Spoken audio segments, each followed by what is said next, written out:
Morning, Ellie.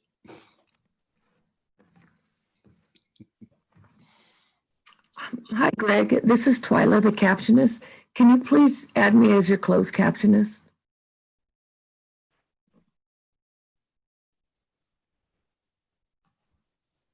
Hi, this is Mia. Twyla, we'll change you to closed captionist. Hang on a second. No, actually, Twyla, we were given a stream text link. It's through stream text for this meeting. Okay, but I still need to be named the closed captionist so I can swap it that way. Got to name her as the CC. Okay. All right, we'll do. Thank you. You don't want to see her name? Is that what we want to change her name? Is that what she's saying? I can take my name away, put whatever you want on there. No, it's fine. We're just, let's see. Well, no, we're not going to change her name. She can change it. We want to assign her as captioner. Okay. Sign to type closed caption. I'm gonna. Okay. Nope. Ready? Yeah.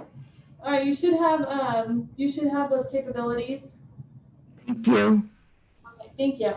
But we want to test to make sure it's going through stream text though, right? Yeah. Yeah, if you want a test, that would be great. All right, I have to go back and open that part up. It'll be 1 minute.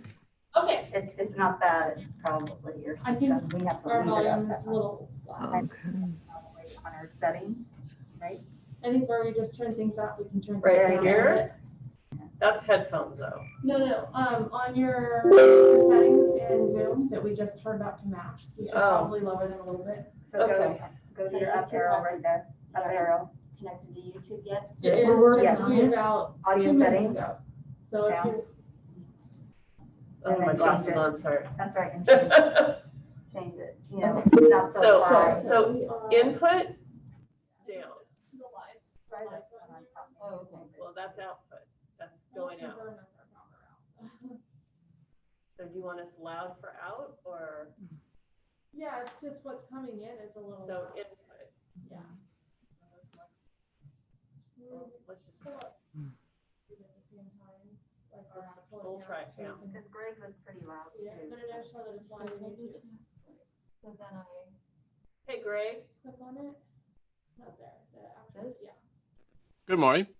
Good morning. Oh, you sound, we just wanted you to do a test and talk. Does it sound okay? Happy birthday. Connected right. Connected right. Yeah, but did we sound okay to you? It hadn't come live. I had to turn my volume up a little bit, but I can hear you. Okay, all right. You sound good to us. We wanted to test. I think our settings on our end were a little off. Okay. Mic helps. Oh, that does help. That's gonna work better. Okay. Mia?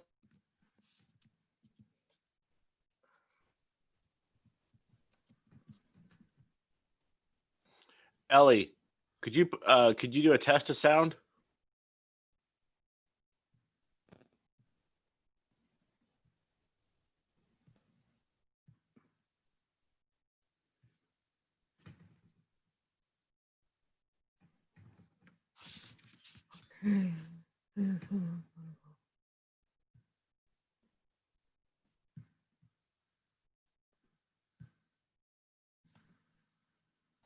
Yeah, Mia, I wanted to hear somebody else because you are a little quiet. So, Turn our microphone back up on your yeah, side. let me go back to settings. Let me try this, Greg. Hang on 1 second. So it's audio and then it's output. Yeah. I think it's microphone, It's right? your The next microphone. one. The microphone. The microphone. Yeah, keep that one high, and keep that one a little there. okay, teleconference line. How about now, Greg? Do we You sound better. Thank you. Okay. Yeah. Okay, cool, thanks. They're working on their volume. Yeah. Hey, Okay. Crystal. Okay. That stays there, that stays there. Here's your, okay, so then you want this up. Yes, I want to be able to see that.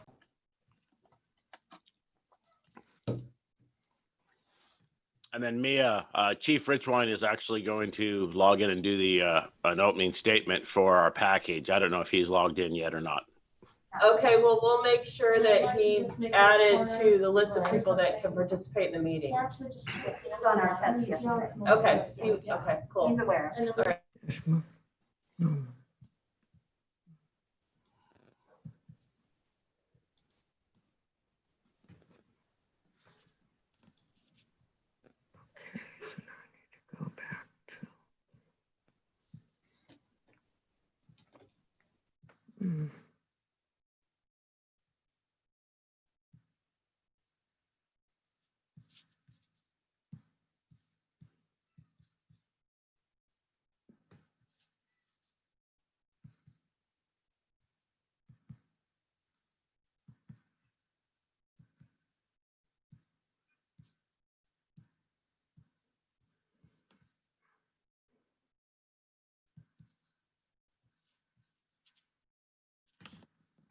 Can you guys hear me now? Yes, I can hear you very well. Oh, Yeah, Ellen, hi. hi. I might show up twice because the audio's through my phone and then the video's through the speaker. Sorry. Okay, is that gonna be a problem? But we'll find out in a moment. Yeah, If she wants to talk a little bit more. Oh, she's got one muted. We may be okay. she's got that muted. Yeah, got it. Okay. We may be okay. All right. I just need to remember to look down there and not at her or the yellow box when she wants to say something. Yeah. Yeah. Okay, so we have Aaron Marcus, I'm,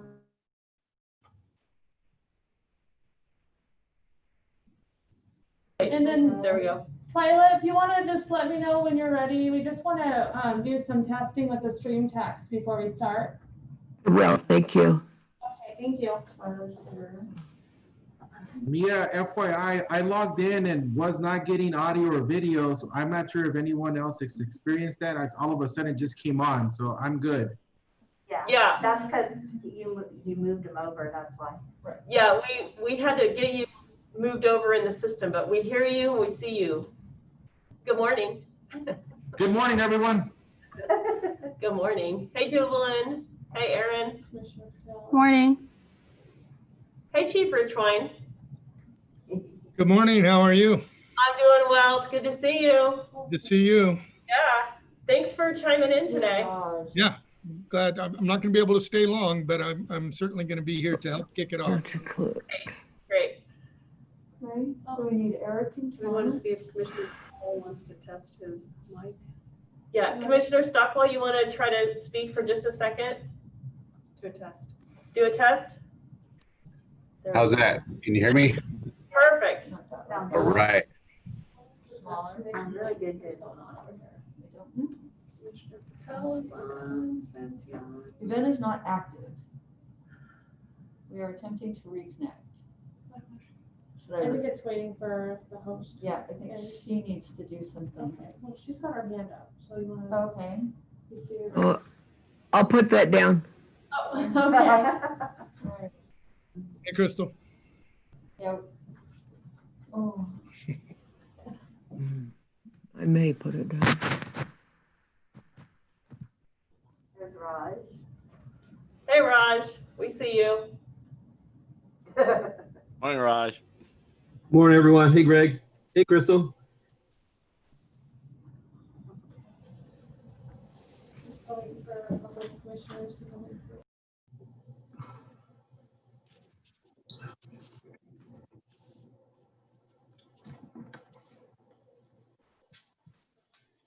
So let's ask her if she's put anything in there yet. Twyla, have you put anything Yes. in captioning yet? We're trying to see if it's coming through on stream text. I have the stream text window open. No, nothing's coming up. And I don't know why. I'm going to have to close it out and put it back in. Third-party vendor. Yes, can't make it 10 yet? No. Kent's here. Where do you see Ken? Oh, there. No, you just added him. Got it. He just popped up. Okay. Yeah. Thanks. Join meeting. 6 minutes. No, make it 10.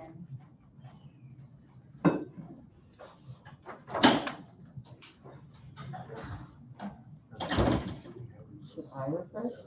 Yeah, I think so. Yep, we did 2 tests with Timothy yesterday too. Yep. So do we have to set it up now, or is it all ready to go? No, I mean, it'll be a few minutes. Let me go check. I'll be the first one up on But we that. still have this. Okay. Oh, you're gonna Right go after in the and fire not marshal, active, yeah. so that's gotta be Twyla.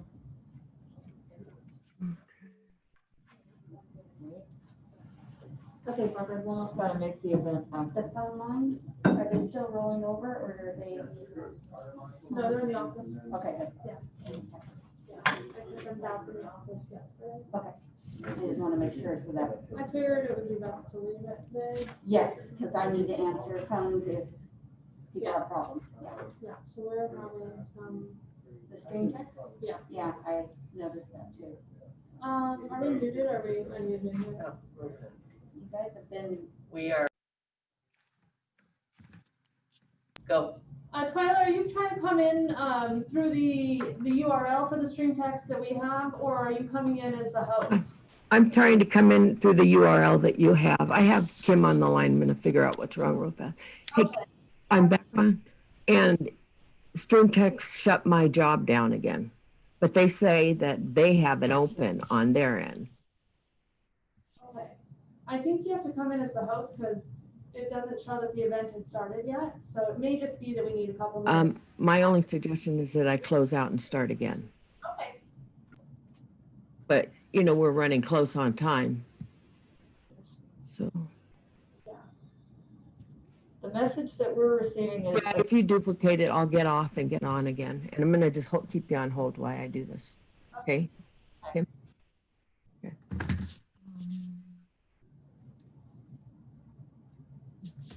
You might need that the event starts right at 10. Oh, for stream text. Good morning, everyone. I know it's not quite 10. We're still testing a few features and getting our closed captioning set up, so bear with us for a few more minutes.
Hey, Kim, it's me. It's not up here yet. Oh. Okay, sorry.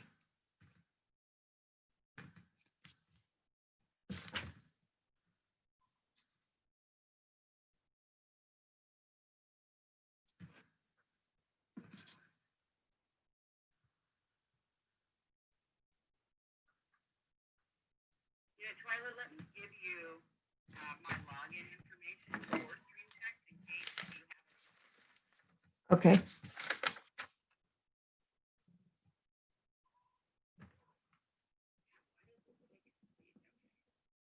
So my login information is my email, kimhoganwcc@gmail.com. Mm-hmm. And then the password is caption59 with a capital C. Okay, I'm past. All right.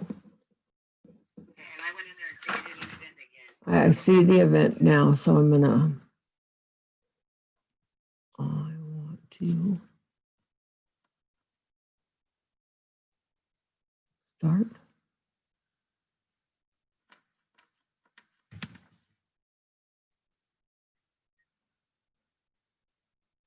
All right, it looks like it's working, Kim. Thanks. Thanks, Twilight. It is working on our end. I appreciate it. I see open test, testing. Thank you. All right, I can breathe now. I'm ready to write. Okay. Thank you. Thank you. Okay. So, start recording. We're ready whenever you guys are. Unmute.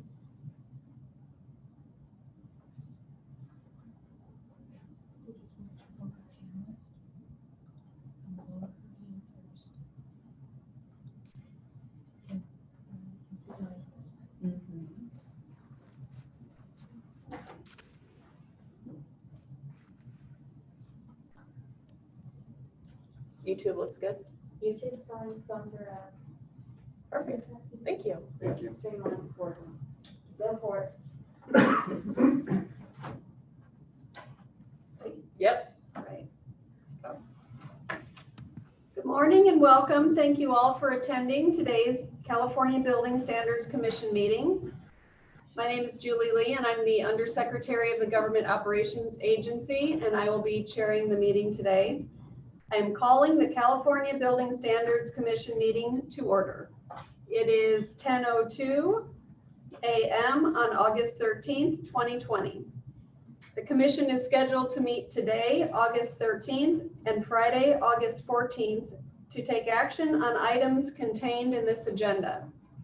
The rulemakings being heard today and tomorrow are the remaining rulemaking packages for the 2019 intervening code adoption cycle. The commission acted on 17 rulemakings at its July commission meeting. Pam, would you please call the roll?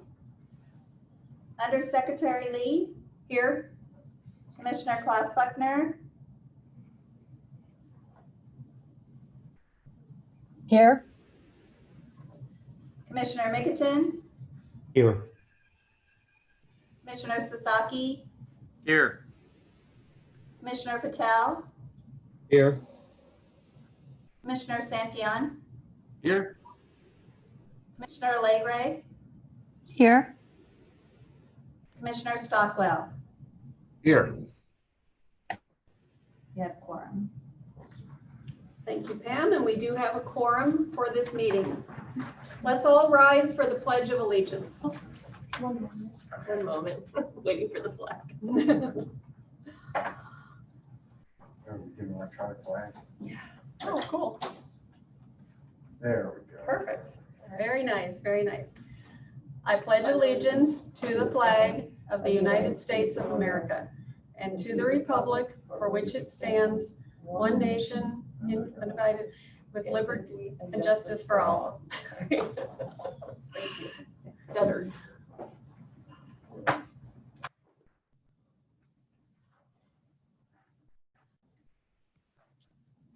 This meeting is being conducted virtually in accordance with Governor Newsom's executive orders N29-20 and N33-20, as well as recommendations from the California Department of Public Health. This meeting can be viewed on the CBSC YouTube channel linked on the meeting agenda. I'd like to remind viewers that there is about a 45-second delay.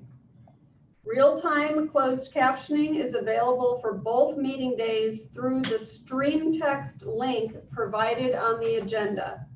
The stream text service provides a larger closed captioning screen and can be customized by the user. The public may provide comments on each agenda item by calling in on the telecom number provided on the meeting agenda. The teleconference phone number is provided on the front of the agenda, and instructions are provided on the back page of the agenda. I will now read those instructions. All callers will begin in listen-only mode. If you wish to make a comment on a specific agenda item, please listen for the commission chair to ask for any comments from the public. At that time, please place yourself into the queue by pressing 1 and then 0 on your keypad.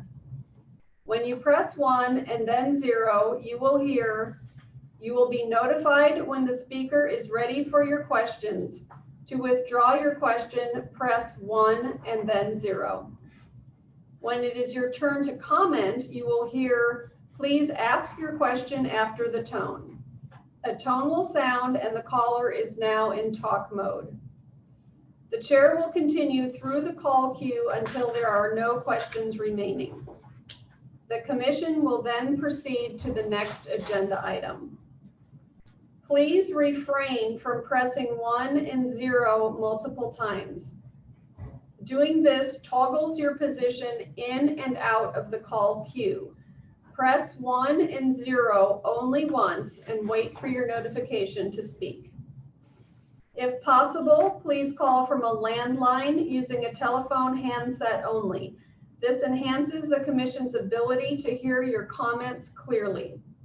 Calling from a speakerphone or a cell phone reduces the quality of the audio and makes it much harder for your comments to be heard clearly. Staff will summarize any written comments that were received by 5 p.m. Friday, August 7th. There are a couple of housekeeping items before we get started. We will need to take a short break about every 90 minutes, and we'll stop for lunch around noon, 12 p.m., depending on where we are on the agenda. We can meet up until 5 p.m. each day. Agenda item number 2 is comments from the public on issues not on this agenda. Comments regarding items not on this agenda may be briefly discussed, but no action may be taken by the commission.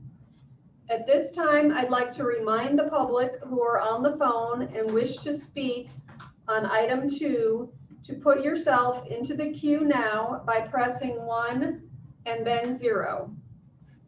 If you would like to identify yourself, please clearly state your name and who you represent.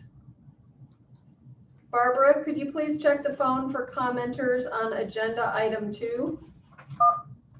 You have 2 questions remaining. Go ahead. For the folks on the call. My name is Bruce Horn, and I'm with Otis Elevator and representing the National Elevator Industry. And I actually submitted comments and would be talking to some of the comments coming up the pending agenda. And one of the items I was making reference to is the items under the San Francisco Fire Marshal under the GURNI, knowing that changes have been proposed. And I know there have been some issues having discussed in the past, but I wanted to kind of raise some of these comments during the period. And I know I pressed the 1 and 0, and I know agenda item 2. Not sure if this is the appropriate time to talk it through or not. Is this the appropriate time? Hey, Bruce, this is Mia with Building Standards. Yeah, you put yourself in the queue for item 2. I think you can just press 1 and then 0 again and put yourself back in the queue and hang on for item 3A, which I believe that is the State Fire Marshal's Part 2 package that you want to speak to. Okay. Okay, sorry about that. Yep. No, thank you. I jumped the gun. No problem. You have 1 question remaining. Go ahead. Hi, my name is Kevin Brinkman. I represent the National Elevator Industry, or NEI. And as many of you probably know, NEI is the National Trade Association for the large elevator companies who collectively represent about 80% of the workforce of the industry. I appreciate the time today to make you aware of a conflict between the California Building Code and the California Elevator Code regarding elevator emergency communications. Can you slow down a little bit, please? Mr. Brinkman, I'm sorry to interrupt. Sure. This is Mia.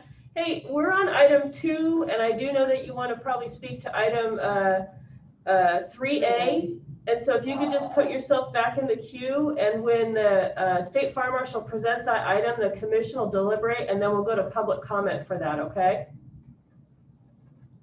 Actually, I don't believe there's any proposals on this particular subject, which is the emergency communications. That's why I thought it was appropriate to do it here, but I'll be glad to speak whenever you feel it's appropriate. Well, what do you think, Mike? Do you want to? Well, it was to the electrical code provision, so this probably would be a better time to mention it because they're going to have a package come up after that. Okay, go ahead. I'm sorry, Mr. Brickman. I thought you were speaking to the State Fire Marshal's Part 2 package, and we're just asked that you slow down when you speak because our captioner is trying to keep up with you. Okay. Yes, of course. Thank you. Thank you. The issue is a result of a lack of alignment between the California Building Code and the California Electric Elevator Code. The industry is concerned about potential enforcement issues. We've seen several conflicts and some confusion and other problems arising because the elevator code is separated from the building code update process under the California Building Standards Commission. We appreciate the Standards Commission forming the elevator working group that we work on with Greg Anderson to try to address these issues. Unfortunately, another issue has come to light. The latest California Building Code has new requirements for elevator emergency communications in Chapter 30, but it does not contain any technical criteria for enforcement. The 2019 edition of ASME A17-1 Model Elevator Code has incorporated some technical requirements for the elevator communications so that we can align with the new standards in the 2019 California Building Code. NEI and its member companies would like to request that California use the criteria in Section 2.27.1 of the 2019 A17 Elevator Code for enforcement of the building code requirements for the elevator emergency communication means. This will help align things with future products coming out and make sure that California is in alignment with the A17 code. Thank you for your time. You have 0 questions remaining. So this concludes agenda item number 2. The commission will take action on agenda items 3 through 8 to approve, disapprove, further study, or approve as amended the proposed code changes to the 2019 edition of the California Building Standards Code.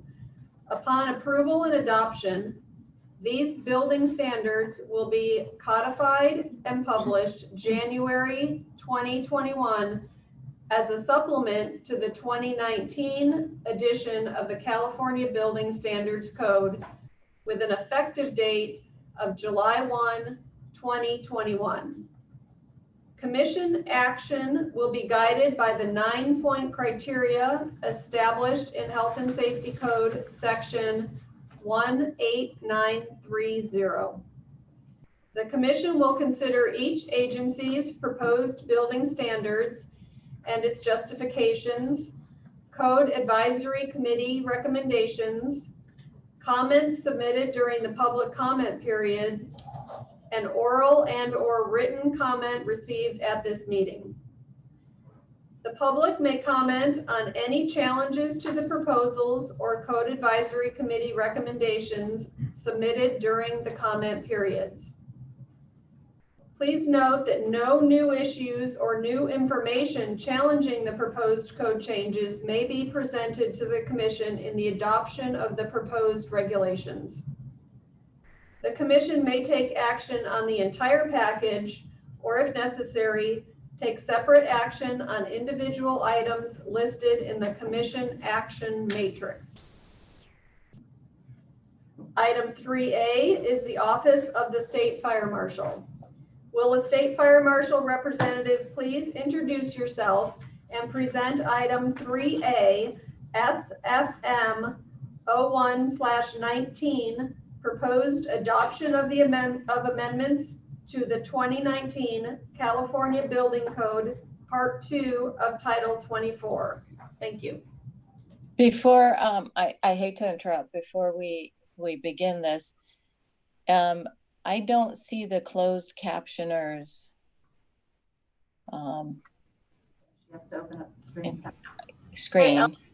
Yeah, this is probably a good time to remind everybody that on the agenda, on the first page of the meeting agenda, there's actually a separate link for the real-time closed captioning.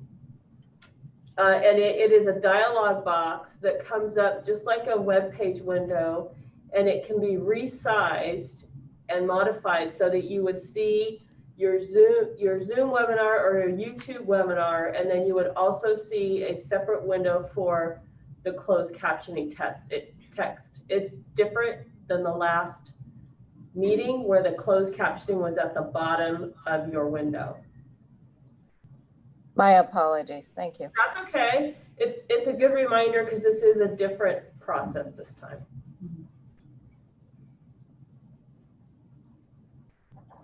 Hi, good morning. This is Mike Richwine, the State Fire Marshal. Under Secretary Lee, members of the Commission, Executive Director Miravelli, thank you for the opportunity to present the Office of the State Fire Marshal 2019 Intervening Code Proposals.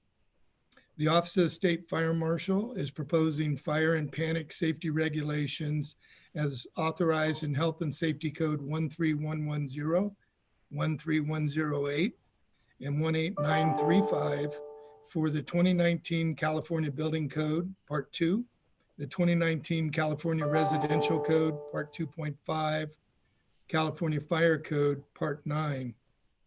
We are grateful for the opportunity to bring forth provisions of the 2021 ICC model codes for early adoption consideration in California. And I would like to, we have a number of those proposals, and I would like to speak of one in particular, and that is the mass timber or tall wood buildings.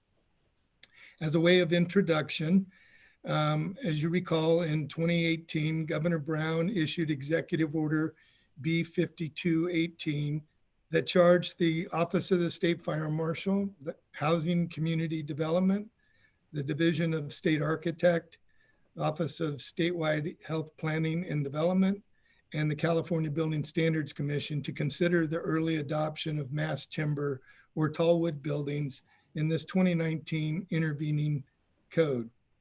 Shortly thereafter, the Assembly passed a resolution, ARC 102, that also requested the Office of the State Fire Marshal to consider the adoption of the tall wood building regulations in the intervening cycle.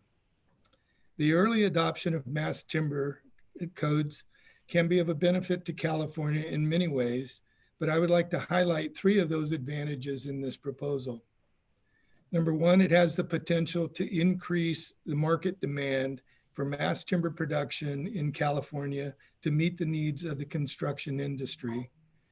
Number two, it will increase the pace and scale of our wildland fire prevention and forest management goals of treating 500,000 acres per year by thinning the forest of smaller diameter trees that can be used in the production of cross-laminated timber and other mass timber assemblies.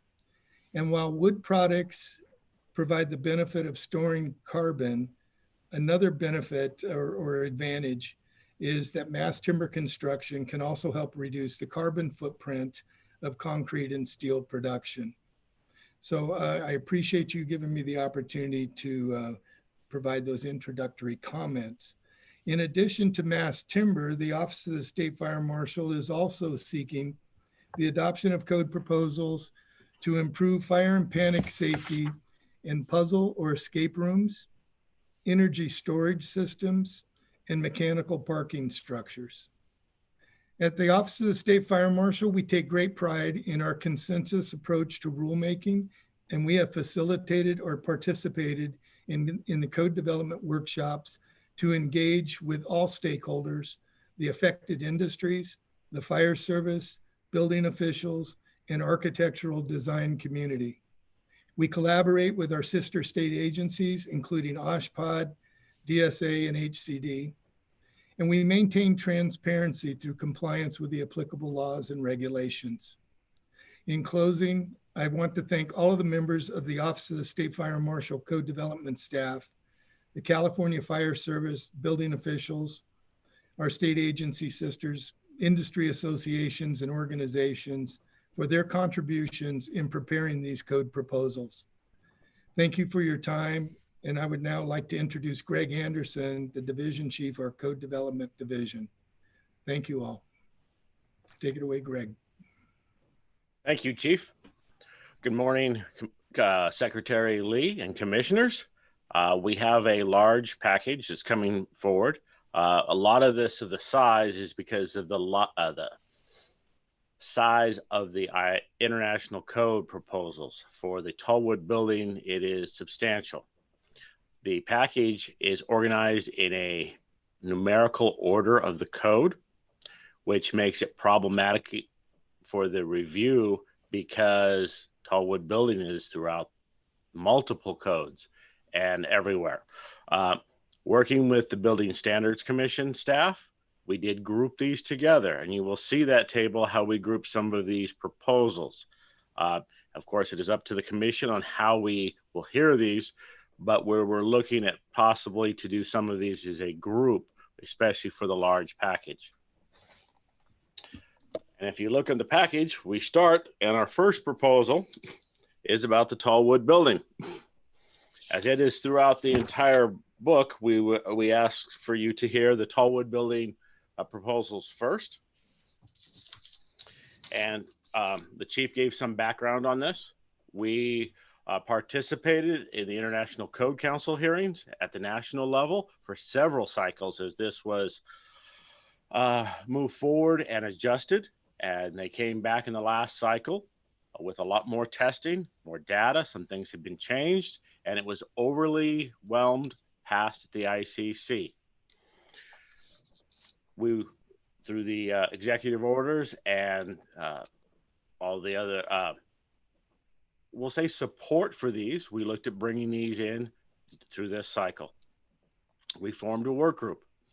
We met 6 times. It was, of the interested parties, we had 150 people who joined our meetings. It was one of the larger meetings that we had, at least for the interest.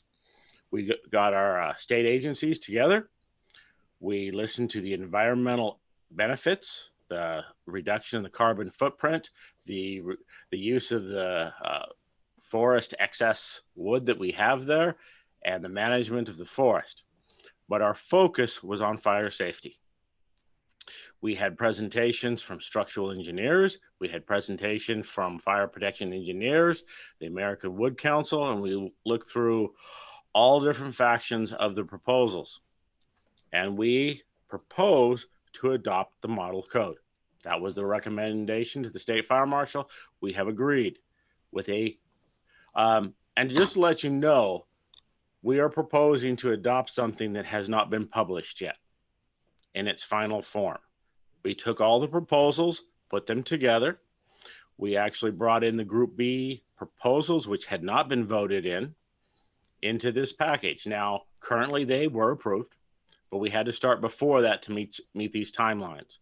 We did a couple minor modifications. One was already heard, the electric code for the coaxial cables in tall buildings, because that has not been addressed.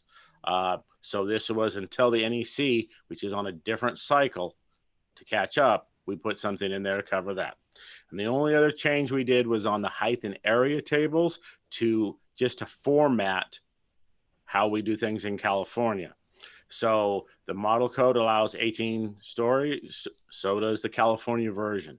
For the height and area, to get both, it would be 17 stories for a type 4A building in an R occupancy.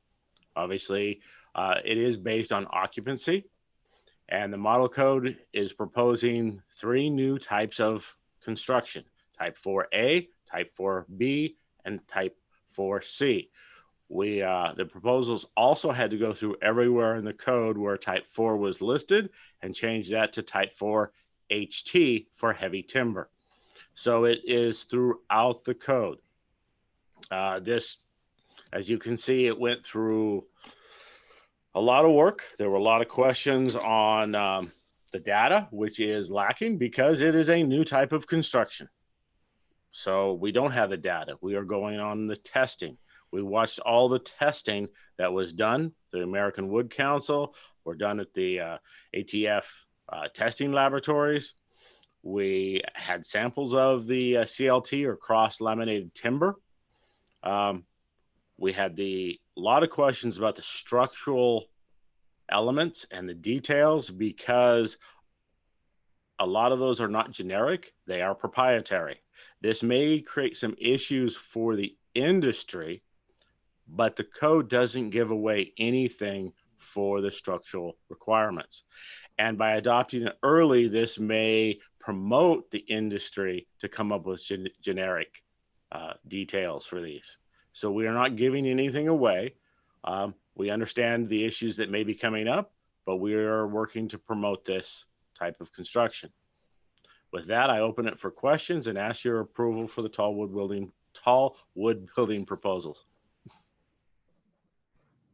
All right, so to clarify, commissioners, what we're going to propose is that we do a discussion on the tall wood and heavy timber grouping, and then do your discussion, public comments, and take a vote, and then move to automatic parking garage group and so forth. Unless you guys have a different idea, I think that's probably the best way to do it.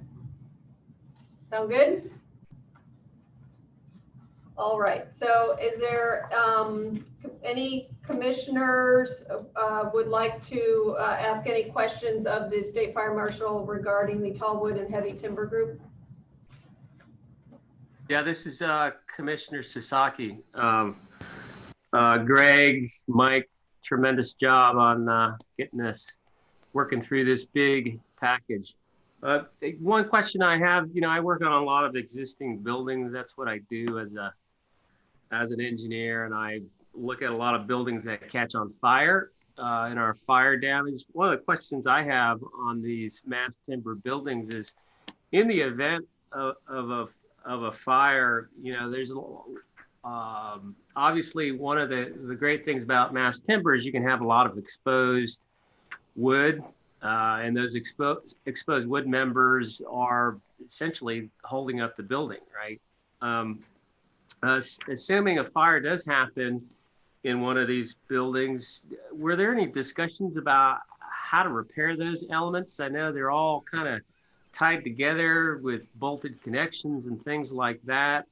Type 5 construction, have a lot of experience in, dealing with fire damage, and it's all stick built. That's pretty easy when, portions of a building are burned. It's pretty easy to, demo that stick frame and rebuild it.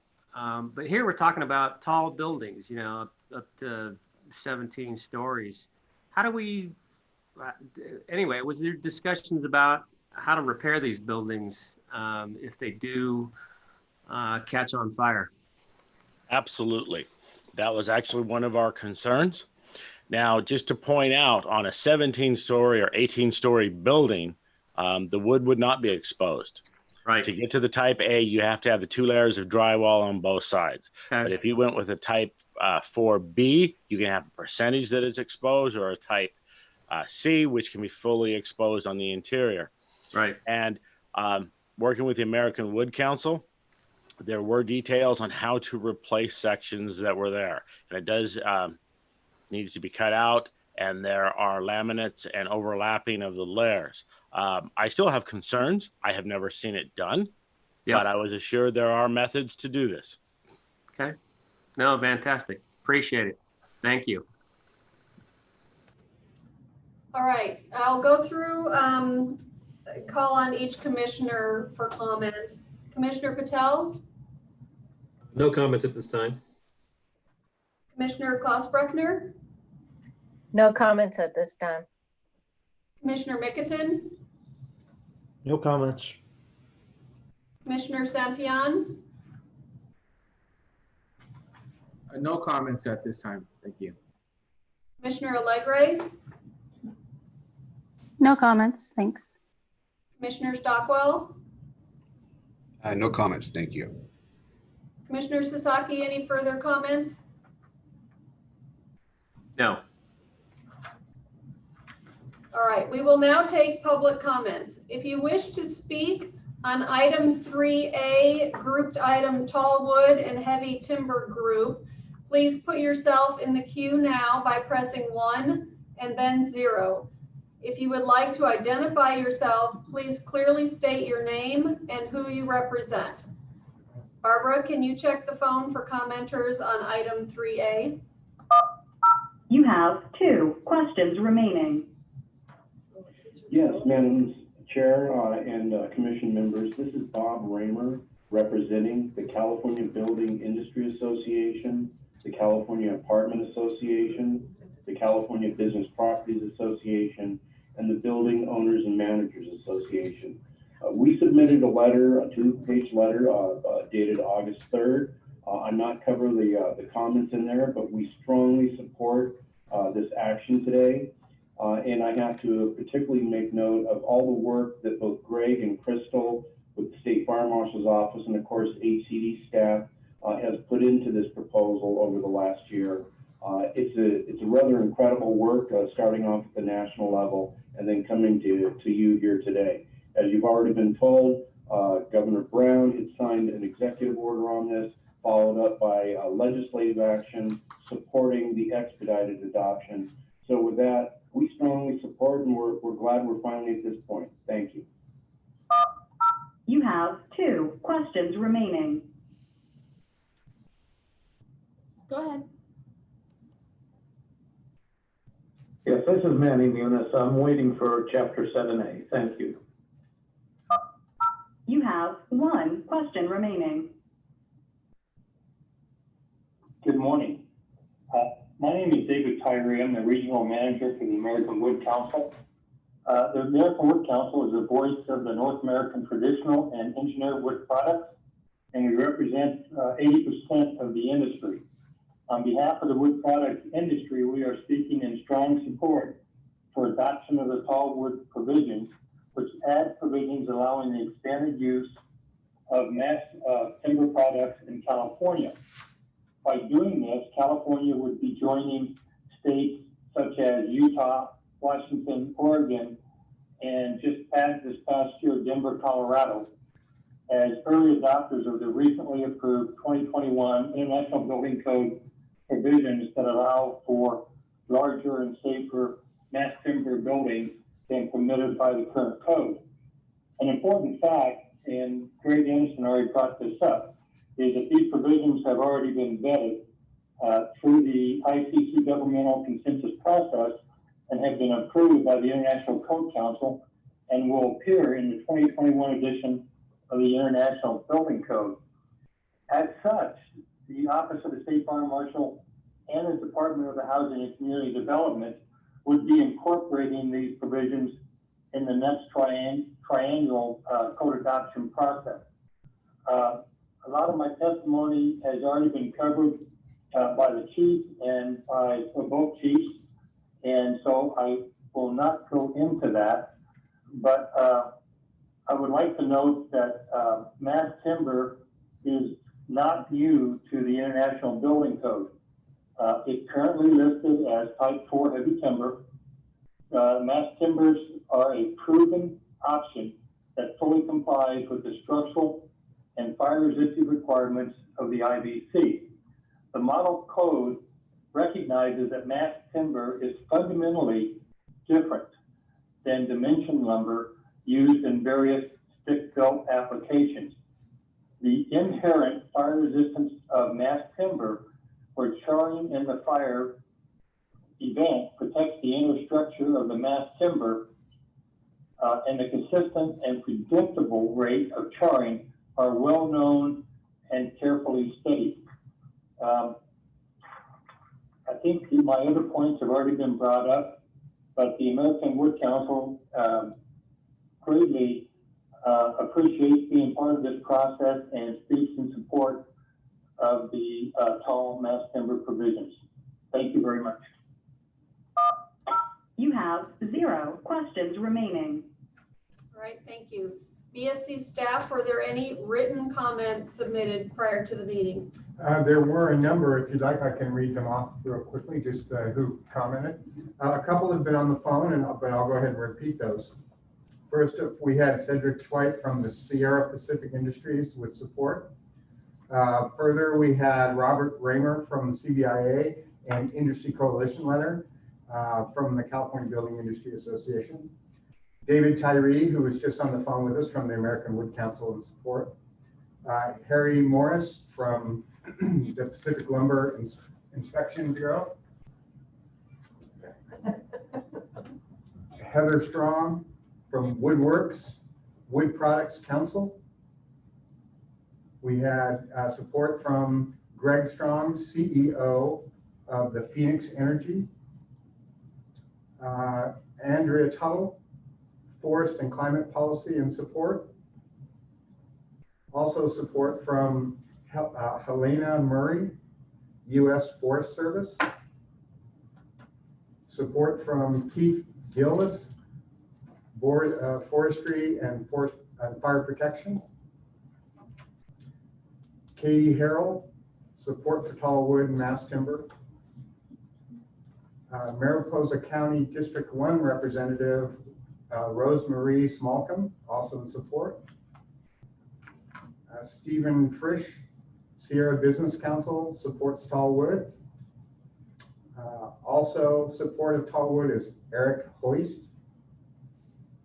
Environmental Defense Fund. Also John Anderson from the Humboldt and Mendocino Redwood Companies is in support of tall wood.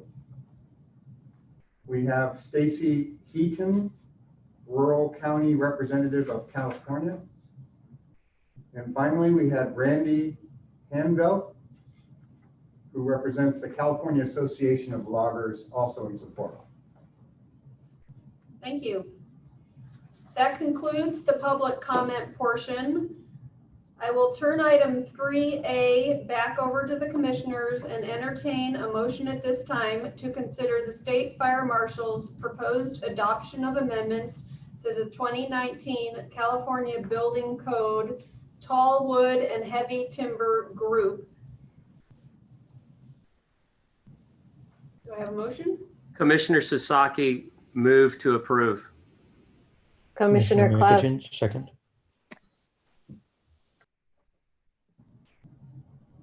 All right, and I'm sorry, Mickelton has a second, correct? Commissioner Mickelton? Correct. It is moved and seconded that the motion be approved. Is there any further discussion from the commissioners regarding this motion? All right, hearing none, we will now have a roll call vote. Commissioners in favor, please indicate by stating aye. Those opposed, please indicate by stating no. If abstaining, please state this.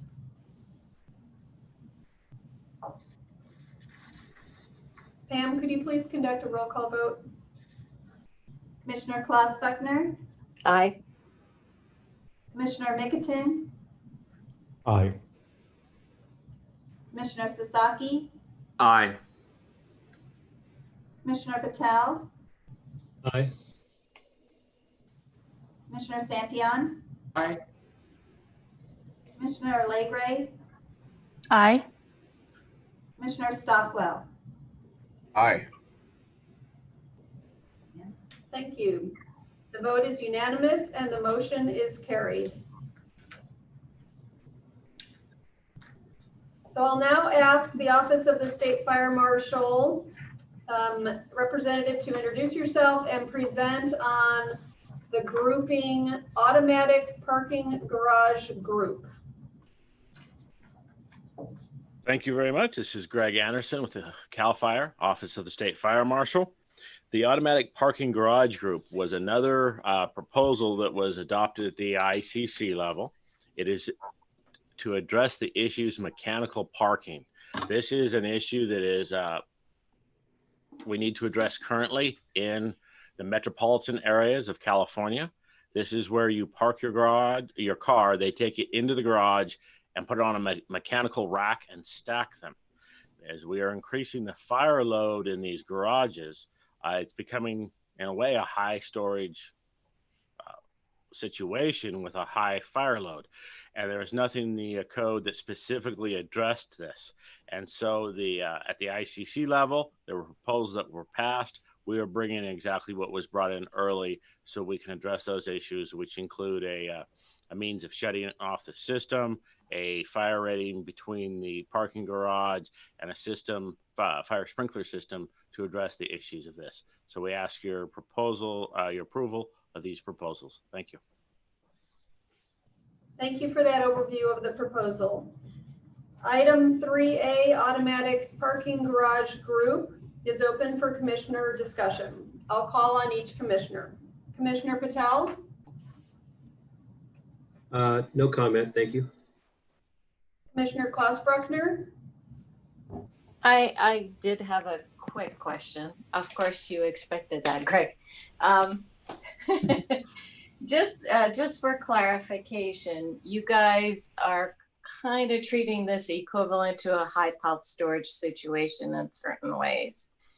I was trying to discern, it sounds like the sprinkler criteria is based on fire area, am I correct? Well, and it has to be designed specifically for the way they have it in there. So it may require from heads that come in at different angles. Yeah. And it's not as easy as a high pile storage because it's going to be designed different on different scenarios. There are some exceptions for the small 2-car garage. That's not what we're talking about. And again, This was vetted at the ICC level, and we didn't work to change anything, just bring it in because we know in San Francisco and LA, some of these things are definitely going in right now, and we need to address that. Thank you. Yeah, and so you guys are addressing the sprinklers based on that, and then you have fire department access doors that are brought in based on high piled storage. The section at least the ICC is referencing, it's on page 12 of 118.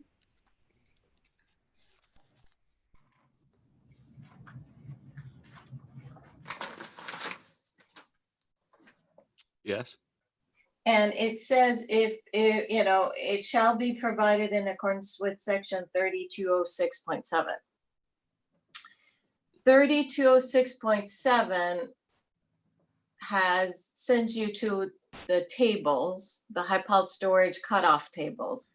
So is the intent to require access doors regardless of the square footage, or is it, it says shall be required in accordance with the section, but this section, the initial statement in that section says, okay, if it's greater than a certain square footage, then fire department access doors are required. Is the intent to require fire department access doors regardless of the square footage, or is it intended to follow table 3206.2? I hate to give you an answer that I'm not positive. I believe it's based on the height, because if we have a high storage, even though it's very narrow, I don't know how they can make one without hitting some of the areas, but without confirming with the ICC, I would need to do a little research on that. So my comment to you is eventually you may want to come up with an interpretation for that. Okay. For clarification, because right now it's not clear. The initial statement in that section says in accordance when required by table 3206.2.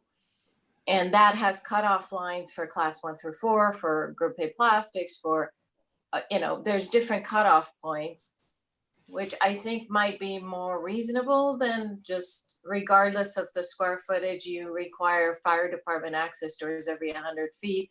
But then you'd have to specify, well, the car units are similar to a high hazard commodity, so 2,500 square foot would be the cutoff line, or the start of when you need access doors. So that's my only other comment is you may want to get clarification and provide some kind of interpretation for that. And by the way, amazing job with these packages. My eyes were watering trying to follow them, but I don't mean to take away anything from you, Crystal, or the chief. It's a really good, amazing, comprehensive package. Well, It's thank just you. hard to follow. We're also looking forward to when it's actually published in November, and shortly after that will the ICC commentary, which may address some of these issues. So once that is actually published and we can review it, if it's not covered, we'll definitely look at it that time. Thank you. Fair enough. And if it's not provided, I will request a formal interpretation. I know you will. All right, thank you. Commissioner Mickelton? No questions at this time, but I want to just echo both the previous commissioners' statements of how impressive the state fire marshal packages are. Very clear and very complete. Thank you. Commissioner Santillan? No comments. Thank you. Commissioner Sasaki? No comment. Commissioner Allegre? No comment? Commissioner Stockwell? No comment. Thank you. All right, we will now take public comments. If you wish to speak on item 3A, automatic parking garage group, please put yourself in the queue now by pressing 1 and then 0. If you would like to identify yourself, please clearly state your name and who you represent. Barbara, can you please check the phone for commenters on item 3A? You have 0 questions remaining.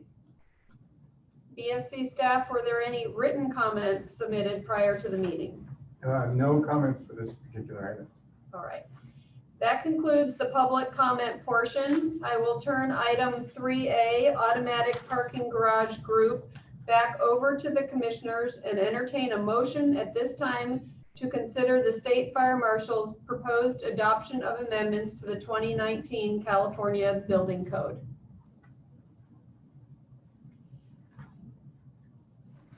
Motion. Stockwell, motion to approve. Klaus Bruckner, second. Thank you. The first was Commissioner Stockwell. Thank you. Commissioner Klaus Bruckner seconded. It is moved and seconded that the motion be approved. Is there any further discussion from the commissioners regarding this motion? All right, hearing none, we will now have a roll call vote. Actually, my apologies. Can I suggest 2 friendly editorial amendments at this time or no? Sure. Yes. Okay. So on page 11 and of 118,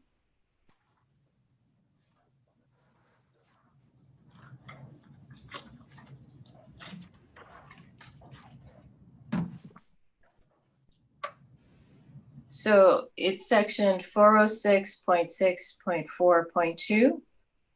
I think it should say a mechanical access enclosed parking garage, not an. It's very minor editorial. And then on the next page, the top of next page, it says exception shall not be required. And that's usually you repeat fire control equipment shall not be required.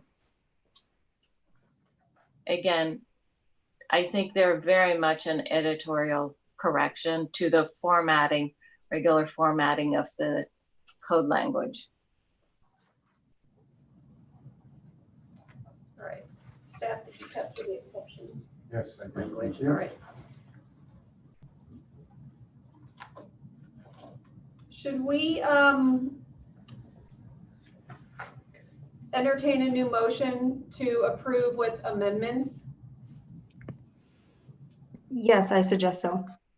Okay, so I'm going to turn it back over to the commissioners to entertain a motion at this time to consider the state fire marshal's proposed adoption of amendments to the 2019 California Building Code. Motion to approve with 2 minor amendments. Amendment 1 is section 406.6.4.2, removing N And it's a mechanical access enclosed. And amendment 2, which is a minor amendment again, under exception, add fire control equipment room in front of shall.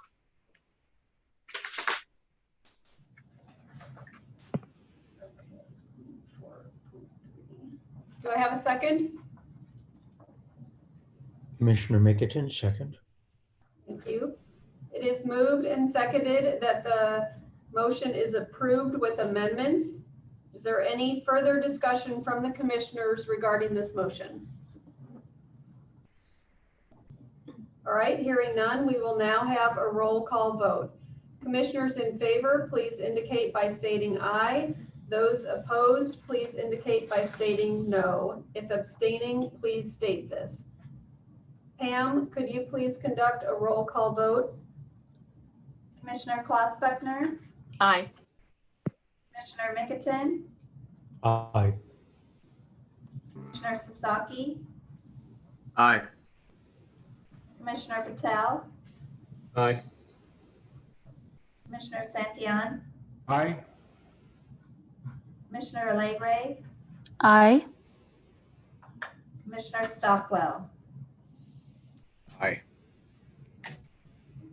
All right, the vote is unanimous and the motion is carried. We will now go to item 3A, puzzle room group, and I will ask the State Fire Marshal to introduce yourself and present on this item. This is Greg Anderson with CAL FIRE, Office of State Fire Marshal. The puzzle room was also a proposal that was adopted at the ICC. We're talking about escape rooms, which are a common form of entertainment, or at least they used to before COVID-19, I think, where they lock you in a room and solving puzzles to get out. Obviously, the fire service, we have problems when you lock people in a room. These are the standards to address the specific changes in the way the society is forming entertainment. And it does look at fire sprinklers and smoke detections and complying egress if somebody really needs to get out. And as this is a very popular entertainment method used in the state, we look to move this forward at this time to address these issues. With that, we ask for your approval. Thank you for that overview. Item 3A, puzzle room group, is open for commissioner discussion. I'll call on each commissioner. Commissioner Patel? No comments. Commissioner Klaus-Buckner? Of course, I have a couple of questions. My apologies, Greg. They're simple. So you guys are changing the special amusement building to area, right? By definition? Correct. That is a model code change. Model code change. So one of the, not being, this is not my area of expertise. So I was trying to see it as an outsider, what the intent is. And I completely understand where you guys are going with this, but this is only intended for special amusement areas where it's, for example, for the puzzle rooms, for the Halloween, you know, the scary house Halloween thing, haunted house. but it's not intended for every amusement building, like a Cirque du Soleil or anything like that. Well, the regulations kick in when you're locking the door or putting in that.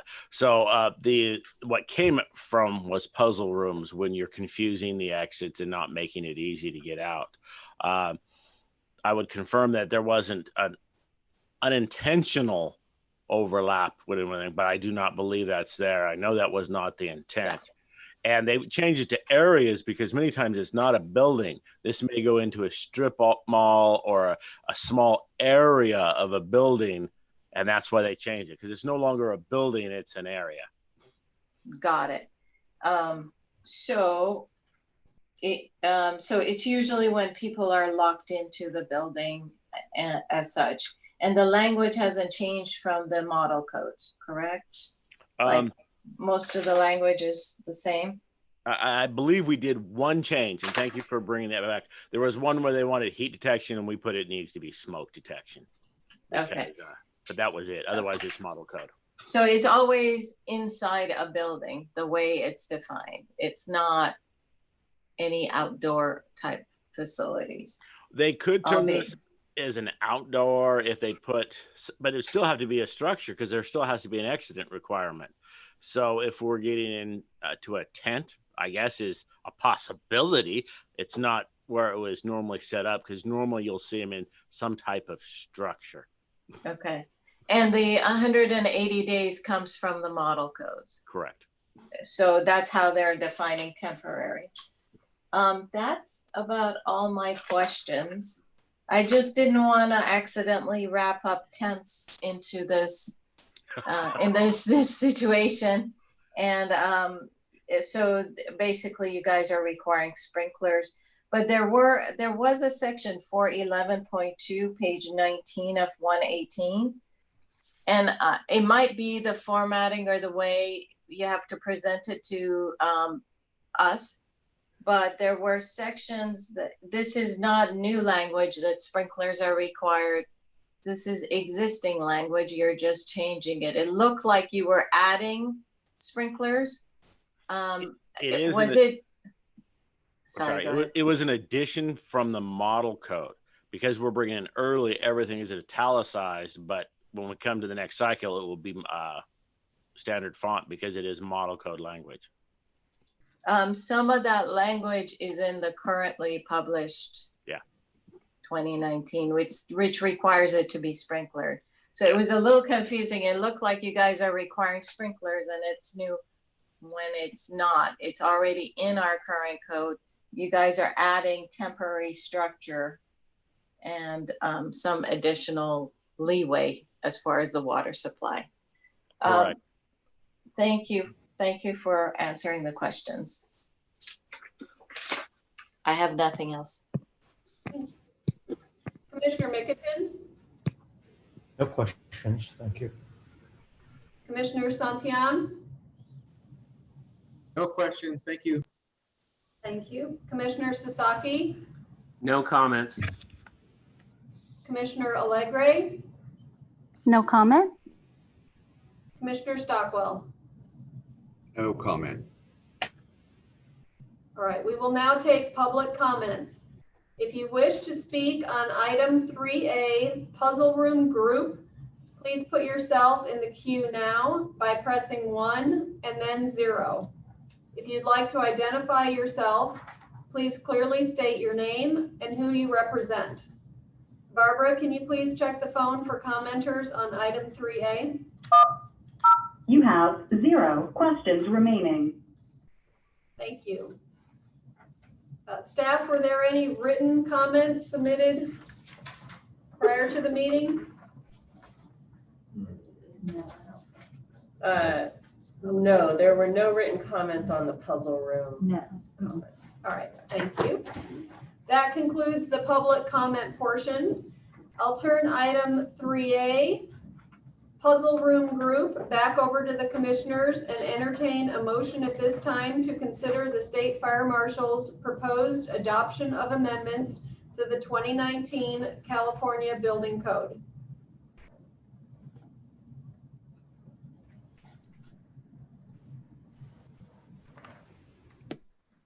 Commissioner Klaus Brickner, move to approve. Do I have a second? Commissioner Allegre seconds. Thank you.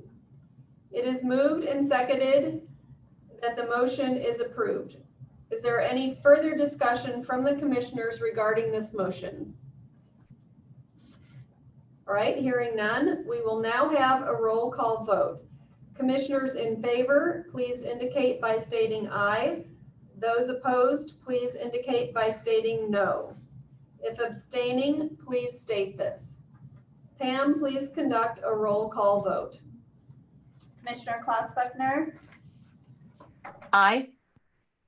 Commissioner Mickelson, Aye. Commissioner Sasaki, Aye. Commissioner Patel, Aye. Commissioner Santillan, Aye. Commissioner Legray, Aye. Commissioner Stockwell. Aye. All right, the vote is unanimous and the motion is carried.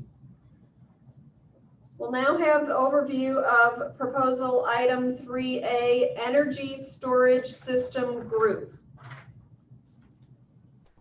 Could we have a State Fire Marshal representative please introduce yourself and present on this item? This is Greg Anderson with CAL FIRE, Office of the State Fire Marshal. The energy storage systems, which are the battery systems that used commercially and in residential throughout the state and the country. This is very critical for our energy supply and balancing the electrical grid. And this is definitely a priority in this state, especially as we increase the use of solar, which creates the energy in the afternoon, but the demand is in the evening. And this is one that's been identified as a means to balance the grid. We are chasing technology on this. In the last intervening code cycle, we brought in the proposals from the ICC early. They were so much better than what we had, but we knew they weren't right yet. They were much better. We're doing the same this cycle. We're bringing them in early because they are getting better and better. There's been advances with the UL 9540 and 9540A. We did get a couple comments to move ahead and adopt the 2020 UL 9540, which does have more changes. That was not adopted by the ICC, and we chose not to adopt it at this time. We need to bring it to the current edition, same as the ICC, but to jump ahead, there may be a fiscal impact. And this was the 15-day period, 15-day public comment period. We didn't have the time to do the fiscal impact. There are still a few little concepts that were discussed at the ICC, and we did a couple comments on locations like in a storage closet. We are sticking with the model code with one major exception. This is jumping ahead to some of the other code cycles, code books on the agenda, but Group A heard the fire code and most of the energy storage systems for the ICC. In Group B, they heard the residential. There were changes in the residential energy storage systems, and it didn't match what's in the fire code. So we took the model code for the R3s and put that in the fire code. Now, that's not in this book, but that way we're not making a conflict between the residential code and the fire code, though we are still using the model code language. And that was just based on the different cycles at the ICC. And that's one of the bigger problems we've had from the AHJs is that conflict between the residential code and the fire code and how it applies when there's a difference. And that actually came apart from comments from the CAC committee, from the Code Advisory Committee. And we believe that was a good proposal to make sure that they were the same to get rid of that conflict. Now, in the building code, most of this is in the fire code and the residential code, but the definitions and some of the standards are in the building code. So it's a much smaller section of this in the building code, but I figured I'd give you the overview right now. And with that, we ask for your approval of the energy storage systems. Thank you. Thank you for that overview of the proposal. Item 3A, Energy Storage System Group, is open for commissioner discussion. I'll call on each of the commissioners. Commissioner Patel? I have no comments, but Greg, thank you for that explanation. That helps. Commissioner Klaus Bruckner? I have a couple of questions. Great, sorry. You guys are bringing in NFPA 68 as one of the standards, pulling it in for the explosion control? Yes. Okay, that standard is only intended to apply to energy storage system. It does not change any of the other explosion control systems within the rest of the in the rest of the code, for example, for flammable combustible liquids and that sort of. No, it's just where it's referenced in the code, which would be the energy storage systems, the same as the Okay. model code. Perfect. Because there are other acceptable means Yes, there other are. than explosion control. So I didn't want to get pulled into that. And I had, that's about it. That's the only question I had for that. Thank you. Commissioner Mickelson, No questions, thank you. Commissioner Santian, Mickelson is, No questions, thank you. Commissioner Sasaki, No questions. Commissioner Allegre, No questions. Commissioner Stockwell. No questions. All right, we will now take public comments. If you wish to speak on item 3A, Energy Storage System Group, please put yourself in the queue now by pressing 1 and then 0. If you would like to identify yourself, please clearly state your name and who you represent. Barbara, can you please check the phone for commenters on item 3A? You have 2 questions remaining. Yes, Madam Chair and Commissioners, I'm Bob Raymer with the California Building Industry Association and also representing the California Apartment Association, Building Owners and Managers Association, and the California Business Properties Association. And we're in strong support of today's adoption of the energy storage grouping changes. The previous energy regs that were approved that took effect in January of 2020 include a substantial compliance credit for energy storage. They're not mandatory, but certainly builders are putting solar on the roof can make use of these to capture the energy on site rather than sending it back into the grid. So all of this together, the Energy Commission's activities and now the Fire Marshal's activities really help us to harmonize the grid, is what it's being called these days. And so with that, we strongly support the efforts that the Fire Marshal has put into this, and we hope that you approve these today. Thank you. You have 1 question remaining. Hi, good morning. My name is Matt Pace, and I represent Pacific Northwest National Laboratories. We're a DOE-funded lab and specialize in modernizing the grid. My efforts are working on energy storage safety codes and standards. And similar to Mr. Raymer, I would like to extend a significant appreciation and congratulations to the State Fire Marshal's Office for bringing forth these new codes into California. We support the adoption of them. And as Chief Anderson mentioned, we are constantly chasing technology in the codes and standards world. So this is a big achievement. Now, I might have been a little bit fast with my finger and putting myself in the queue, but I did want to just clarify if item C was going to be addressing the version of one of the standards that's cited in there. If it is, I'll wait for item C. Item 3C? I'm sorry, yes, 3C. There was a comment that I had submitted I wanted to speak to. I wasn't sure if this was the time. I think Chief Anderson or Crystal could clarify that. Yeah. Time to speak to that. Well, yeah, we'll hear that in a little bit after we get through the entire agenda item 3A. So if you could just hang on the line and provide your comment at that point. Absolutely, thank you so much. Thank you. You have 0 questions remaining. All right. BSC staff, were there any written comments submitted prior to the meeting? There was one that was from the LA County Fire. It was Joshua Costell and Nick Duvali. They were concerned about a reference that connection between standards that they would like the fire marshal to look at. So that was the comment that they had. I don't know if it was consistent with what was being proposed, but that was the comment that came in. All right, thank you. That concludes the public comment portion.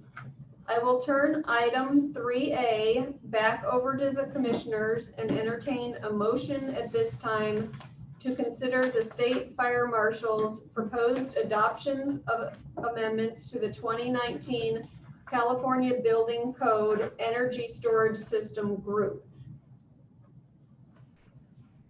Commissioner Mickelton, move to approve. Do I have a second? Commissioner Allegri seconds. Thank you.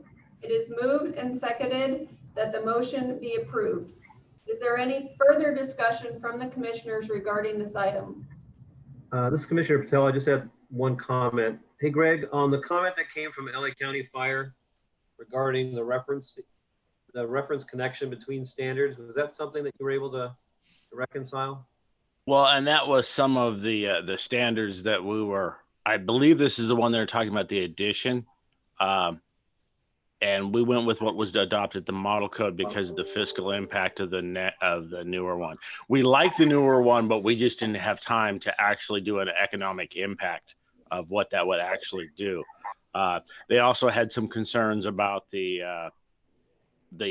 where the locations were could be in a utility closet or other things. And I think we can talk about that more during the fire code. But the standard, yeah, we went with what was adopted at the ICC.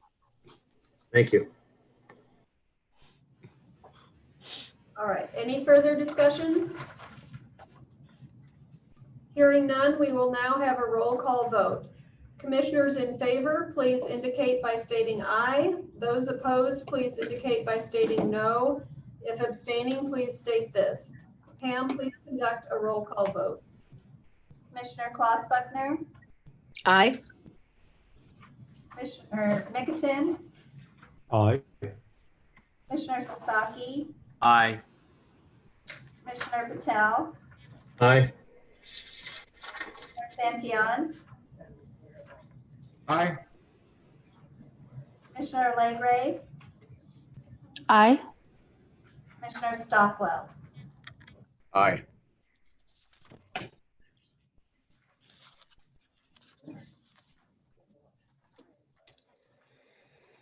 All right, the vote is unanimous and the motion is carried.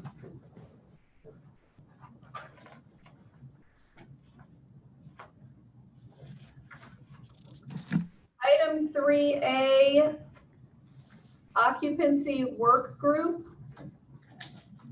is our next section. Will the State Fire Marshal representative please introduce yourself and present item 3A? This is Greg Anderson with CAL FIRE, Office of State Fire Marshal. Now, the occupancy work group is where we address issues in prisons and jails where we're detaining inmates. This is an ongoing work group, and these are California-based changes. This one goes in a few different places. If we look at the changes on page 7 of 18, is just an editorial correction because community correction re-entry centers are now R2.2s. We missed that in the last cycle, so it was just an editorial change.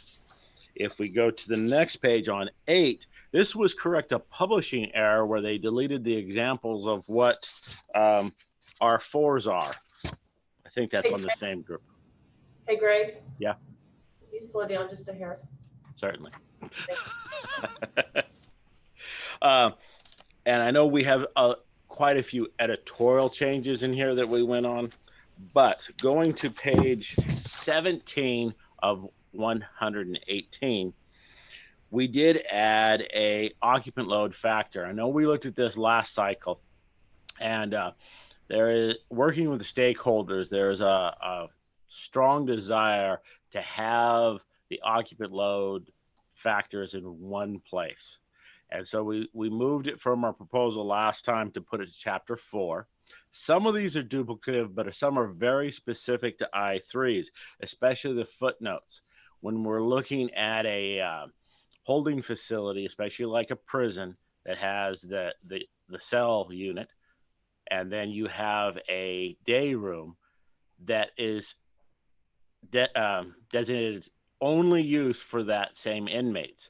So there's a note to add, we're not adding the total occupant load to increase the total load of the facility, which have some significant changes for the egress requirements, because the inmates in the cell units are the ones using the day room. And so it's not cumulative. It is the maximum load of individuals that can be in the the day room and those in the cells, but there's not going to be a mix more. Now, if it's a joint between different units, well, then it could be cumulative, and that's what the footnotes are for. We also like the safe dispersal area. That is a existing number of 7 because when inmates go out on this dispersal area, they go prone and they are laying on the ground. And that was a change from several cycles ago from the request from CDCR, because that is actually the way it's being done. And then otherwise, we put this down just specifically to address their needs of the prisons and especially the designers. And then we did have some changes on page 85. And this is the minimum corridor width. The way it is written right now is if you have anybody who basically uses a cane or in a wheelchair, it requires a corridor of 96 inches. And talking with the work group, that wasn't the intent. That's the same as a hospital when you're moving beds around. So we changed it to match what was being used in a medical facility, not moving beds. It would be 72 inches. If it's a medical facility where you move beds down the corridor, it's still 96. And that was to clean up those language. Chapter 12. I missed that one. That's on the next page. The security glazing, that it referenced the standard in CDCR. They changed their manual and it's in a different location. It's not a change in the standard. It's just a pointer to the correct reference. I believe that's it for the I3 work group. We ask for your approval of this. I open this for questions. Thank you for that overview of the proposal. Item 3A, occupancy work group is open for commissioner discussion. I'll call on each commissioner. Commissioner Patel. Greg, I just had one quick question. Item 4-15, which was the automatic fire detection. Was that further study? Was that one pulled out, or did you? The language that's on page. Sorry, that is on page 14 of a 118. Oh, that is part of the I2 group, so that will be working with OSHPOD in the next cycle, the next group. Okay. That was to change from the model code. We've always looked at smoke detection, but we can talk about that in the next group. Okay. All right. Thanks. Commissioner Klaus Bruckner. No comments. Commissioner Mickelton. No questions, thank you. Commissioner Santillan. No comment. Commissioner Sasaki. No questions. Commissioner Allegre. No comments. Commissioner Stockwell.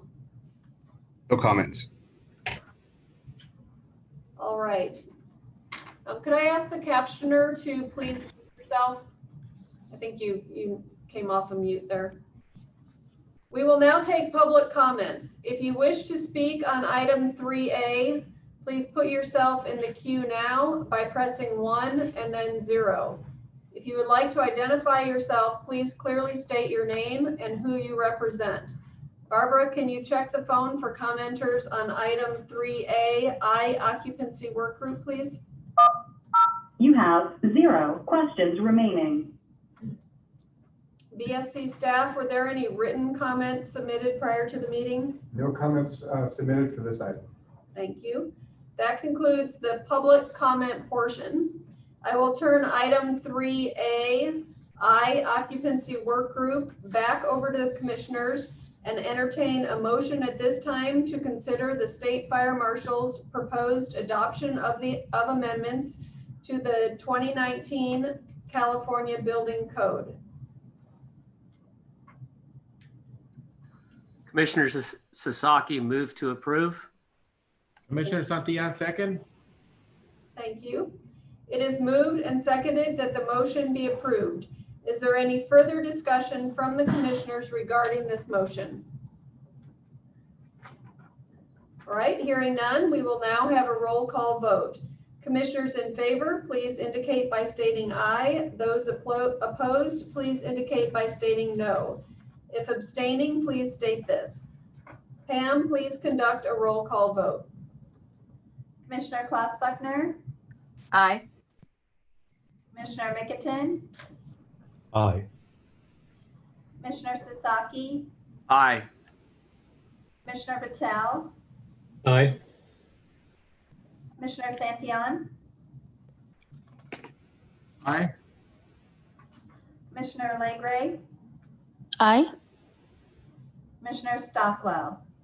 Aye. Thank you. The vote is unanimous and the motion is carried.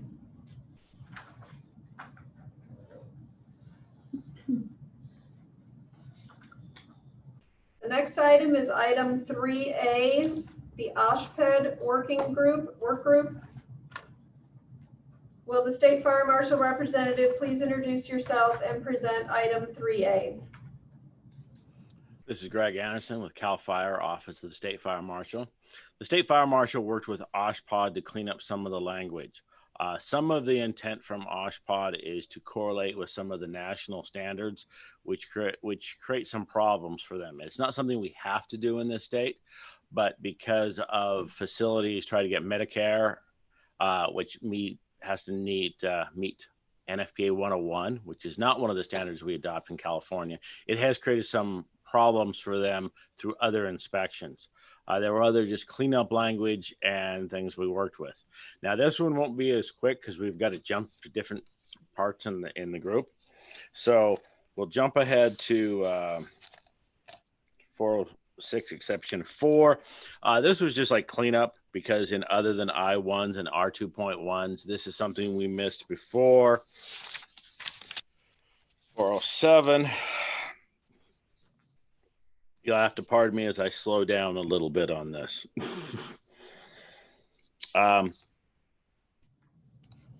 We did some cleanup because we've changed some of the regulations previously. Previously, any facility with detention would be an I3. Previously, we put in an exception for an I2 for psychiatric and mental facilities that are an I2, but they're built as an I3. And it definitely cleared up some problems with nursing stations and how sometimes there was a conflict between what was required in an I3 and an I2 in a medical facility, even though it's locked. So we're just restating that in a different area. So it's editorial on page 13. Then we looked on to a lot of this was cleanup from what we did before, and the travel distances to make sure that it matched.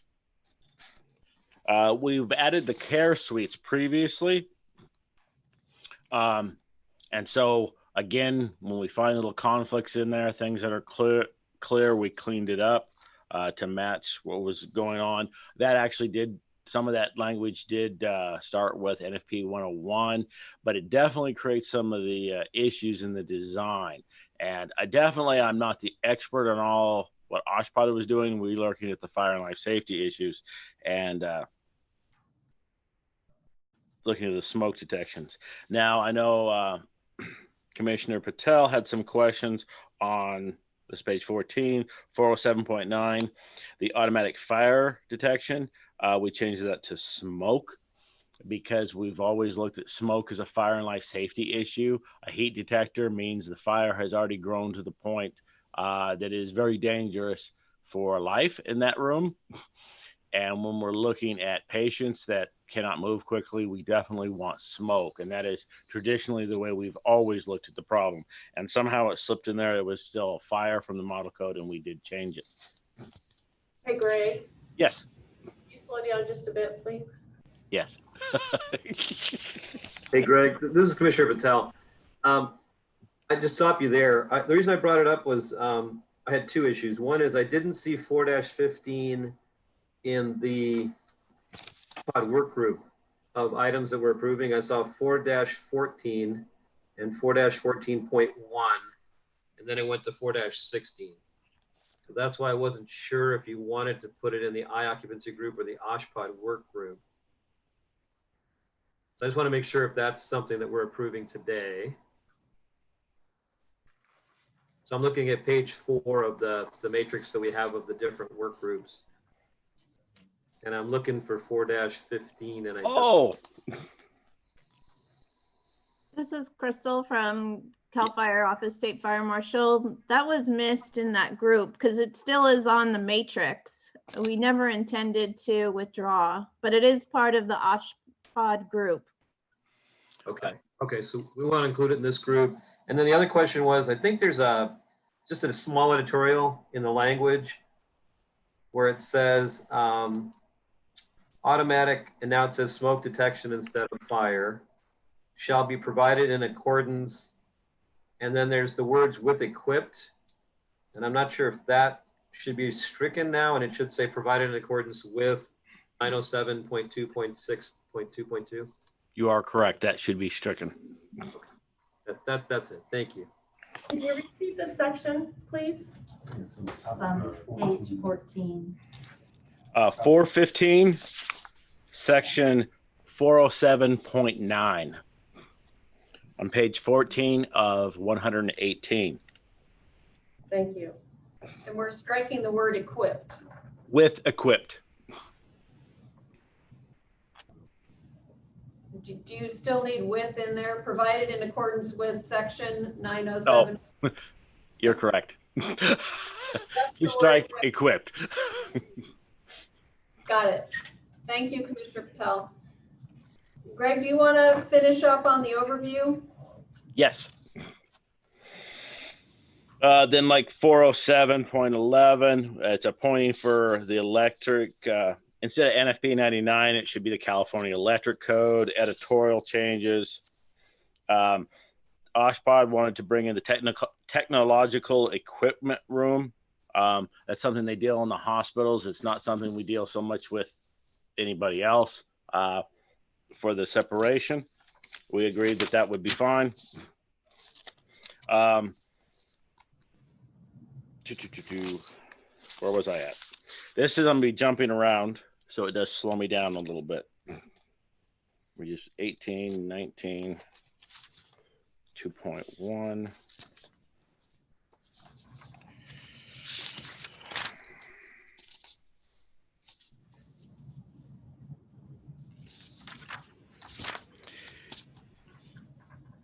Nope.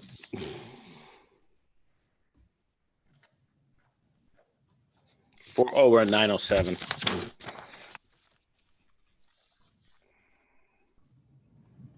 903.19-4.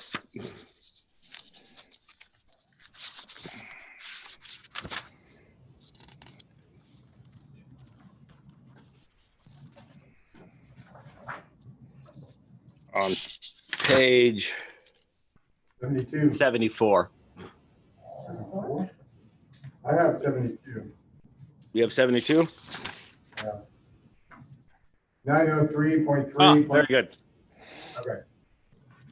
Editorials for appointing to the AHJ, added the machine rooms and space for exempt locations, and with just another pointer for 3007 or in the elevators and hoistways.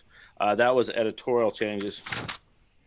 On 74, it was cleanup language. We took out the domestic cooking systems for the I-2.1. 13, 3.2. Oh, this was about the delayed egress. The model code changed it to controlled egress, which is one of the types of egress that we don't allow. So we just corrected it back to the way in California for delayed egress, because the controlled egress is allowed in specific occupancies. It's not a general allowance. So we had to make some changes to match with the California amendments that are already in there. So that is special locking systems. Also on page 78 for 907.3.2, we changed it to smoke there also for the same reasons. It's a life safety system, not a fire building safety system. Going on page 79, that's all the controlled and controlled egress 907.3.2.5, which is 923. That's again smoke detections being put throughout. Page 80. This is the opening protections. This is for the cross corridor doors. We've taken out the way they can design it there and just send them to 716. And put the positive latching, which is already there. And instead of writing it out there, we changed it to a smoke rated door, fire door at 716. Going on to,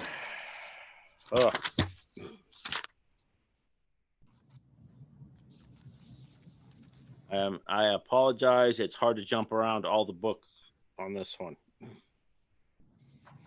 We go to, we're in 909. Now we're at 10.197.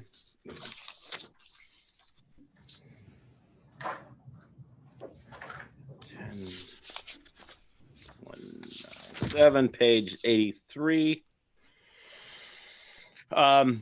This is to correlate with what we already did before for the psychiatric and mental health treatments, to also put it in the controlled egress areas to match what is already in chapter 3.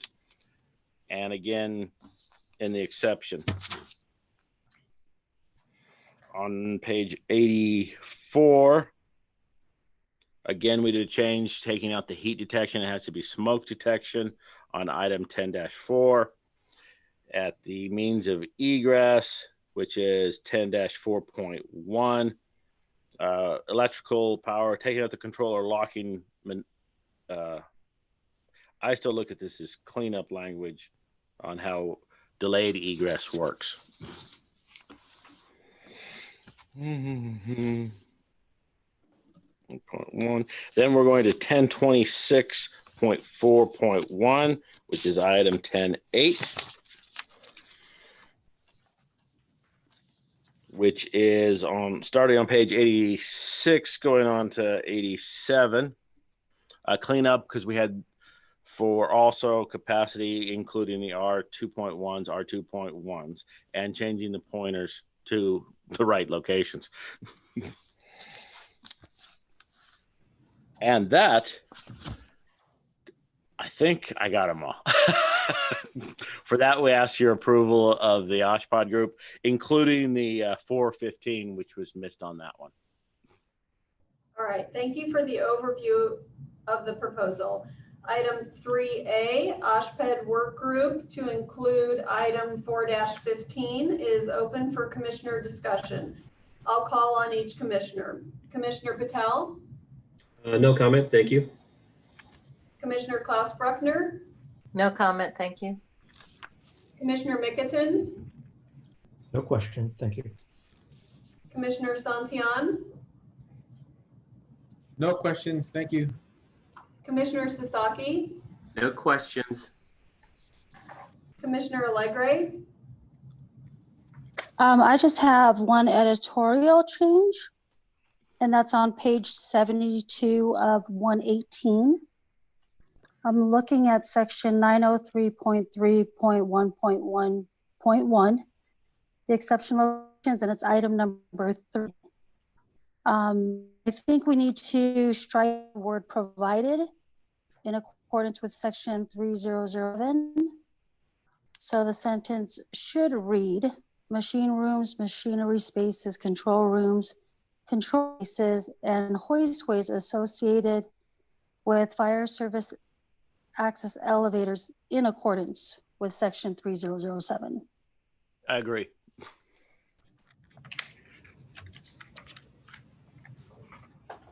No other comments.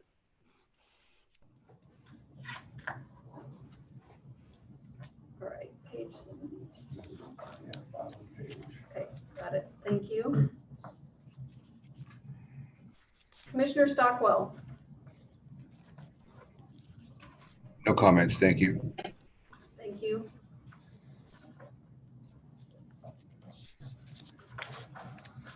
We will now take public comments. If you wish to speak on item 3A, OSHPD work group, put yourself in the queue now by pressing 1 and then 0. If you would like to identify yourself, please clearly state your name and who you represent. Barbara, can you check the phone for commenters on item 3A? You have 0 questions remaining. BSC staff, were there any written comments submitted prior to the meeting? Not for the OSHPD work group. Thank you. That concludes the public comment portion. I will turn item 3A, OSHPD work group, back over to the commissioners and entertain a motion at this time to consider the State Fire Marshal's proposed adoption of amendments to the 2019 California Building Code. And I'll make a note that there were 2 minor amendments proposed during the discussion.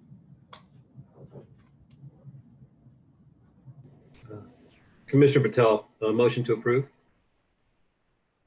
With amendments? Commissioner With amendments. Allegre, Commissioner Allegre seconds with the amendments. Thank you. It is moved and seconded that the motion be approved with 2 amendments. Is there any further discussion from the commissioners regarding this motion?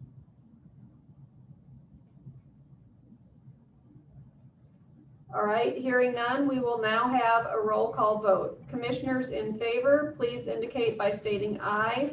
Those opposed, please indicate by stating no. If abstaining, please state this.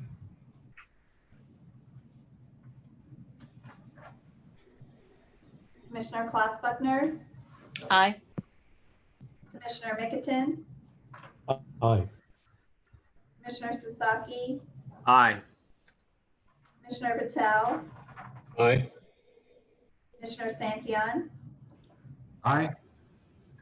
Commissioner Allegre, Aye. Commissioner Stockwell. Aye. All right, the vote is unanimous. Thank you, Pam. I was looking up, I wanted to make sure that we captured the sections that these amendments are in. It was 4-15 on page 14 and 9-4 on page 72. That's correct. Yeah, okay. Yeah. All right, thank you. I think at this time we'll take a short break for 10 minutes. And then we'll come back and I think our goal will be to finish the rest of section 3A before we take a full lunch break. All right, so we'll be back in 10 minutes. It's 11:38. Thank you.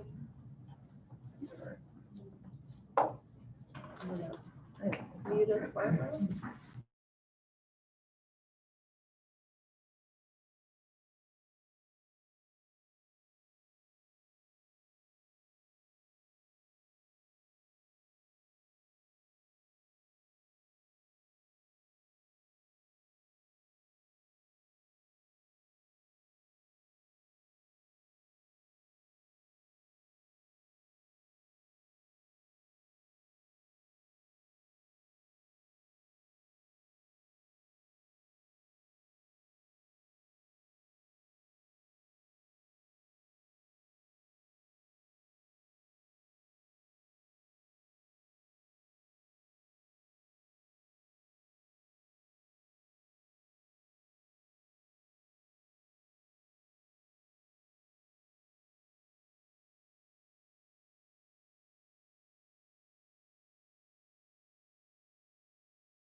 Okay, we're unmuted. All of our commissioners are back.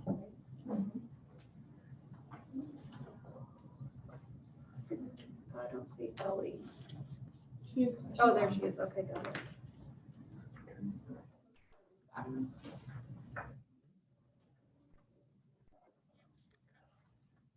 right, I'm gonna get started. All right, welcome back after our break. We are on item 3A, the L occupancy work group. The Office of the Fire Marshal. Will a State Fire Marshal representative please introduce yourself and present item 3A, L occupancy work group? This is Greg Anderson with CAL FIRE, Office of the State Fire Marshal.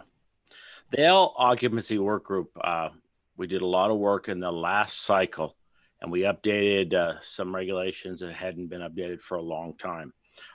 We continued in this cycle mostly on some editorial changes, but there is another change in the fire code on elevators. But we'll start with page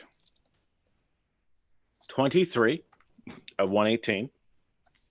On section, this is 4-32, section 453.4.4. This is on the area that's designated for spill supplies. It was just some cleanup language. It's already been in the code. It used to be prescriptive on the size, but nobody knew what it was for. We've now said that if the AHJ needs it for the size, this is what we're looking at, that adequate supplies are there. In the next section on 453.4.7.2, we added or vertical assemblies because the ducts can penetrate any of the assemblies. And so we wanted to be clear. On section 453.9, just added the chapter 11 and changes or to and, just editorial to where the regulations are specifically. Then to 10-7, which is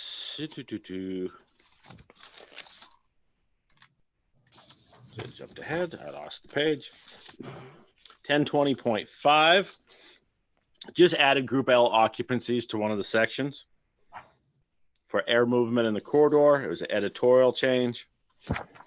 And then going to, where did I lose it? Section 3001.1.6, that's 15-1, and that is on page 97 of 118. This is a pointer to the fire code, and this is addressing the movement of hazardous material in elevators. There are limits in the International Fire Code for how much hazardous material can be in an elevator. We'll talk about more than this fire code, but we added a limit that you can't have personnel in there when you have cryogenic gas or cryogenic liquids or gases at certain levels because of the asphyxiant hazard. And then we put in a whole new section for how you can exceed the levels that are limited for an elevator if you provide these safety requirements. A way to lock out the elevator so it won't stop at any of the floors. There's no personnel, has to be approved by the AHJ. And this is just a pointer to that section in the fire code. So that's it from the Group L. We ask for your approval of these proposals. Thank you. Thank you for that overview of the proposal. Item 3A, L occupancy work group, is open for commissioner discussion, and I'll call on each commissioner. Commissioner Patel? No comment. Commissioner Klaus Bruckner? No comment. Commissioner Mickelton? No comment. Commissioner Santian? No comment. Commissioner Sasaki? No questions. Commissioner Allegre? No comment. Commissioner Stockwell? No comment. We will now take public comments. If you wish to speak on item 3A, L occupancy work group, Please put yourself in the queue now by pressing 1 and then 0. If you would like to identify yourself, please clearly state your name and who you represent. Barbara, can you please check the phone for commenters on item 3A? You have 0 questions remaining. Right. BSC staff, were there any written comments submitted prior to the meeting? No comments received for the L occupancy group. Thank you. That concludes the public comment portion. I will turn item 3A, L occupancy work group, back over to the commissioners and entertain a motion at this time to consider the State Fire Marshal's proposed adoption of amendments to the 2019 California Building Code.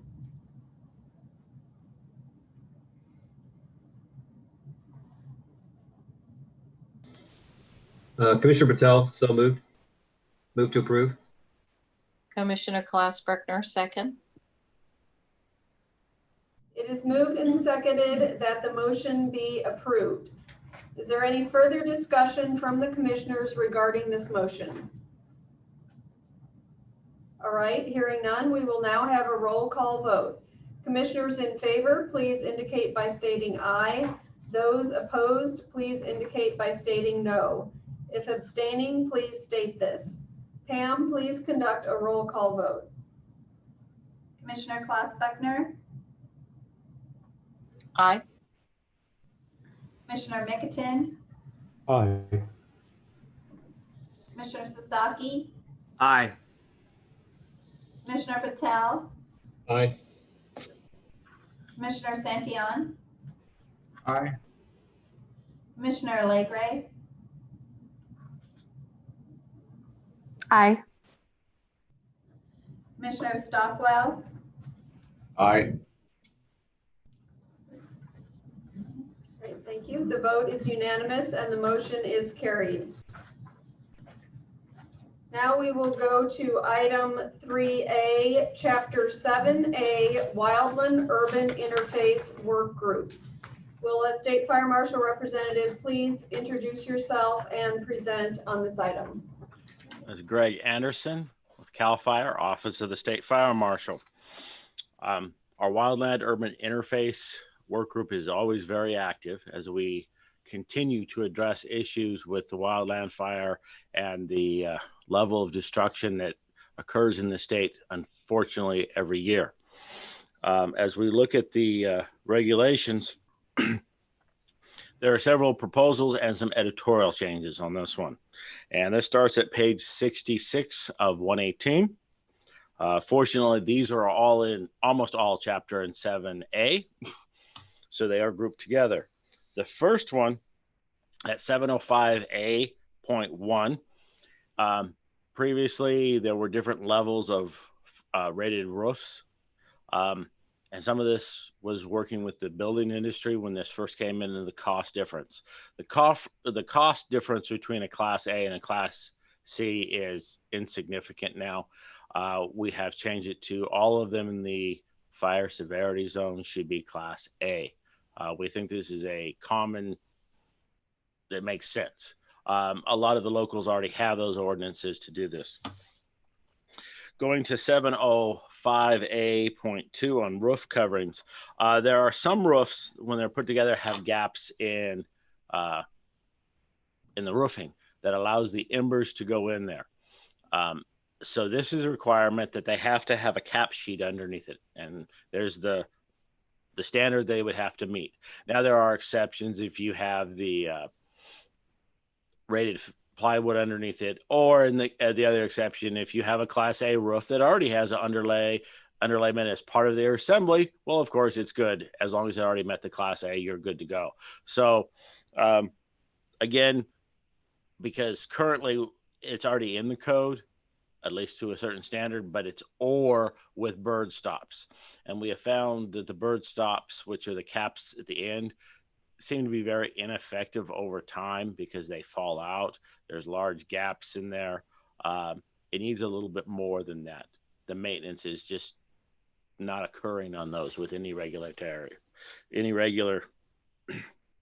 maintenance plan. Going on, 706A.2. There are now the listed, we're going to call them WUI events. It's events listed to ASTME 2886. We brought these into the code before, but it wasn't one of the options. And one of the reasons it was brought in as an option is the manufacturing wasn't there to supply the state. Now, working with the manufacturing, there are at least 3 manufacturers that can meet this demand, as I was informed. We know they perform much better than the screens, and embers are identified as a major problem in protecting structures from wildland fires. And so we are moving forward to requiring the vents, and this would apply to new construction. And then going on, the vents, it continues on to the next page. There's a few sections where that had to be changed. The other change was in 709A.1 on page 69. On the decks where they meet the wall, that is where embers pile up. And there was a lot of discussion about how to address this. And the committee looked at putting a metal flashing applied vertical on that wall. We had a lot of work with NIST, national level, and some of the preliminary testings that have done. There was discussion about how to do a prescriptive of how to put this, but there's so many different ways it can be done. We went with the generic, the 6-inch flashing there adds a level of protection when you're adding that deck there. On the next page on the roof decking, this is just editorial, changing index to rating to index to match the correct terminology, taking out may and shall be permitted. Then we go to chapter 15. This is to continue because chapter 15 is the roofing chapter. And since we're changing it in the WUI, we need to change it in chapter 15 on page 89 of 118.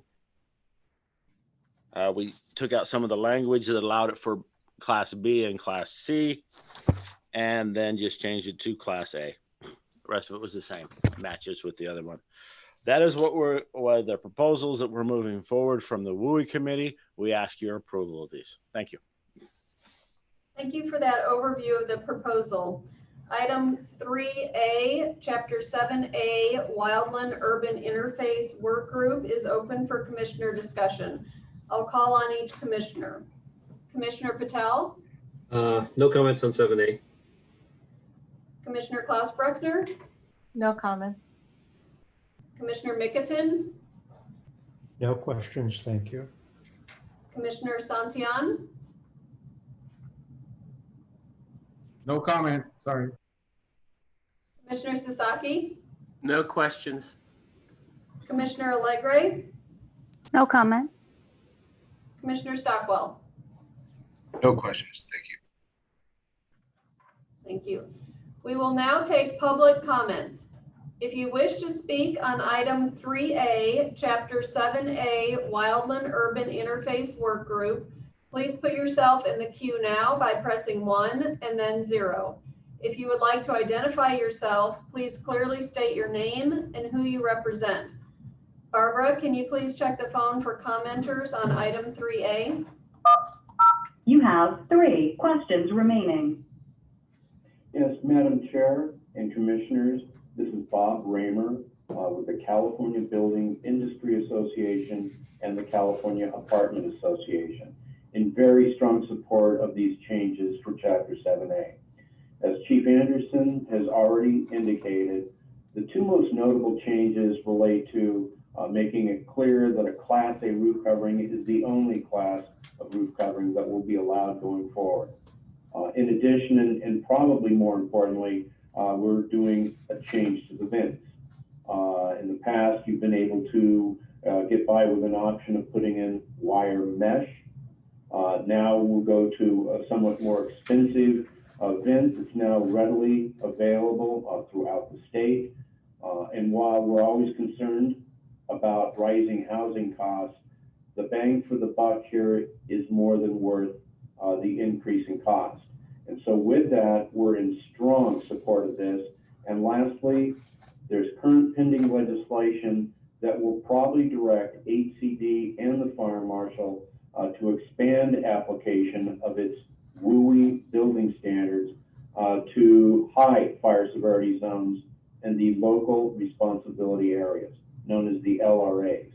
We're also very supportive of that, but for the time being, we seek your support of this package today.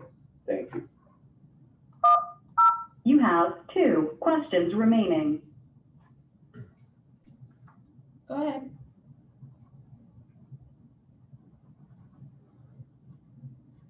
To the caller on the line, you can go ahead. Hello? Sorry, I had it muted. This is Manny Muniz, consultant to Hoover Treated Wood Products. I first want to commend the State Fire Marshal and Chief Anderson for the tremendous amount of work done on these 3 packages and the extensive public participation process that was engaged in place. It's very impressive.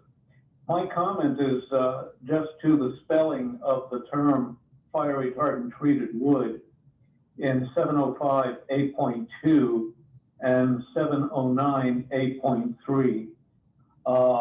There is a spelling of that term that requires a hyphen, several hyphens, but there were too many hyphens when the final version came out. So we just want to have that last hyphen removed between the words wood and treated.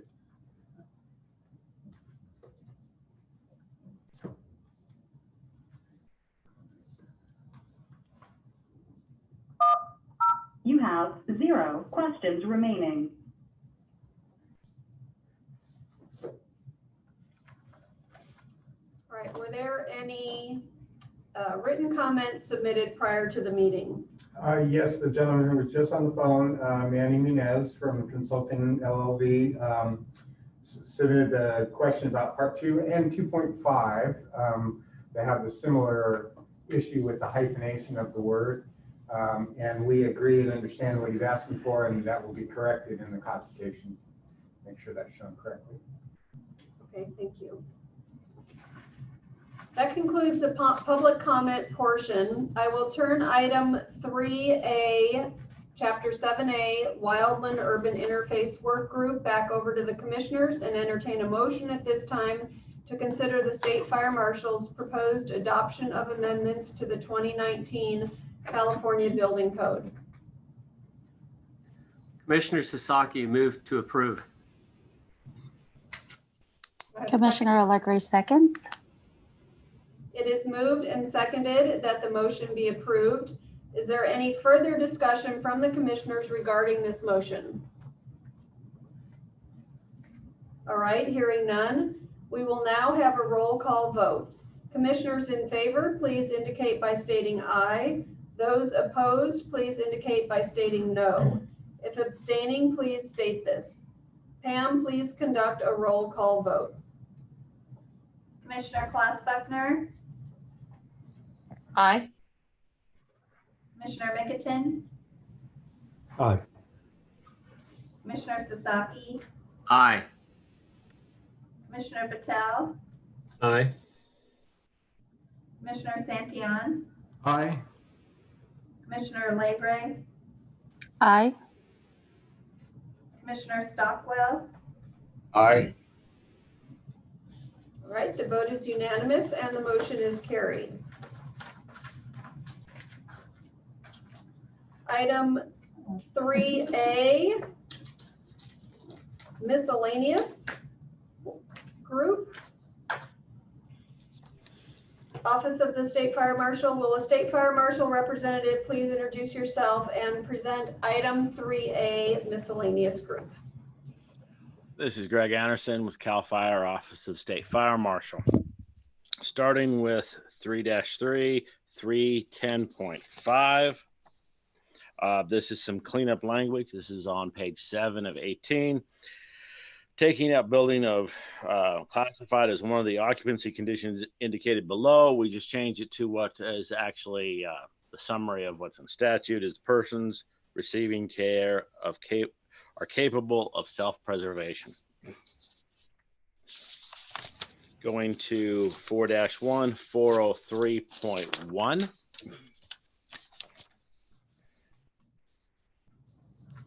This is just adding a pointer to the definition for high rises. It's an editorial change. 9-6, 905.4.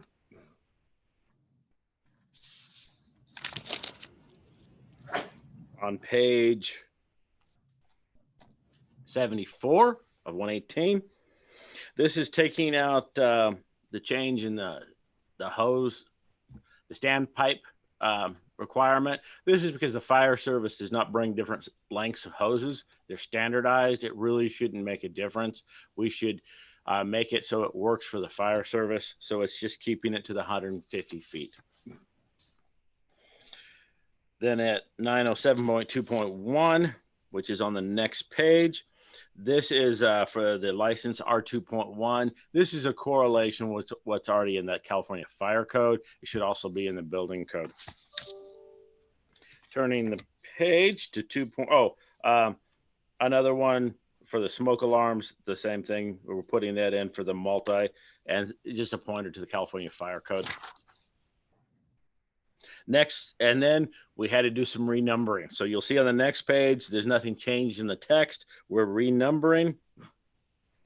And there's a pointer on section 907.2.10.2.5 for existing group Rs, sending to the residential code, chapter 11 for the existing and the fire code. And then 2.3, section 907.2.10.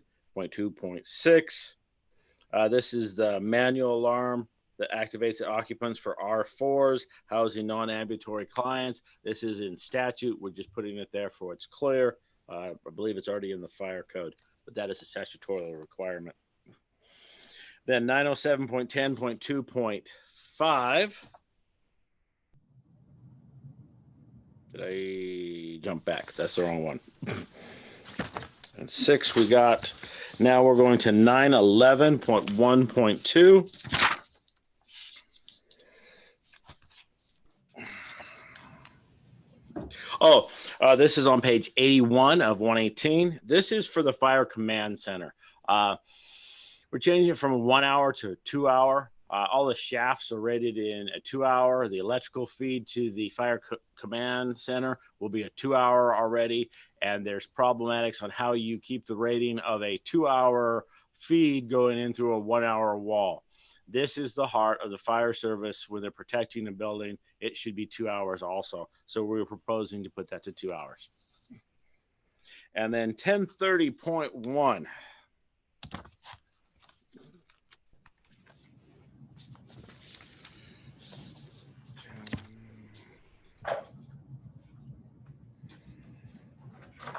Oh, this was a publishing error.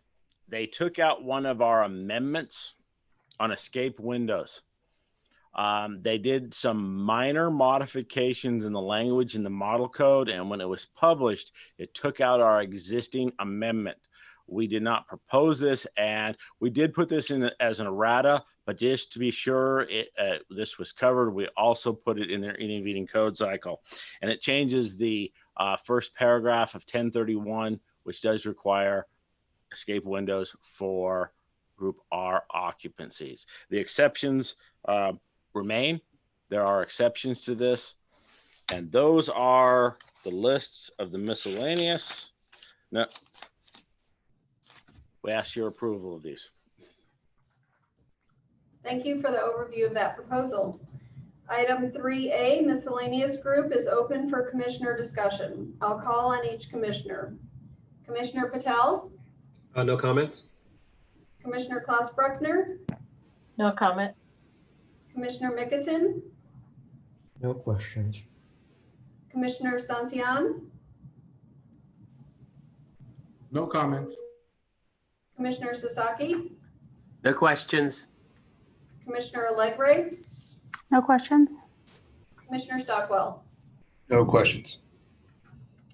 Thank you. We will now take public comments. If you wish to speak on item 3A, miscellaneous group, Please put yourself in the queue now by pressing 1 and then 0. If you would like to identify yourself, please clearly state your name and who you represent. Barbara, can you please check the phone for commenters on item 3A? You have 0 questions remaining. Thank you. BSC staff, were there any written comments submitted prior to the meeting? Not to the miscellaneous items. Thank you. That concludes the public comment portion. I will now turn item 3A miscellaneous back over to the commissioners and entertain a motion at this time to consider the state fire marshal's proposed adoption of amendments to the 2019 California Building Code. Commissioner Santillan moves to approve. Commissioner Klaus Brickner, second. Thank you. It is moved and seconded that the motion be approved. Is there any further discussion from the commissioners regarding this motion? Hearing none, we will now have a roll call vote. Commissioners in favor, please indicate by stating aye. Those opposed, please indicate by stating no. If abstaining, please state this. Pam, please conduct a roll call vote. Commissioner Klaus Buckner, Aye. Commissioner Mickelton, Aye. Commissioner Sasaki, Aye. Commissioner Patel, Aye. Commissioner Santillan, Aye. Commissioner Legray, Aye, sorry.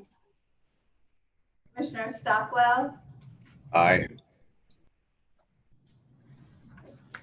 Thank you. The vote is unanimous and the motion is carried.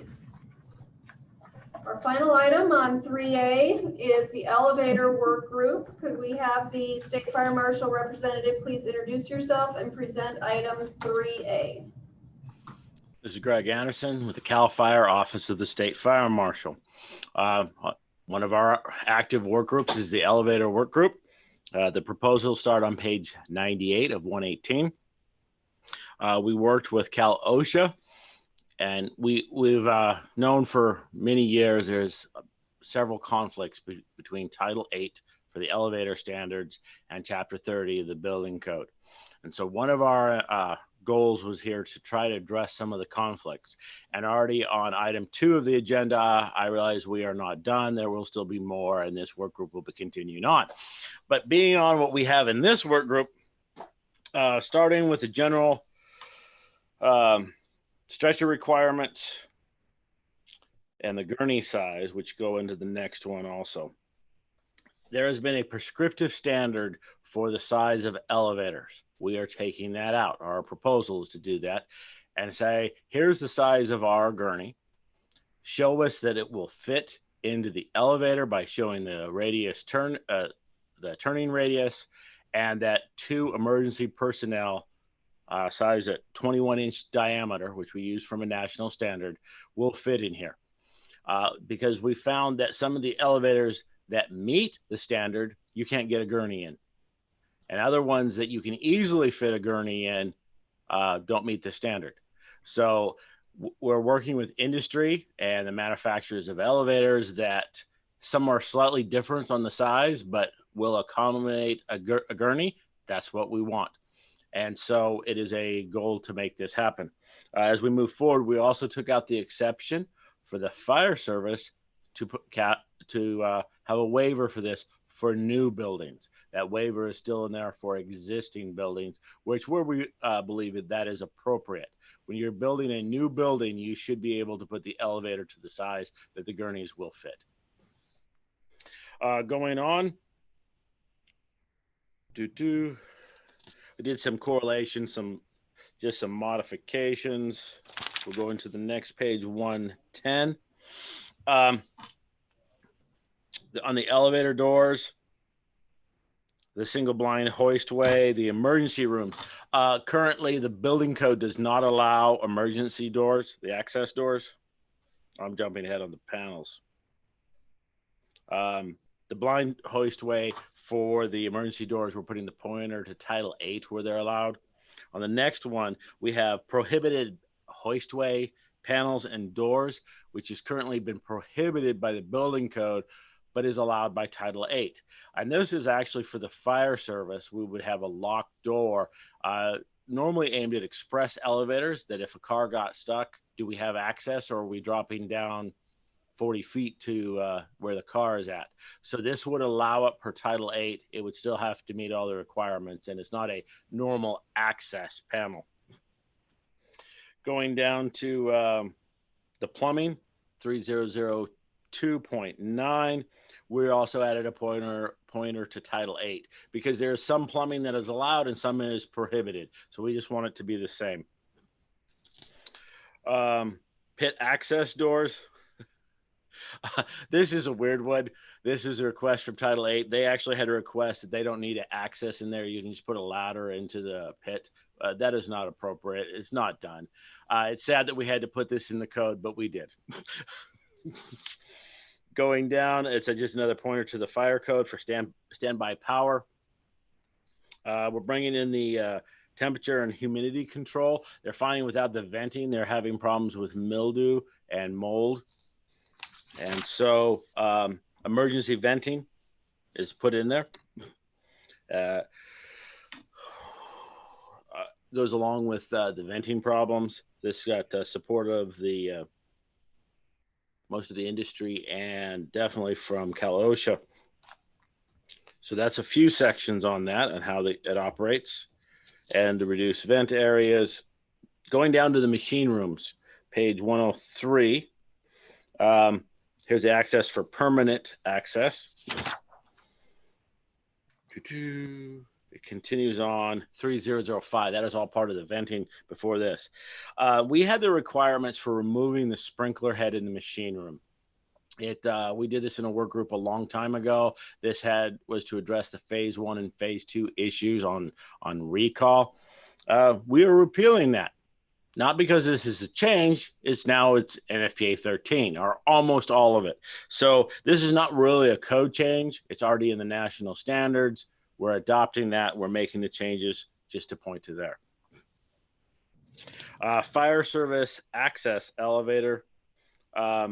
We did have some comments on CAC, from the CAC on this, and working with a few members, we cleaned up some of the language. There is an exception where it wouldn't have to, the fire department access wouldn't have to serve all the floors. It would exempt the below grade parking floors, which is something that we thought was appropriate, not all subfloors. Occupant of evacuation elevators, to clean up some of the language of which ones, if occupant evacuation elevators are used, the banking of this. And this has to do with the generator. And this is to say, yeah, the bank will now be served by the generator.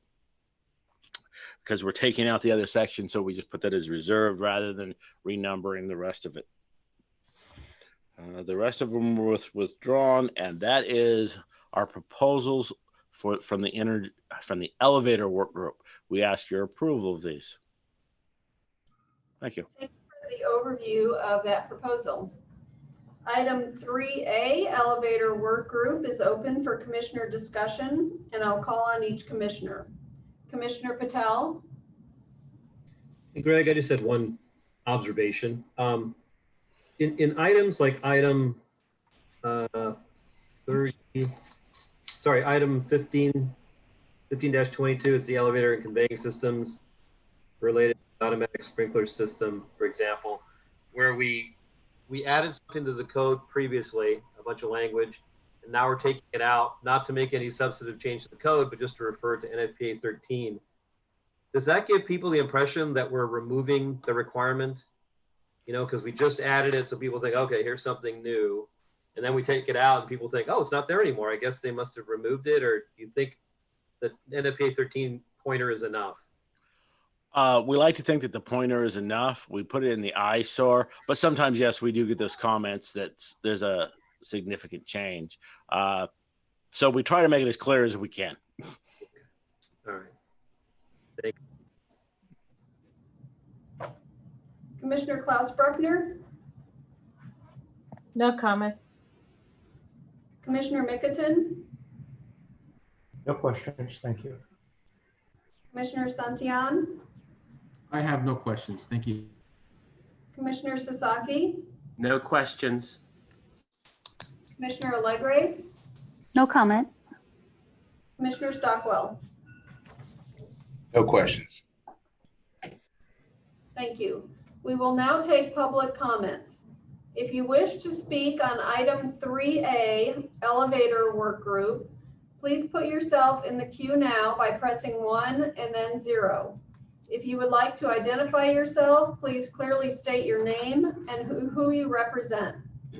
Barbara, please check the phone for commenters on item 3A. You have 3 questions remaining. Hello, this is Kevin Brinkman with NEI. I just had a quick question in light of my comments earlier regarding the elevator emergency communication. Is it appropriate at this time to seek an amendment to reference the 817-1-2019 requirements for the two-way communication?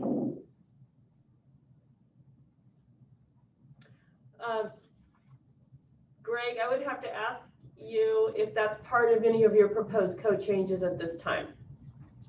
We have pointers for the standard to be the same as what's in Title 8 to have a correlation. To change it across the board could have some consequences that were unintentional.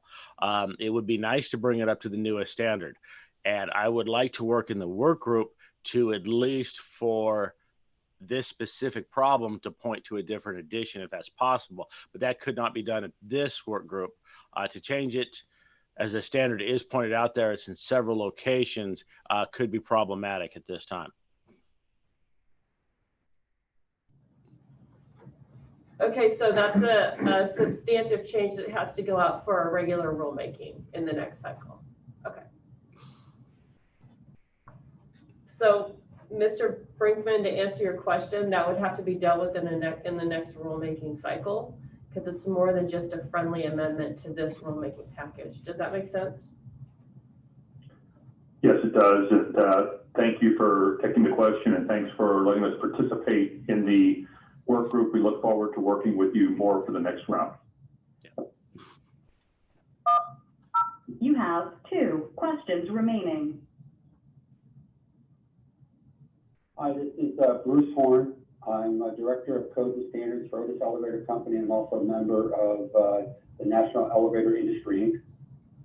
And I did submit some comments on a few of the items, just minor modifications. And again, I would first say enjoyed the working group relationship with Mr. Anderson and his folks. I think that's been very beneficial, as you can see, by the modifications to add a lot of clarity in the elevator sections that a lot of us have experienced over the years on conflict and confusion. So I applaud the team and everybody for pulling this together, and thank you very much. On the item of 15-3, the comment that was submitted was to recommend a removal of the word minimum in 2 places, because this could be confusing, as we've seen in other areas where people see the word minimum. That implies that there are larger sizes they would want to consider. And the word minimum does not exist in the model code for defining the size of the gurney. And it just thinks that that would add additional confusion by having the word minimum. And I also think that the minimum diameter for emergency personnel, I think was identified during Mr. Anderson's highlight, that we worked with industry standards and anthropometric data to establish that 21 inches. And by the way, this is unique within the California Building Code, as the model standard only makes reference to the gurney size required for the elevator. And the fact that you're I've removed the fixed dimensions and the adding the space required for emergency personnel, I think is enhancement. And I think further remove confusion would be taking the word minimum out.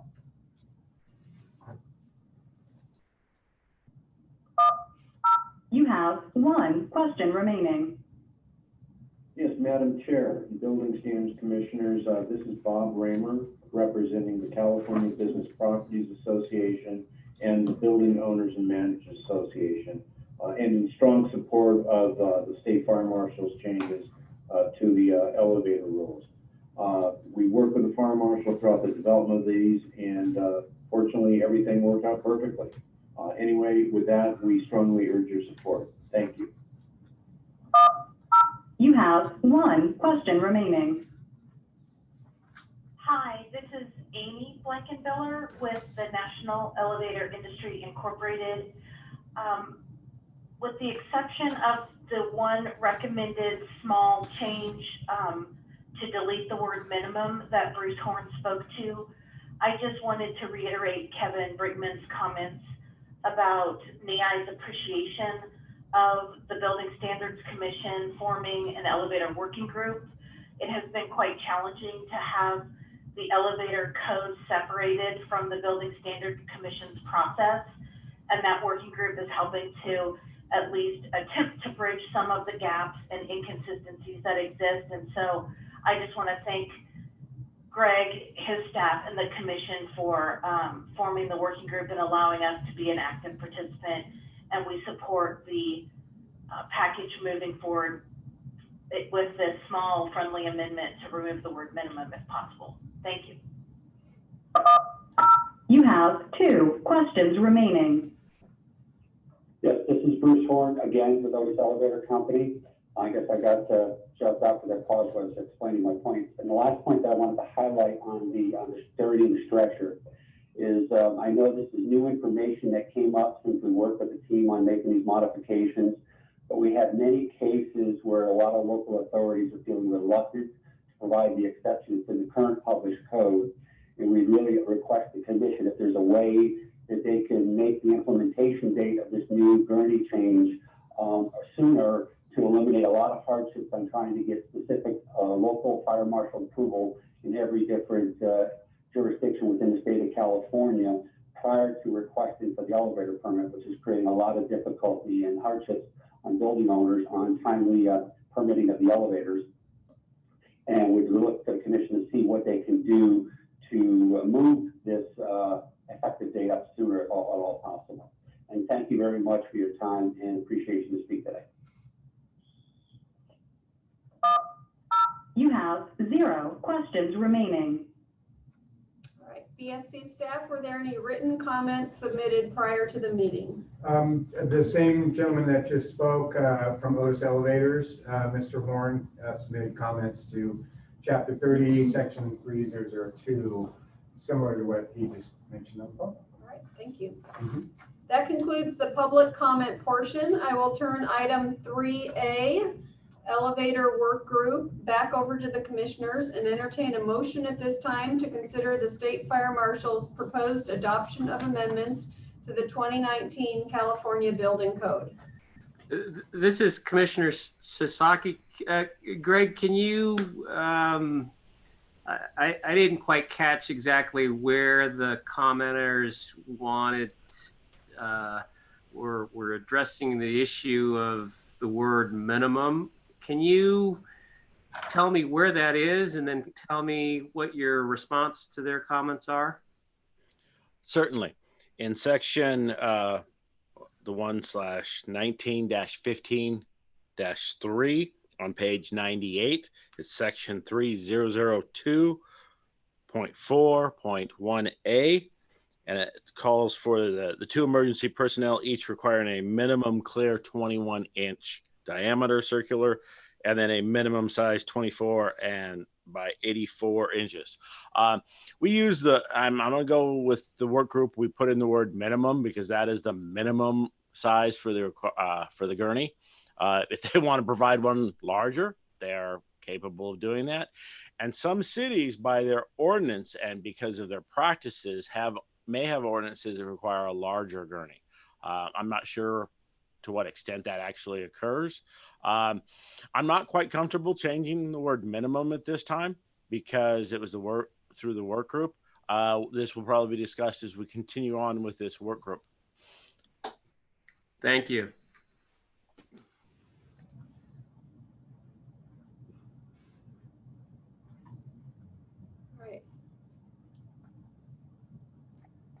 And Commissioner Mikitchen moved to approve. All right, thank Thank you. Is there a second? Commissioner Klaus Brickner, second. Thank you. It is moved and seconded that the motion be approved. Is there any further discussion from the commissioners regarding this motion? This is Commissioner Patel, I just had one comment to the caller that spoke about moving up the adoption date. One suggestion I would have is that if you have a building department or fire department that you point this out to them, that this has been adopted by the commission in the intervening code, and perhaps propose it as a modification. Many local jurisdictions will accept that, knowing that it's coming in the next code cycle. Just a suggestion.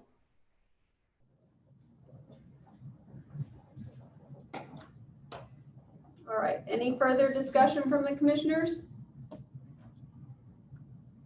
All right, hearing none, we will now have a roll call vote. Commissioners in favor, please indicate by stating aye. Those opposed, please indicate by stating no. If abstaining, please state this. Pam, could you please conduct a roll call vote? Commissioner Klaus Buckner, Aye. Commissioner Mickelton, Aye. Commissioner Sasaki, Aye. Commissioner Patel, Aye. Commissioner Santillan, Aye. Commissioner Legray, Aye. Commissioner Stockwell, Aye. The vote is unanimous and the motion is carried.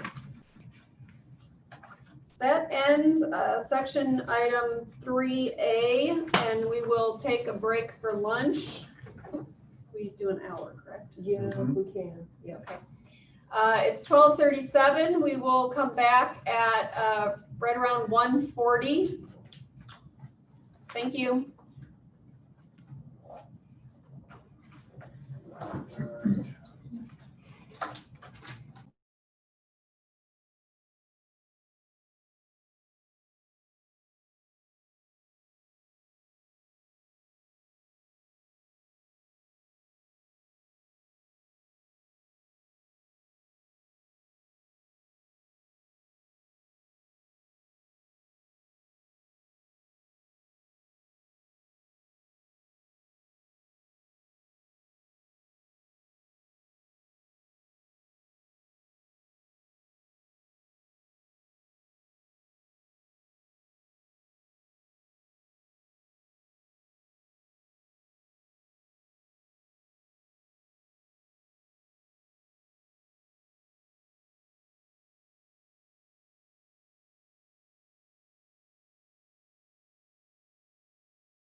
Mia, can you hear me? Yes. Thanks for taking my discussion during lunch. Two things I always want to say is the commissioners going to do an overview vote for part 2 in case we missed anything in the grouping.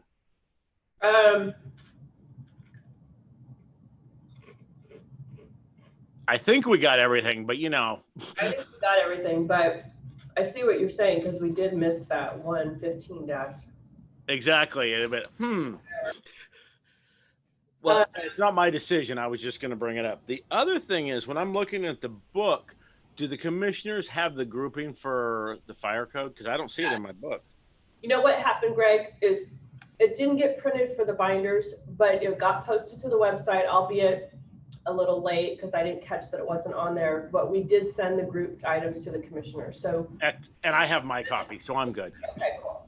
Thank you. I'll go back to lunch now. All right. Thanks. Me too.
Hi, Danielle.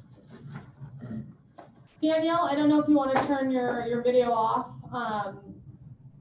And then, do you have access to the stream text for captioning?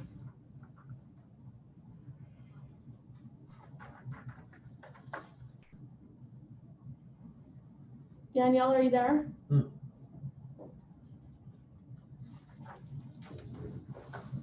She just went off. She went to close. Oh, okay. Yeah. No, she's down here. It hopped around, but her video appears to be off. Okay. Video's off.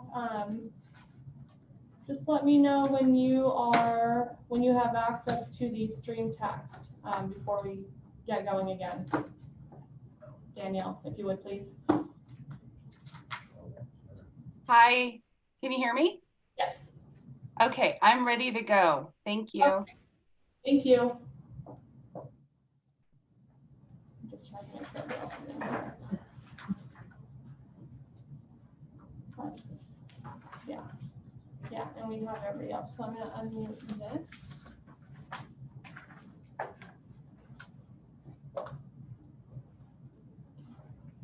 Ready?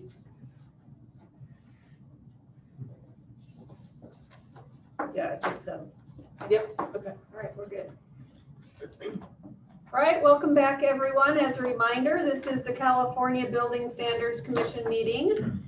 We're going to begin again this afternoon with the Office of the State Fire Marshal. We're on item 3B for the Office of the State Fire Marshal, the proposed adoption of amendments to the 2019 California Residential Code, Part 2.5 of Title 24. Could we have a fire marshal representative please introduce yourself and present item 3B? This is Greg Anderson with CAL FIRE, Office of the State Fire Marshal. We're looking at the proposals for the California Residential Code, which will be much easier than the Building Code. Looking at page 1 of 12, all the way through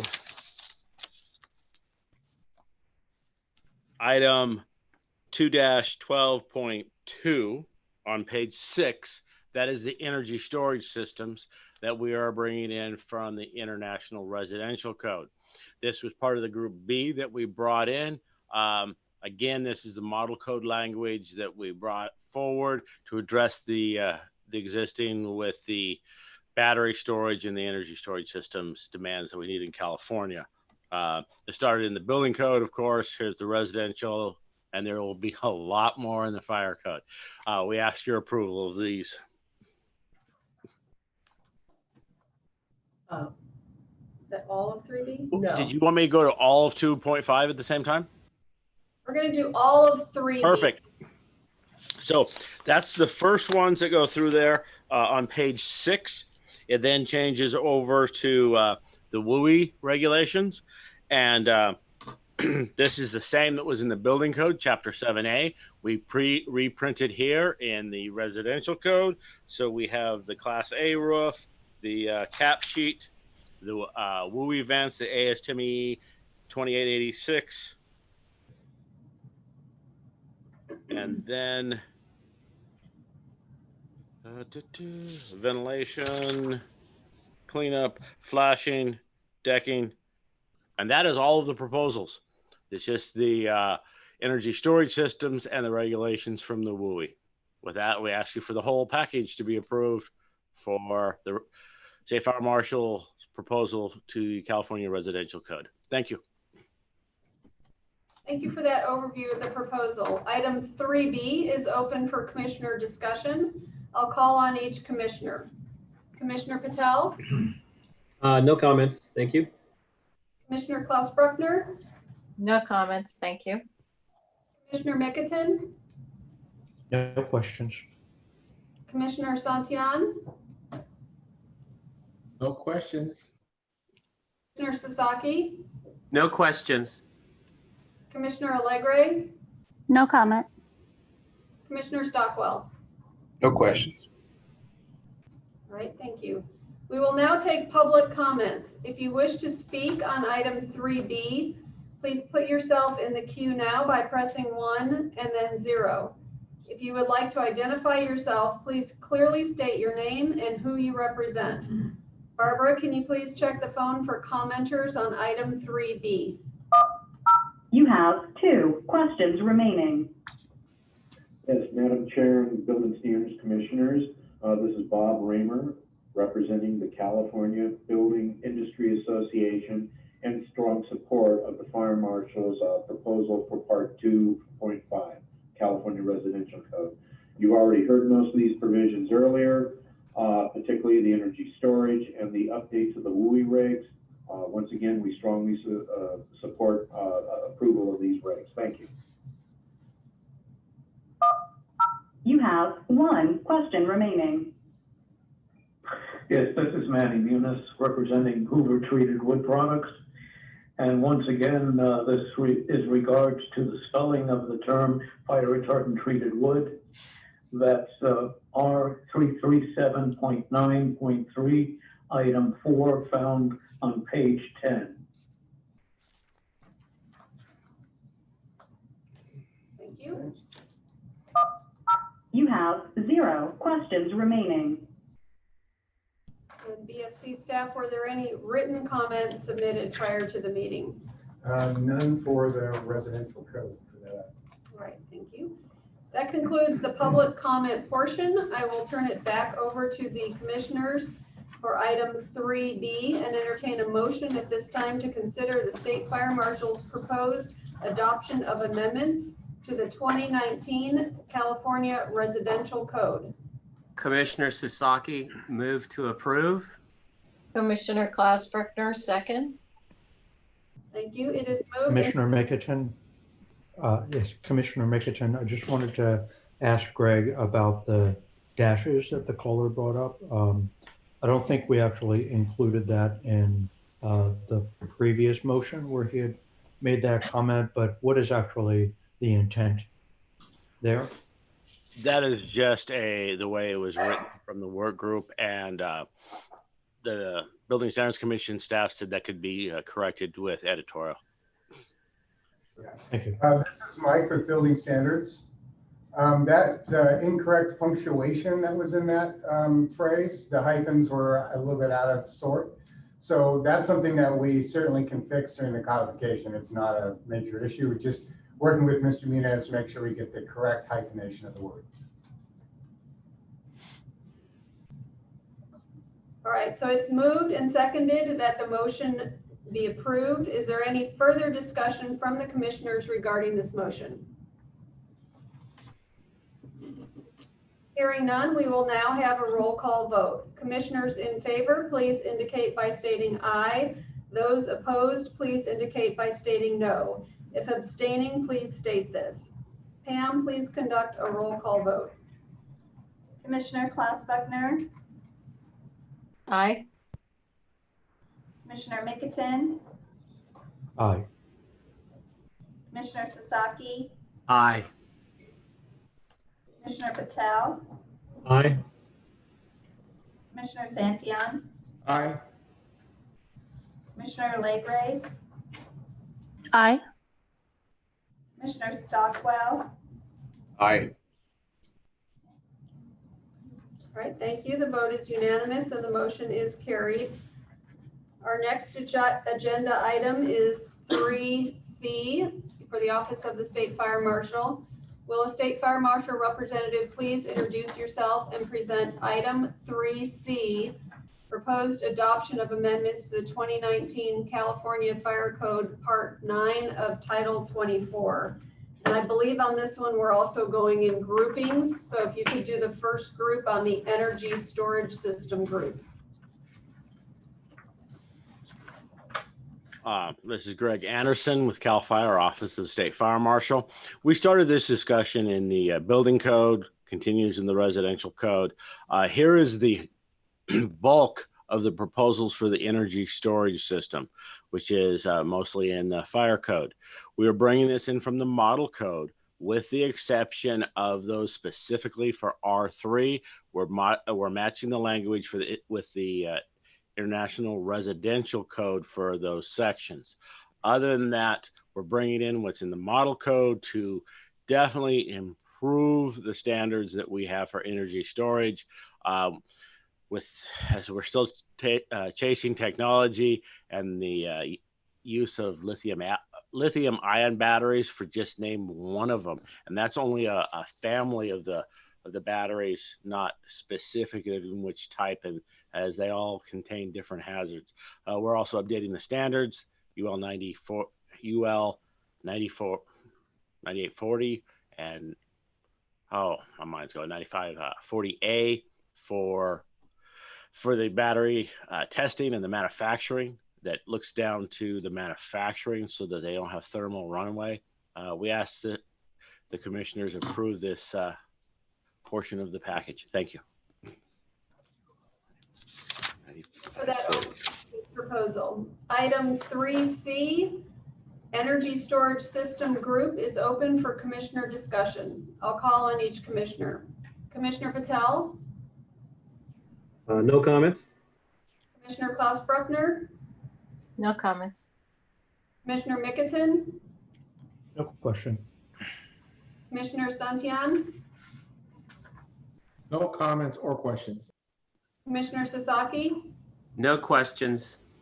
Commissioner Allegre? No comment. Commissioner Stockwell? No questions. Thank you.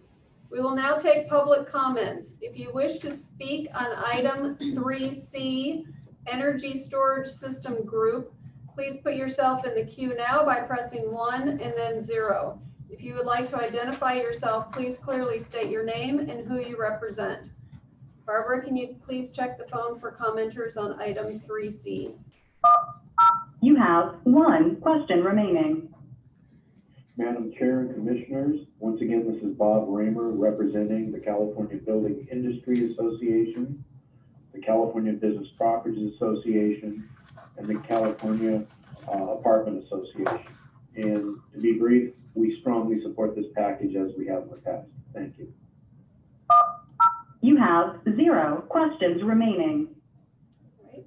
BSC staff, were there any written comments submitted prior to the meeting? Not for this item, that we're any different than part 2. Okay. Connected that way. Thank you. That concludes the public comment portion. I will turn item 3C, Energy Storage System Group, back over to the commissioners and entertain a motion at this time to consider the State Fire Marshal's proposed adoption of amendments to the 2019 California Fire Code. Commissioner Mickelton, move to approve. Commissioner Allegre seconds. Thank you. It is moved and seconded that the motion be approved. Is there any further discussion from the commissioners regarding this motion? All right, hearing none, we will now have a roll call vote. Commissioners in favor, please indicate by stating aye. Those opposed, please indicate by stating no. If abstaining, please state this. Pam, could you please conduct a roll call vote? Commissioner Klaus Buckner, Aye. Commissioner Mickelton, Aye. Commissioner Sasaki, Aye. Commissioner Patel, Aye. Commissioner Santian, Aye. Commissioner Allegre, Aye.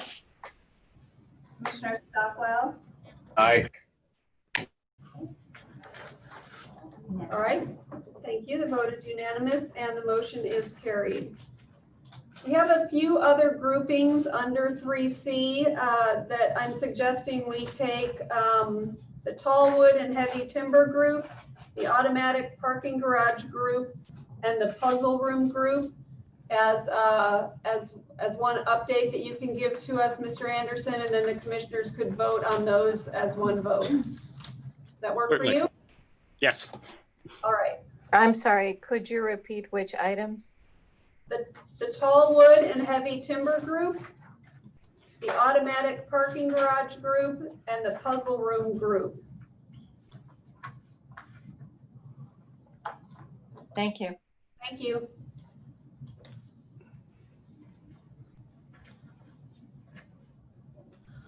All right, could the fire marshal give us an overview of those 3 groupings under 3C?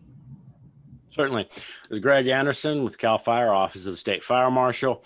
We continue what we already discussed in the California Building Code proposals. There were a few proposals from the model code that also went into the fire code, whether there were special inspections or definitions and some of the standards. As you see, there's only 5 sections there. So this completes the tall wood building proposals, and we asked you approve those. We also had a few with the automatic parking group. Again, we're talking about the mechanical parking where they stack them up, and some of these driven for the sprinklers and are also in the fire code that need to be there, and the definitions. Going on to the puzzle room group, it is the same. We have the regulations for the building code. They also need to be in the fire code for the alarms, 914, and the table went through there. So we ask your approval for these proposals. Thank you. Thank you for the overview of the proposal. Item 3C, tall wood and heavy timber group, automatic parking garage group, and puzzle room group are open for commissioner discussion. I'll call on each commissioner. Commissioner Patel? Yes. No comments. Thank you. Commissioner Klaus Bruckner? No comments. Commissioner Mickelton? No questions, thank you. Commissioner Santillan? No comment. Commissioner Sasaki? No questions. Commissioner Allegre? No comment. Commissioner Stockwell? No questions. Thank you. We will now take public comments. If you wish to speak on item 3C, tall wood and heavy timber group, automatic parking garage group, and puzzle room group, please put yourself in the queue now by pressing 1 and then 0. If you would like to identify yourself, please clearly state your name and who you represent. Barbara, can you check the phone for commenters on item 3C? You have 1 question remaining.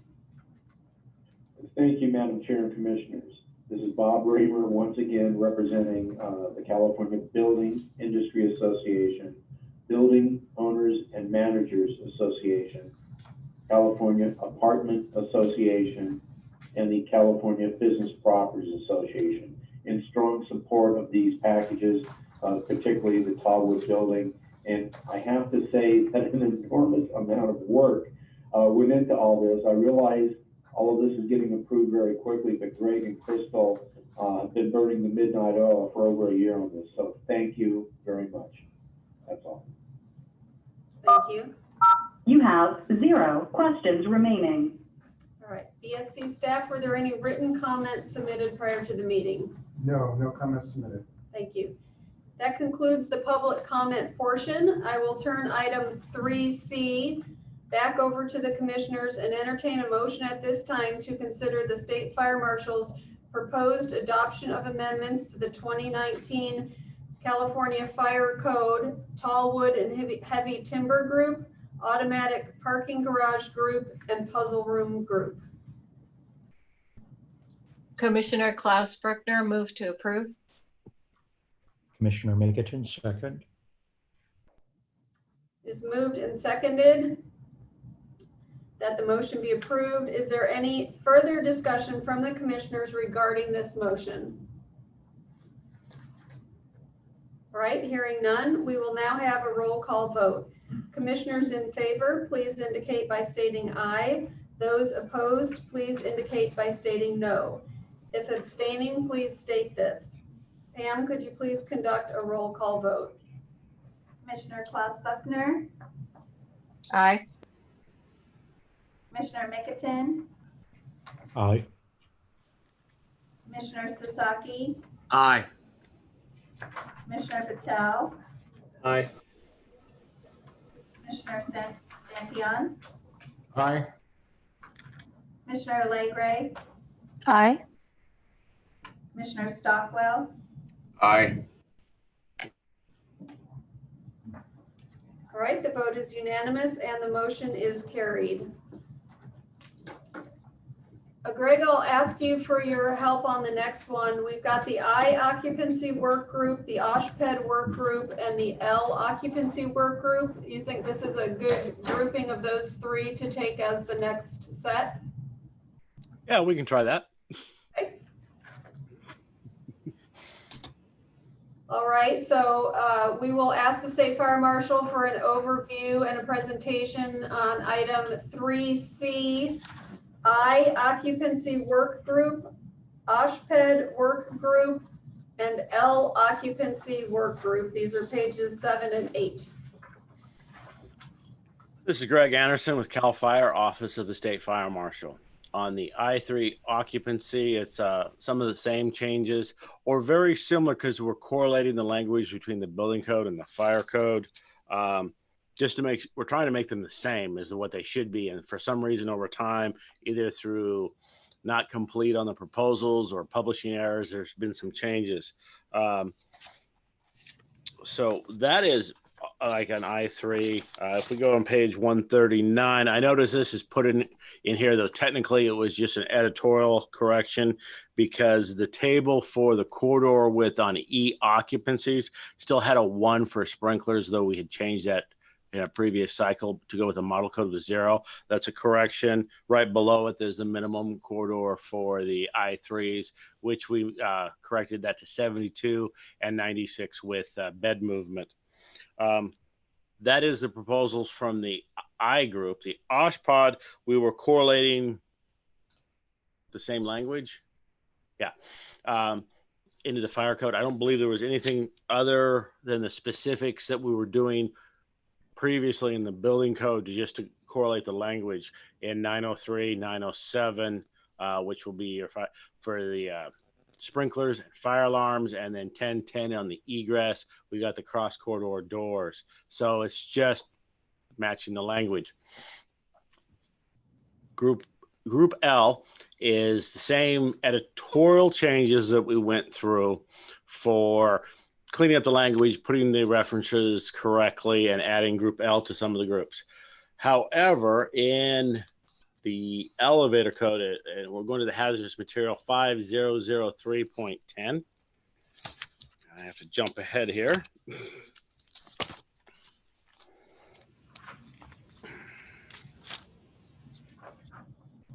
This is where we did, the proposals are to change the hazardous material in elevators.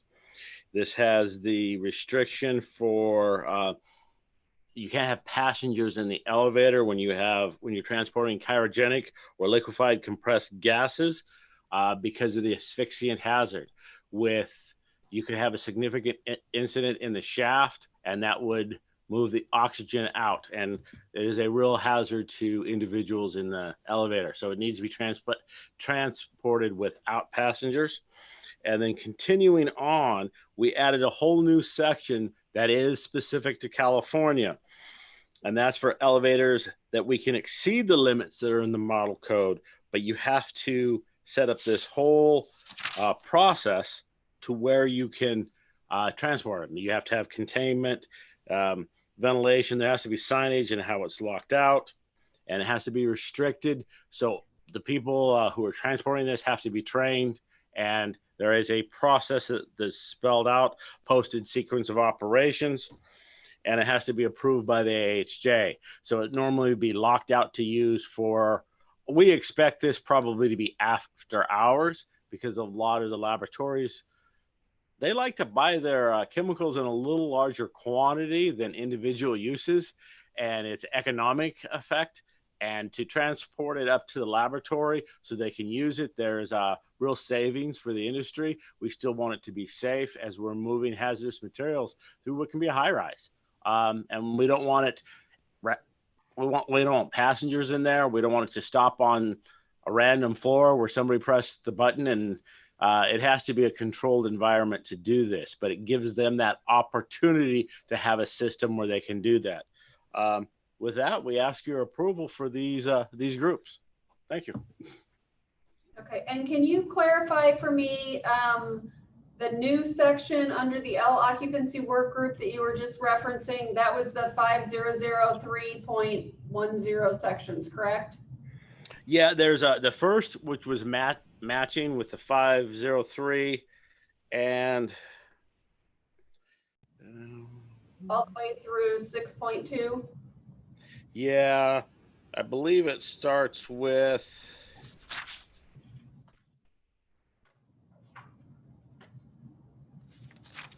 0.10. 0.10.5. 10.5. Okay, that's, yes, thank you very much. Just wanted to clarify that. So thank you for that overview of the proposal. Item 3C, I occupancy work group, OSHPD work group, and L occupancy work group is open for commissioner discussion. I'll call on each commissioner. Commissioner Patel, No comment. Commissioner Klaus Bruckner, I had a quick question, Greg. Sure. Of course I did. On page 130 of 146, Yes. section 5003.10.5.3. Spill containment shall be provided for all transported liquids. Yes. Do you, you guys may want to eventually provide clarification on the containment being for all the liquids combined, or is there spill control and you basically base it on the worst case container in the tray or in the cart?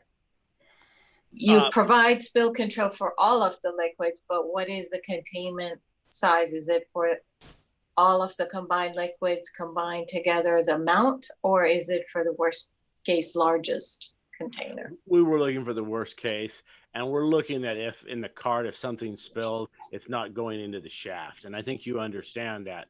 But that was the intent, and we'll probably come back to that one. But at least we wanted that containment in a cart. Yes. Yes, you just might want to provide clarification that it's not, if you have five gallon containers, it's not for 25 gallons. You want containment for all of them, but the containment amount is 5 gallons.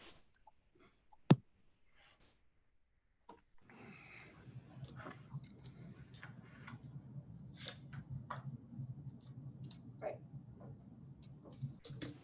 Commissioner Mickelton, No question. Commissioner Santillan, No question. Commissioner Sasaki, No questions. Commissioner Allegre, No questions, but I do have a spell check. I'm looking at page 130. And this is item number 14-7, section 5003.10.5.2.1. And the word gases, one of the S's should be removed. Yeah. Thank you. You're welcome. The second item is just a punctuational correction, page 131. And this is item 14-15, section 5003.10.6.2. And after the word maintained, there's a comma. I think that needs to be removed. Okay. No other comments. thank you. Commissioner Stockwell, Questions? Thank you.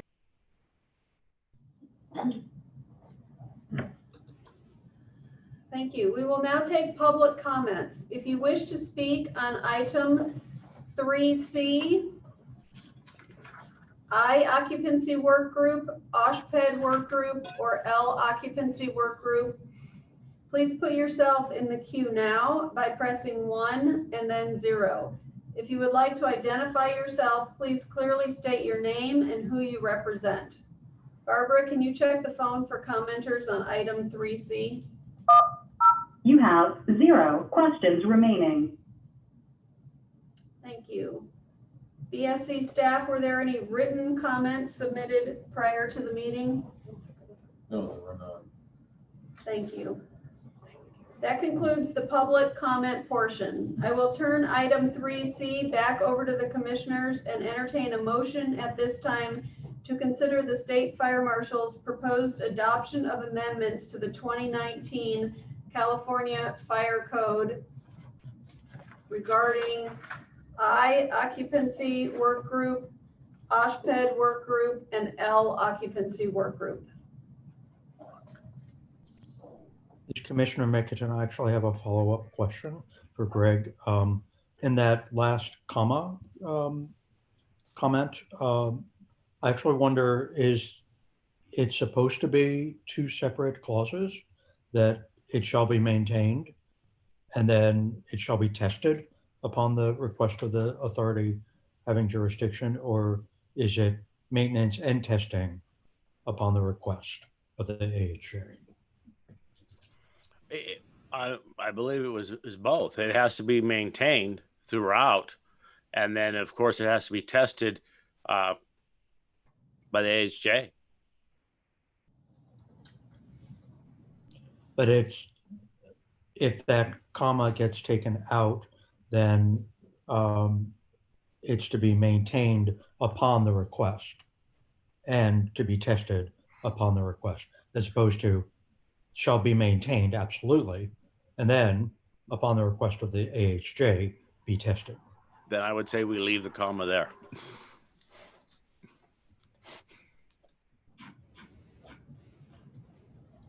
That's all. All right. Do we have a motion on item 3C? Commissioner Patel, move to approve. Commissioner Stockwell, second. Right.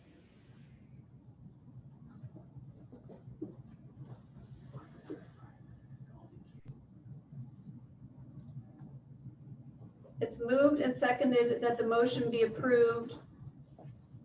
I will note that we have one spelling error that staff will correct on 14-7, the spelling of the word gases. Is there any further discussion from the commissioners regarding this motion? Hearing none, we will now have a roll call vote. Commissioners in favor, please indicate by stating aye. Those opposed, please indicate by stating no. If abstaining, please state this.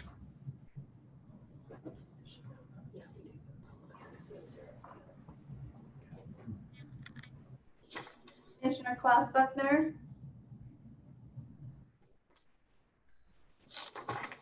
Aye. Commissioner Mickelson, Aye.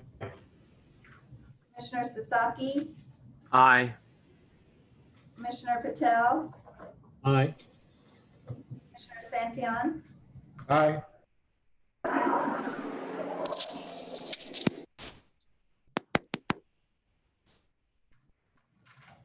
Commissioner Legray, Aye. Commissioner Stockwell. Aye. Right, the vote is unanimous and the motion is carried. Our last two groups in item 3C are the elevator work group and the miscellaneous group. I will ask the State Fire Marshal representative to please introduce yourself and present item 3C, elevator work group and miscellaneous. But isn't there a combustible dust chat group? No. Oh, and fire safety during construction and demolition?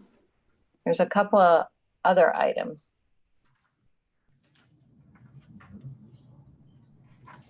Am I missing something? Part of the miscellaneous, Greg? Yeah, I believe that's part of the miscellaneous for the new standards that we brought in. We didn't have those as work groups. Okay, is it possible to separate the combustible dust? Of course, you're the commissioners. You can set it however you want. So Thank you. Should we do the elevator work group first and then we'll go through the miscellaneous as separate items? Certainly. All right. This is Greg Anderson. I'm with the CAL FIRE, Office of the State Fire Marshal. The elevator group we're bringing all the things we had in the building code in chapter 30, but there are a few additional ones. on page 17 of 146, the storage and elevator lobbies, we are bringing it in. That was actually approved at the International Fire Code. We're just bringing it early. And this was complaints that actually in California of people using the lobbies as a storage room for extra furniture. And we found there was nothing in the code that prohibited it, so that's there.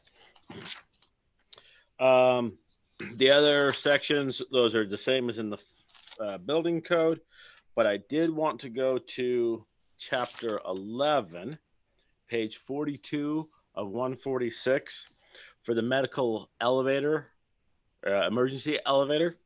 That's actually where we put in that the locals can approve an alteration to existing buildings when they're sizing the elevator, because a lot of times they're upgrading the elevator and the dimensions of the shaft are set. And to meet the new standards, they'd have to do a lot of demolition in a new shaft. And that wasn't the intent. And this allows for existing buildings to improve their elevators, but still look at the needs of the emergency services for their gurneys. And then we have all the same standards and updating the standards, the NFPA standards.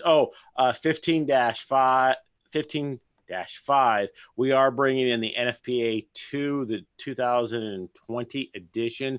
That's for, I don't know why it's in the elevator group. That's a little misnomer, but it is actually just to update the standard for hydrogen technologies.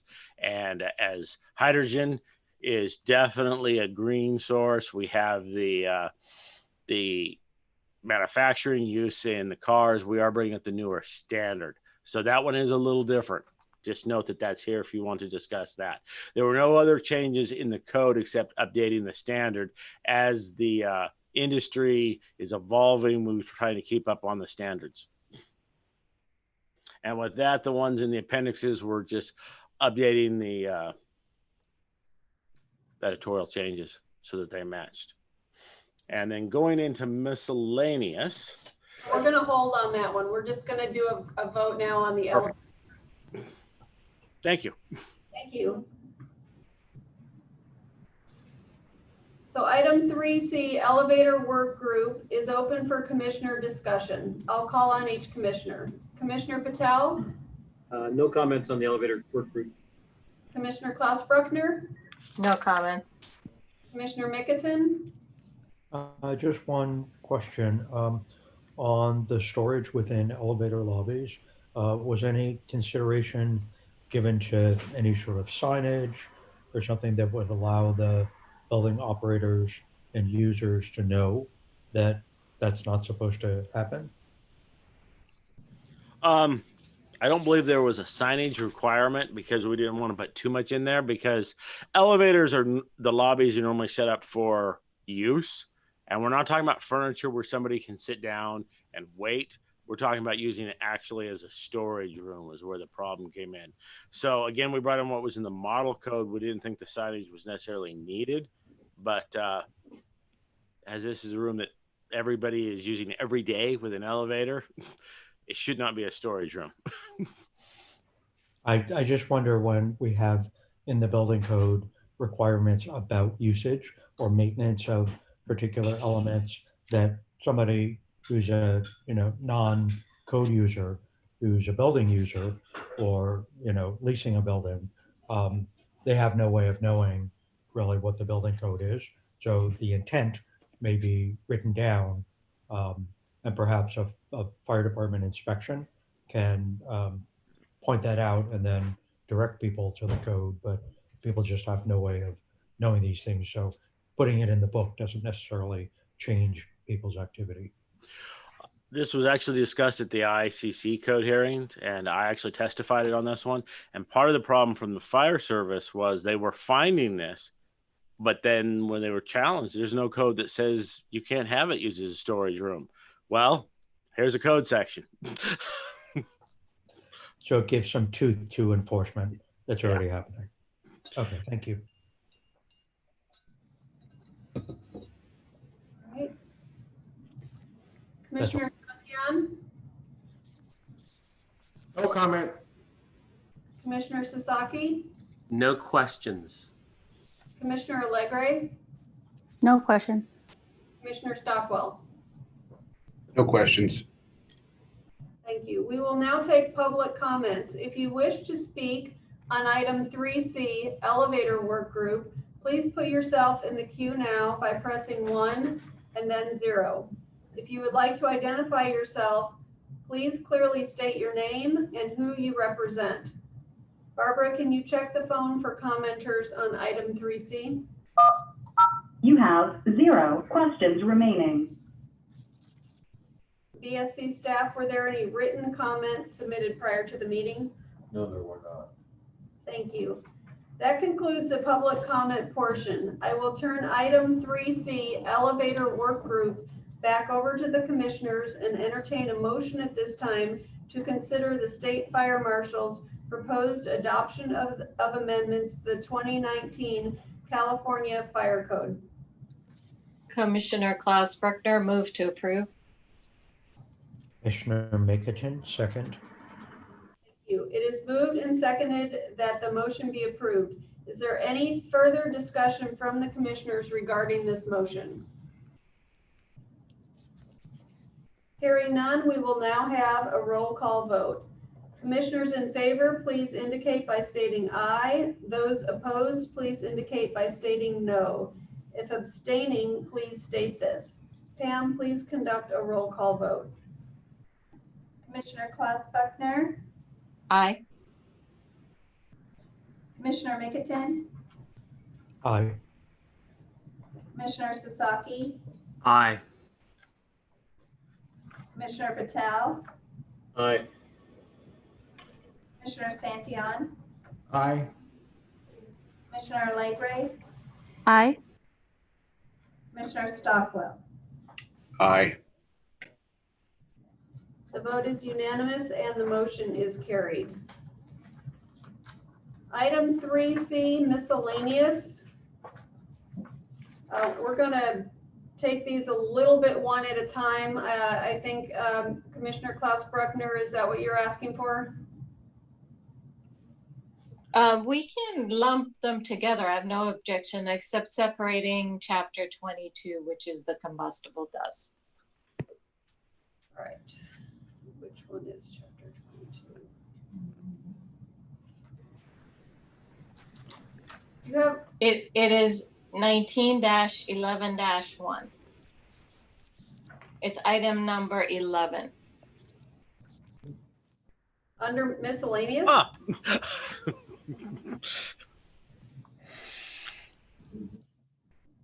Okay. Greg, did we miss one? No, I can address that first as we go through the miscellaneous. Okay. This is Greg Anderson, California Cal Fire Office of the State Fire Marshal. On page 124, the reference to NFPA 68, the standard on explosive protection and deflagration venting, that is part of the energy storage systems group. So it is specifically to the energy storage systems. So which we've already taken a vote on, correct?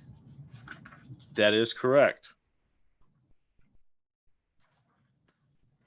Did you have some questions on that, Ellie? That is odd. It's under the combustible dust producing operations. You're adding NFPA 68 to table 2204.1, which is the combustible dust chapter. And there's no references regarding, there's no references on energy storage system. This is purely combustible dust. It's on page 124 of 146. So Greg, on our groupings list, I actually don't see this item listed on a grouping. So is it left out of miscellaneous perhaps, and we need to add it to that grouping? Possibly, but when we're listing it, I'm going to look up the ISO real quick because it is listed as part of the energy storage systems, but it's not in the grouping. And I want to make sure we didn't take action on it already. So can you just give us a couple minutes here to sort this out? Certainly. Page 6. It's on page 23 of the green sheets. So it's page 6 of the grouping. Hey, Mia, this is Crystal from State Fire Marshal's office. It is with the energy storage grouping in your table after 10:15.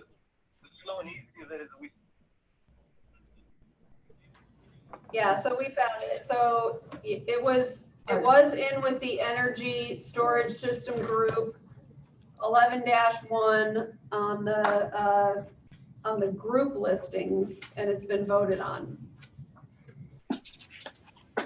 So what are our options here? Viana, I'm going to ask our legal counsel, Viana, is I think because we're still discussing this entire package, I think we can still discuss this item. And Viana, if a different action has to be taken on that item, can we do that at this time?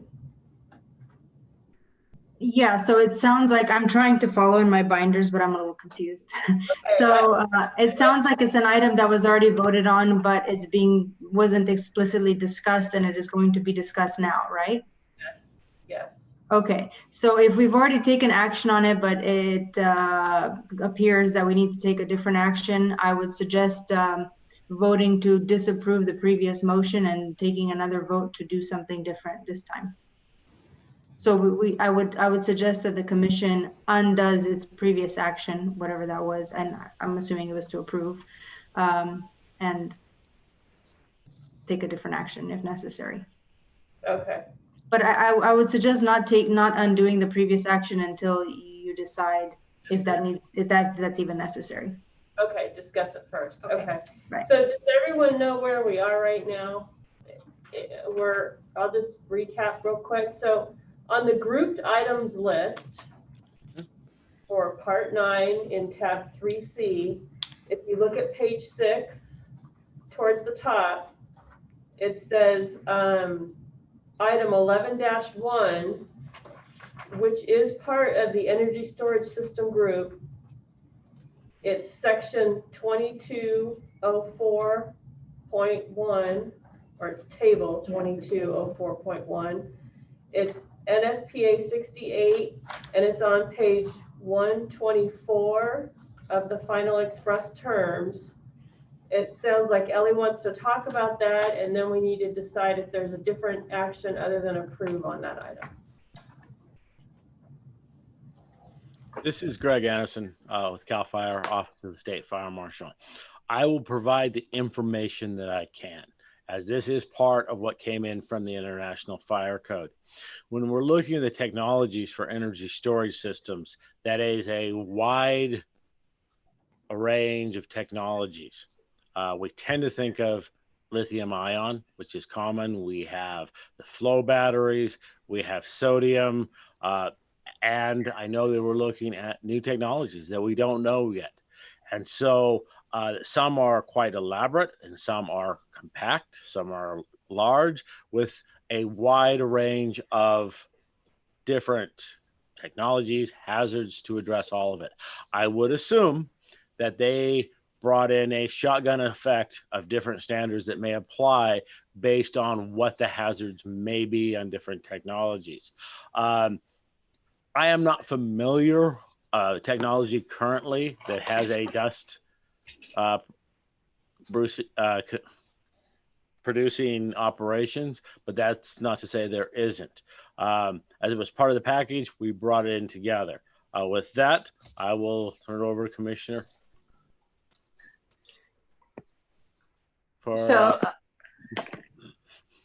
So Greg knows and Crystal knows I've gone and over and over again discussing the combustible chapter, rewriting the combustible chapter. Right now, the combustible chapter is pretty much a lawsuit waiting to happen, in my opinion. We are referencing standards, and this is the model code. It's not Greg. This is coming straight from the model code. the industry pushed to change the requirements so that in the old codes, it used to say, here's a bunch of reference standards, and the fire code official can require it can require regulations within this long list of NFPA standards. Now it says the owner shall comply. In all these standards, now we're adding 68 to it. There is language that's not enforceable. There is reference from that particular NFPA standard to a dozen other NFPA standards, and those reference a dozen other ones. There are equations where I'm not sure if there's data to input to be able to even accumulate information to be able to address the regulations. This chapter, now that everything's required and not when required by the AHJ, is creating a lot of difficulty and a lot of lawsuits for the AHJs, for the consultants, and for the business owners. So I'm having a tough time adding one more standard to that chapter.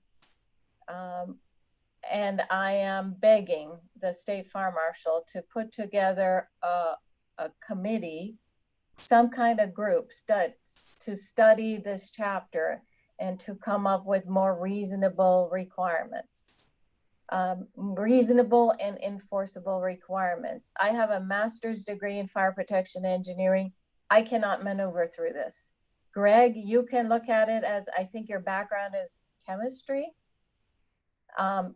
Please take a look at this. This is a chapter that is a lawsuit waiting to happen. And it doesn't have any particular quantity limitations. Let's say if you have 5 pounds or less, or 20 pounds or less of combustible dust, you don't have to comply with all these standards. So my 5-pound bag of flour, according to this, is an issue. This is a major, major concern for me. And I don't have to be involved. I know I got involved very deeply because I was asked to. But due to political reasons, in my opinion, what I was proposing got shot down. But right now, the way the language is written, it's really not in the interest of any of the parties that have to comply with these regulations. So Greg, I'm asking you for a study group, a group to address this chapter in the future if you can. I know adding NFPA 68 is just a drop in the bucket. So if you want, I will support you on this, but I beg the State Fire Marshal's Office to take a closer look at this chapter. That's all I have to say. Thank you. I am not weighted one way or another on this. There was one other thing that came in with the energy storage systems. Ellie, I have heard you testify at the ICC. I understand the issues with the dust. When we get into the particle size and the dust, it is quite fascinating, actually, because, yeah, I was a physics major. But you're right. We are adding just one more standard to a list. I'm not sure if it's needed. It is in the model code. That is why we brought it in. So if I had to make a decision, I would lean more that we bring it in because it's in the model code. But we also agree that this needs to be addressed. I prefer that it's addressed in the national level, but if not, and we do set up a work group, you will know because you will be asked. Thank you. All right, is there any further discussion on the possibility of reopening the vote on the energy storage system group item 11-1? I don't believe it needs to be at this time. However, I will point out that this is a major issue.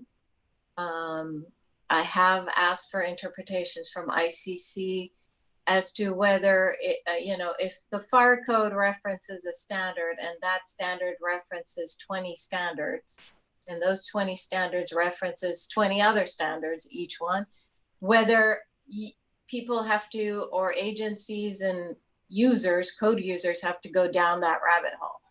And the answer is yes.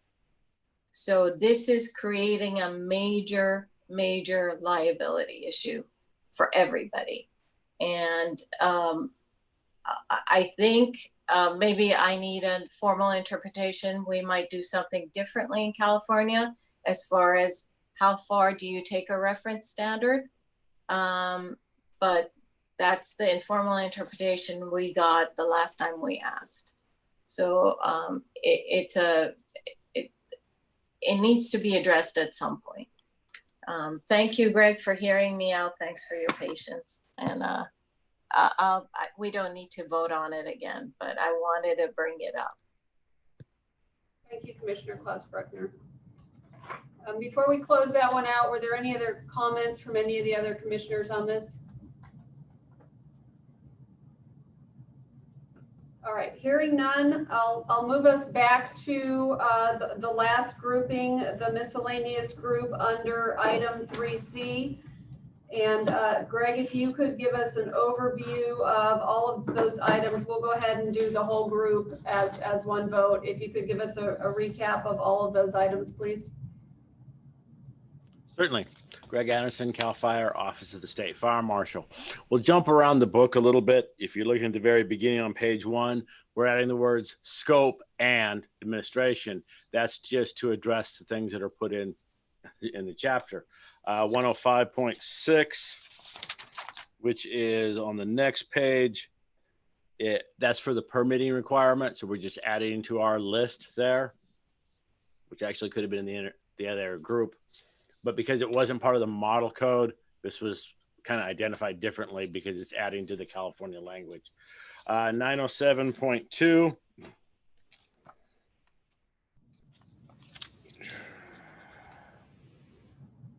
Point 10.2.6.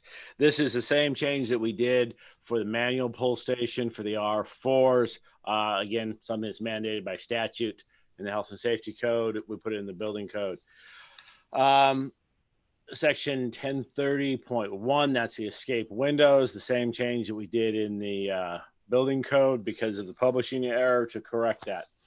NFPA 15-6. Actually, some of these were done part of the other work groups too. The language that we changed or deleted in the reference standards. Yep, turned to the wrong page. NFPA 13, that's where we took out some of the things for the elevator.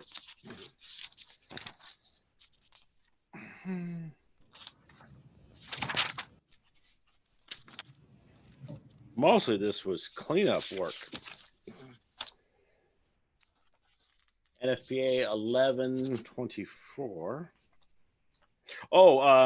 We did remove, this is on page 137. In the model code, they adopted NFPA 45, and this is part of their higher education laboratories that we actually removed from the code because we have the L occupancies. This one slipped in, so we are repealing it because we don't adopt NFPA 40 for labs in this state. But then we still have the reference, so we're cleaning up that issue. And then NFPA 289.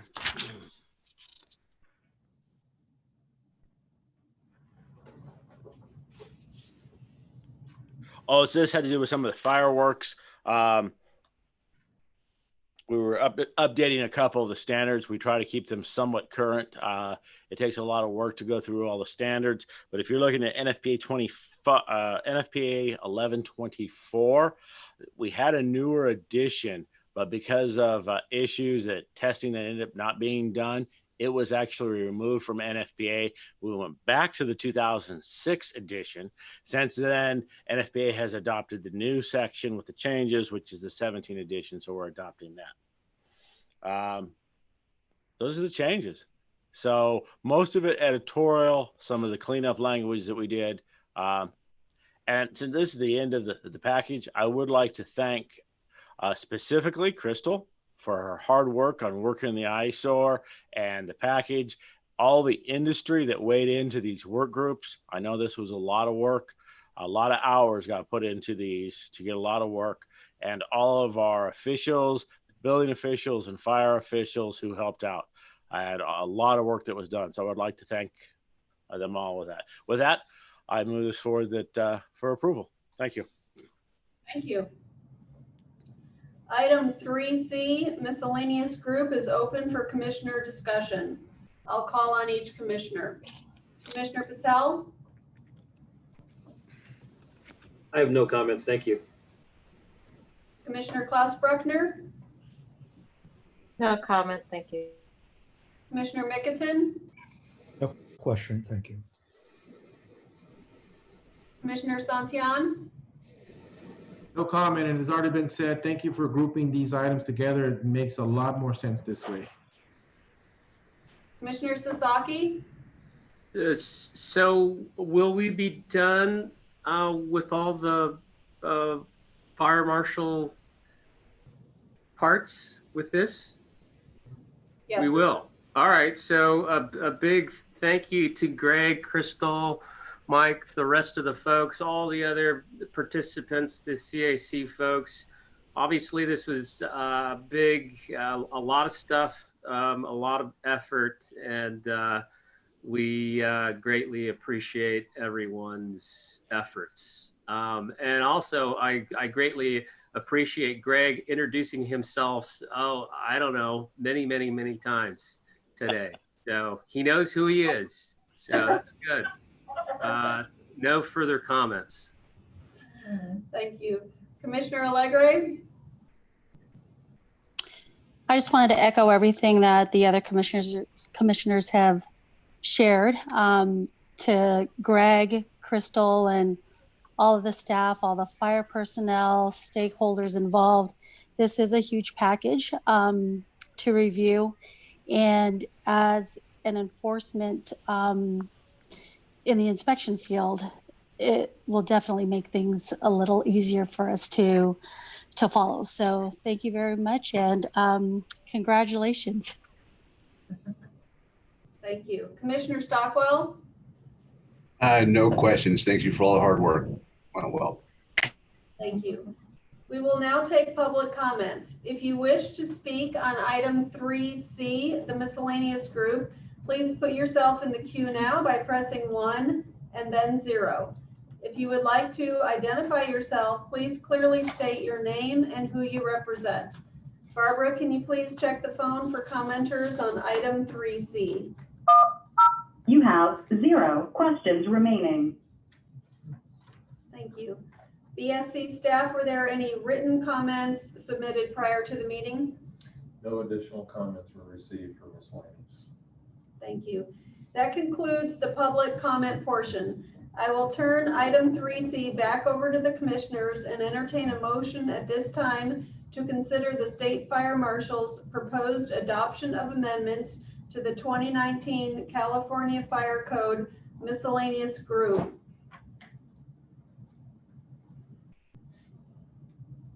Commissioner Santillan moves to approve. Commissioner Mickelton, second. Thank you. It is moved and seconded that the motion be approved. Is there any further discussion from the commissioners regarding this motion?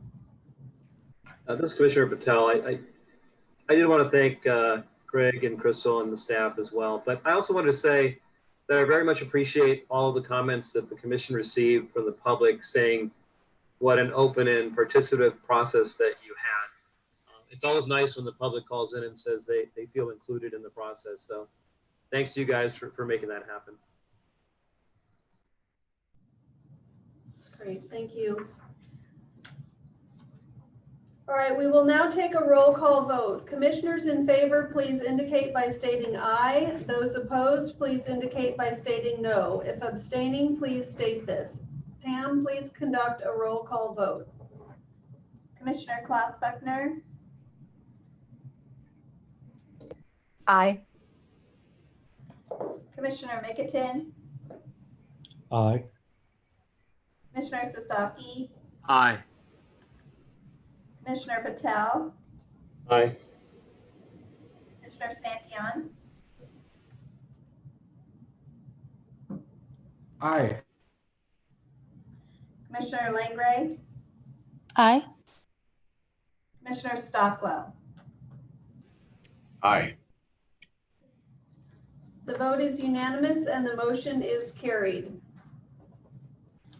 Our next agenda item 4A is the California Building Standards Commission's rulemaking file BSC 01/19, proposed adoption of amendments to the 2019 California Administrative Code, Part 1 of Title 24.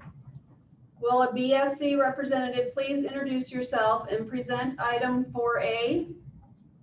Give them 1 second to come over.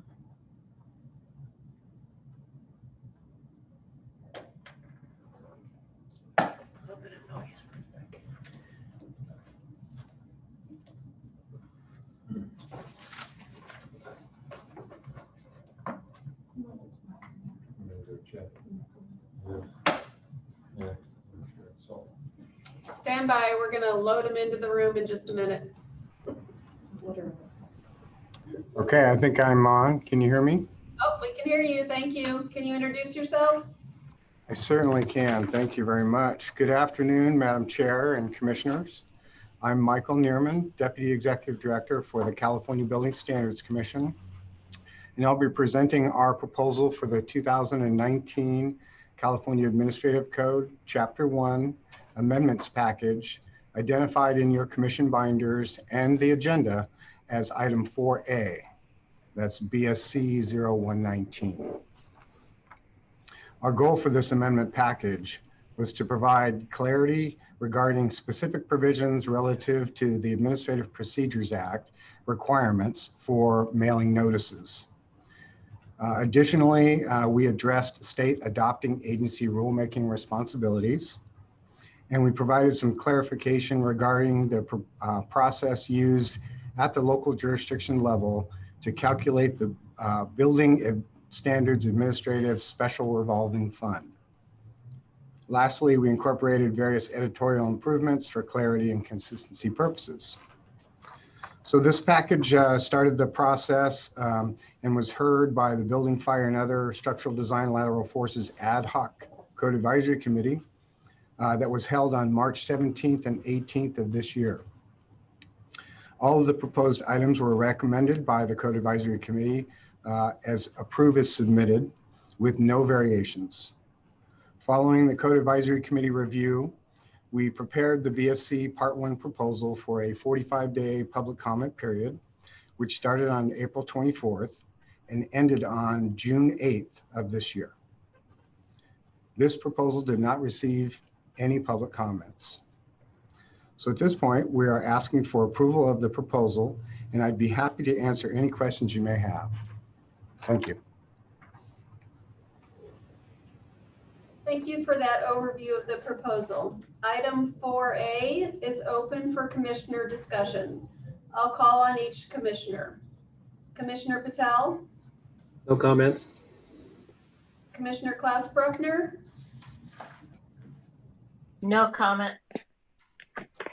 Commissioner Mickelton, No questions, thank you. Commissioner Santillan, No comments. Commissioner Sasaki, No questions. Commissioner Allegre, No questions? Commissioner Stockwell. No questions. Thank you. We will now take public comments. If you wish to speak on item 4A, please put yourself in the queue now by pressing 1 and then 0. If you would like to identify yourself, please clearly state your name and who you represent. Barbara, can you check the phone for commenters on item 4A? You have 0 questions remaining.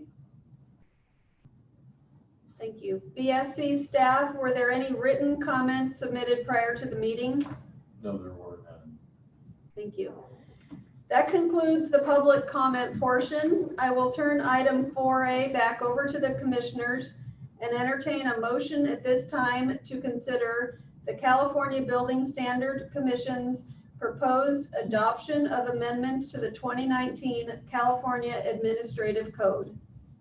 Commissioner Sasaki, move to approve. Commissioner Santillan, second. Thank you. It is moved and seconded that this be approved. Is there any further discussion from the commissioners regarding this motion? All right, hearing none, we will now have a roll call vote. Commissioners in favor, please indicate by stating aye. Those opposed, please indicate by stating no. If abstaining, please state this. Pam, please conduct a roll call vote. Commissioner Klaus Buckner, Aye. Commissioner Mickelton, Aye. Commissioner Sasaki, Aye. Commissioner Patel, Aye. Commissioner Santillan, Aye. Commissioner Legray, Aye. Commissioner Stockwell. Aye. The vote is unanimous and the motion is carried. Thank you. Thank you. Agenda item 4B is the California Building Standards Commission's rulemaking file BSC I just didn't hit it. 02/1. Proposed adoption of amendments to the 2019 California Building Code, Part 2 of Title 24. Will a BSC representative please introduce yourself and present item 4B? And please remember to speak slowly for our captioner. Thank you.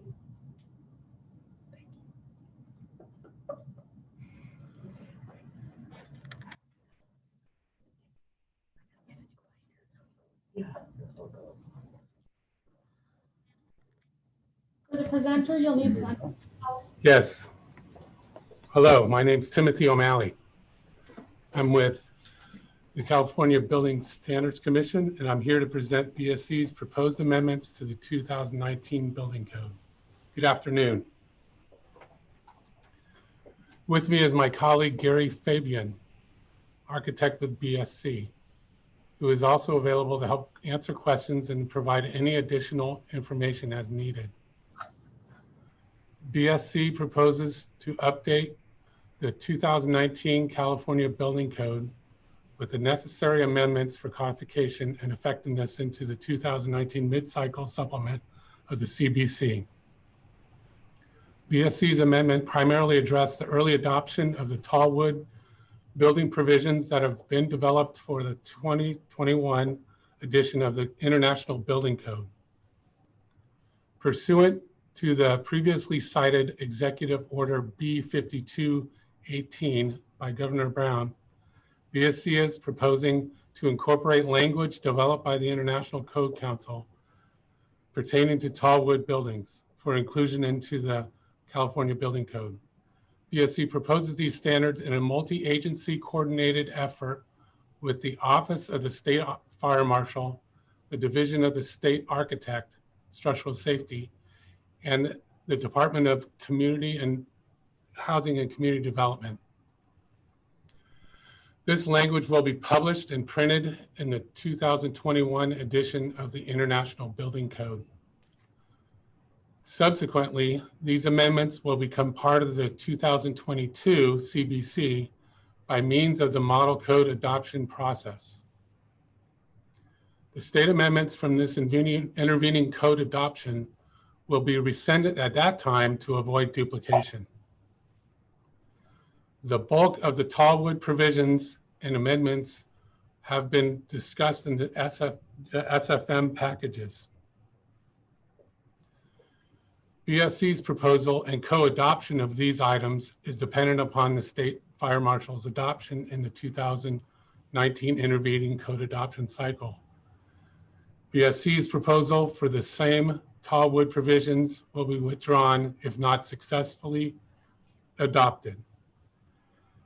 Also, within item 5, BSC is proposing an amendment to Chapter 31 an advisory note in section 3109.2 regarding the Swimming Pool Safety Act to more closely align with the current state law. Additionally, within item 6, BSC proposes to include reference standards regarding cross-laminated timber products and specification in tall wood buildings for field gluing adhesives in wood frame floor construction. These proposed amendments are a culmination of a collaborative efforts and the excellent work by the dedicated staff of the proposing agencies, the industry participation in several work groups, and public input during the public comment periods. Several favorable comments in broad support for the tall wood provisions have been received from industry stakeholders, as well as fire prevention agency personnel. BSC believes the Commissioner's approval of these regulations is consistent with the goals of Executive Order B5218 and ultimately is beneficial to the state of California. This concludes our overview. BSC respectfully requests the Commission's approval of the proposed regulations. Thank you. Thank you all for your time and consideration. Gary, Fabian, and I are here available to answer questions. Thank you for the overview of that proposal. Item 4B is open for commissioner discussion. I'll call on each commissioner. Commissioner Patel? No comment. Commissioner Klaus-Bruckner? No comment. Commissioner Mickelton? No questions. Commissioner Santillan? No comment. Commissioner Sasaki? No questions. Commissioner Allegre? Yes. On page 4 of 6, section 1705.20, I believe the first word of that sentence should be periodic. It currently reads period special inspections. I believe it should be periodic special inspections. Okay. Correct me if I'm wrong. That's very good. We'll pick that up. Thank you. No other comments. Thank you. Commissioner Stockwell? No questions. We will now take public comments. If you wish to speak on item 4B, put yourself in the queue now by pressing 1 and then 0. If you would like to identify yourself, please clearly state your name and who you represent. Barbara, can you please check the phone for commenters on item 4B? You have 0 questions remaining. BSC staff, were there any written comments submitted prior to the meeting? No comments received. Thank you. That concludes the public comment portion. I will turn item 4B back over to the commissioners and entertain a motion at this time to consider the California Building Standards Commission's proposed adoption of amendments to the 2019 California Building Code. Commissioner Mickelson, move to approve. Commissioner Santillan, second. Thank you. It is moved and seconded that this be approved. Is there any further discussion from commissioners regarding this motion? All right, I'll make a note that staff will correct a spelling error on page 4 of 6, the word period to periodic. We will now take a roll call vote. Commissioners in favor, please indicate by stating aye. Those opposed, please indicate by stating no. If abstaining, please state this. Pam, please conduct a roll call vote. Commissioner Klaus-Buckner, Aye. Commissioner Mickelton, Aye. Commissioner Sasaki, Aye. Commissioner Patel, Aye.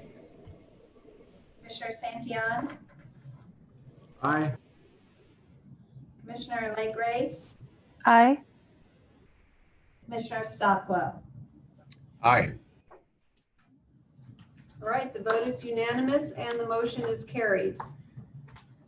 We're going to take a 10-minute break now. It is 3:02. We will come back around 3:12, and we will be starting with item 5A, the division of the state architect. Thank you.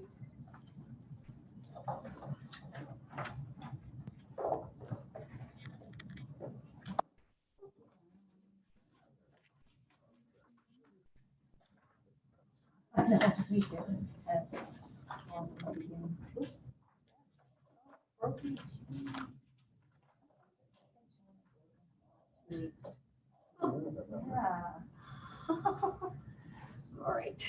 Binder change. Yeah. Okay. Good job, Gary. Woo.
Okay, very good. We're unmuted now. All right. Welcome back. It's 3:16 and we are getting started on the Division of the State Architect, item 5A. This is the Structural Safety Community Colleges Rulemaking DSA-SS/CC 01/19, proposed adoption of amendments to the 2019 California Administrative Code, Part 1 of Title 24. Will a Division of the State Architect representative please introduce yourself and present item 5A? Good afternoon, Commissioners. This is Jim Hackett with the Division of the State Architect's Office. Can you all hear me okay? Yes. Oh, great. Thank you. With me today is Ryan Huxley, who's in Hawaii, and Diane Gould, who is up at Emerald Bay right now. So something's wrong with this picture, to be honest with you. What are we all doing here? Anyway, actually, they're not. They just have a nice little picture from a recent trip that they took. But DSA has the authority for public schools, K-12, California Community College buildings, state-owned and state-leased essential service buildings. And we're here before you today to present our 2019 administrative code package as part of the intervening code for Title 24. The provisions that we would intend to discuss were submitted as a draft to various different stakeholders, AIA, the Architect Institute of America in California chapter, Structural Engineers Association of California, their code committees reviewed our package and our intended proposals. We held a public meeting on November 18th of 2019, of which there were no comments received from either the reviewing groups or at the public meeting. The California Advisory Commission, all sections were approved as submitted. And in the 45-day comment period, public comment period, starting 4/24 and through 6/8 of 2020, there were no public comments received. We have the signed 399 for you, as well as a signed 9-point criteria from the State Fire Marshal. Our significant provisions that we are proposing for you are in Chapter 4, our Group 1 and Group 2 provisions. In essence, they're pretty, there's not a lot of provisions. It's to repeal the provision for egress, which we had added in the 2019 California Code. And this is in section 4-306. We had added a provision that actually turned out to conflict with the existing building code, as well as the California Building Code and the California Existing Building Code. So it was determined that the existing provisions actually did adequately handle those. And so we are repealing a provision that caused confusion. We're also doing something to align our triggering sections in where we're modifying our section 4-309A to align with the provisions of the 2019 International Existing Buildings Code by increasing the design force that would otherwise trigger a retrofit of existing members. And so we've always had a provision in there, but we were on the conservative side, and we realized that we can be more aligned successfully without a concern for overstress in our existing members during alteration projects. There's also some editorial corrections that we have had to make, as well as a very, it seems kind of funny, but it's an important distinction for us. We had a provision in our 4-317 administrative regs that required design professionals to submit paper plans and paper calculations.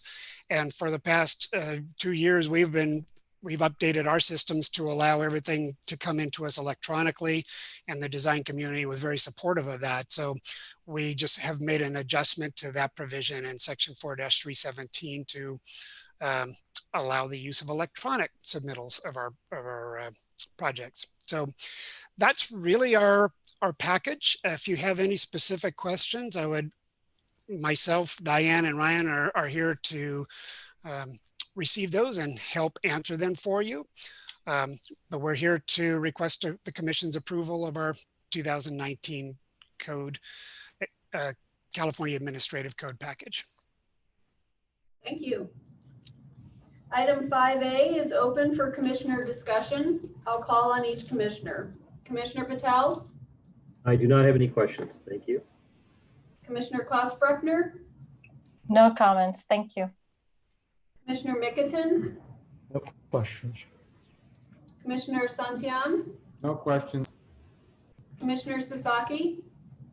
I have a question on item 2, that's page 2 of 3. And this is not in the change, but just in the title of that section, it says section 4-309A, reconstruction or alteration projects.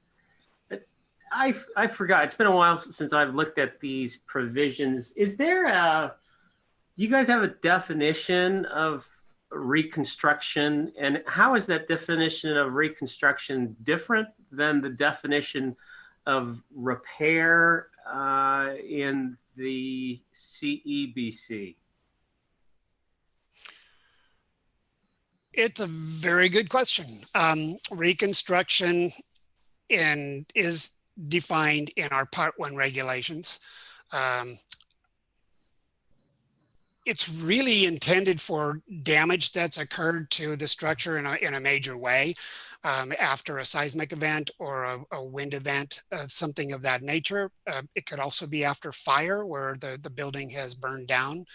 And so we're looking at actually more of a reconstruction of the building itself. Repairs are an item where elements are to a lesser extent than reconstruction. I think reconstruction is really intended from these purposes to be more major in nature, and repairs are handled through provisions of the building code. Okay, so for example, if you had a building that was completely leveled either by a fire or a wind event, I mean, it's no longer, the walls are no longer up, they're down on the ground, for example. That would be reconstruction. Yes.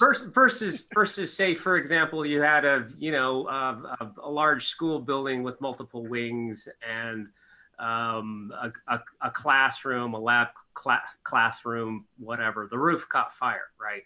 And so you need to, we would say, if I was using CEBC, we need to repair the roof for fire damage, right? And that would cause us to go, as a code user, that would cause us to go under the repair section of the California existing building code and figure out what requirements are under the repair section of the code. Currently, we don't adopt much of the repair section within the California existing buildings code. Okay. I think there's a few items that we do adopt. I can tell you, in fact, we just had a meeting yesterday with our staff where we are looking much more closely at that chapter for looking what we should adopt for the next code cycle. And so hard to believe we're already starting on the 2022 or California Building Code this fall. So we're already looking at that. But that is an area I personally agree repair needs further definition in our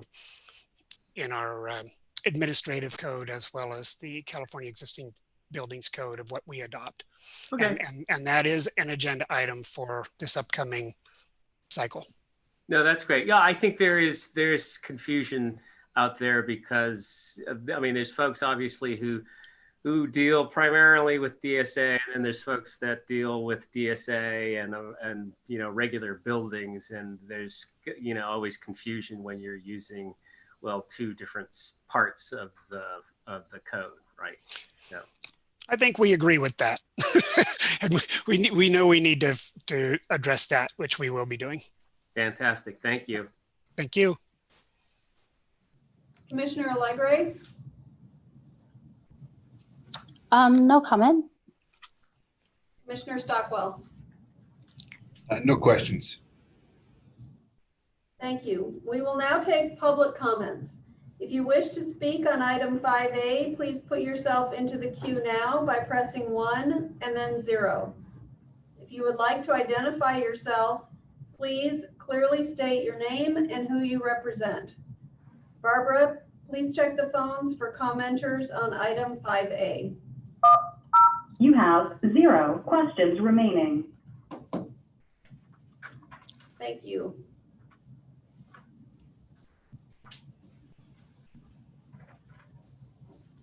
BSC staff, were there any written comments submitted prior to the meeting?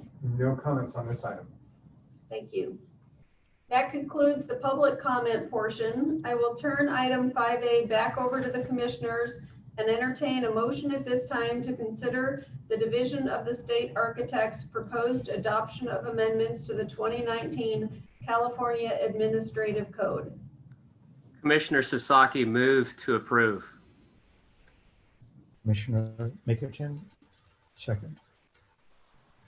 Thank you. It is moved and seconded that this be approved. Is there any further discussion from the commissioners regarding this motion? All right, hearing none, we will now have a roll call vote. Commissioners in favor, please indicate by stating aye. Those opposed, please indicate by stating no. If abstaining, please state this. Pam, please call a roll call vote. Commissioner Klaus Buckner, Aye. Commissioner Mickelton, Aye. Commissioner Sasaki, Aye. Commissioner Patel, Aye. Commissioner Santillan, Aye. Commissioner Legray, Aye. Commissioner Stockwell. Aye. All right, the vote is unanimous and the motion is carried. Thank you.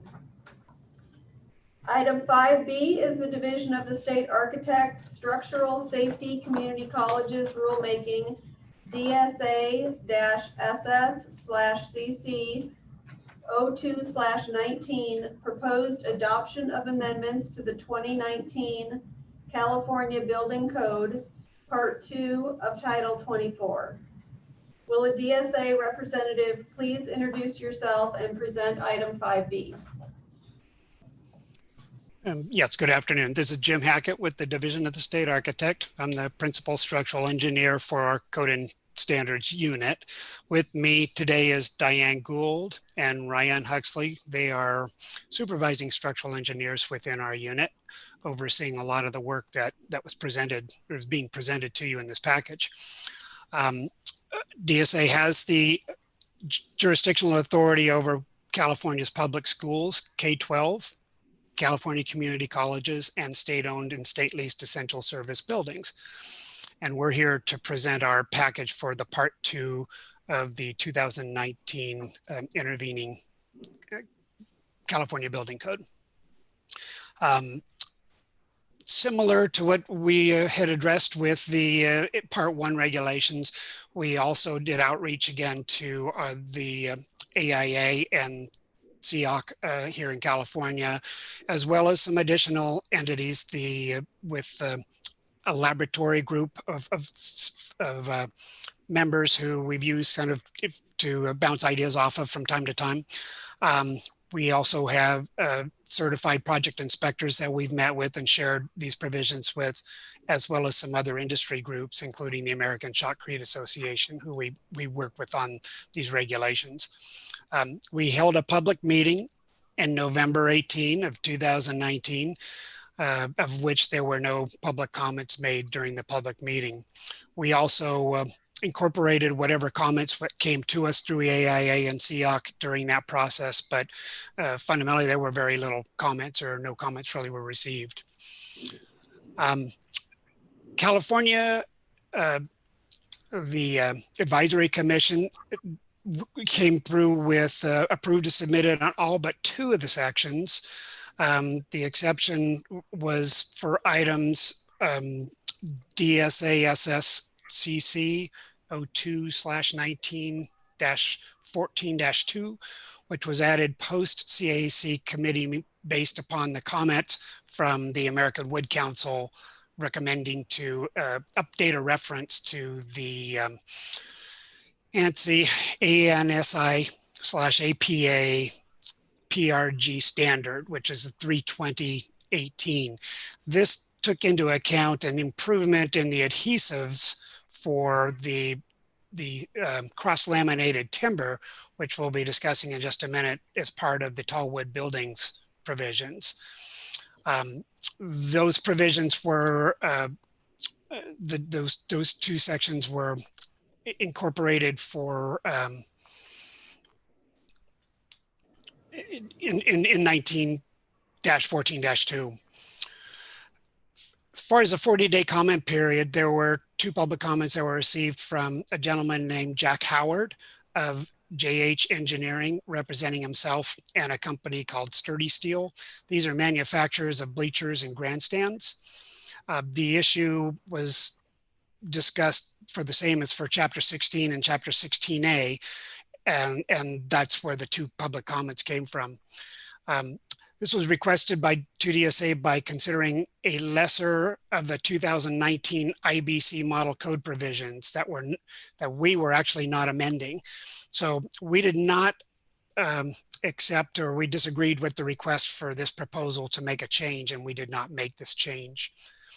The package was approved under standard 399, and as they've been assigned by all the department, agency, and Department of Finance, which you should have in front of you, as well as the 9-point criteria from the State Fire Marshal. And if I can correct one thing that I had said before on the CAC recommendations, it wasn't 2 sections, it was just the 1 section where there was a comment proposed by the AWC. So I'd like to just correct that from what I'd said a minute ago.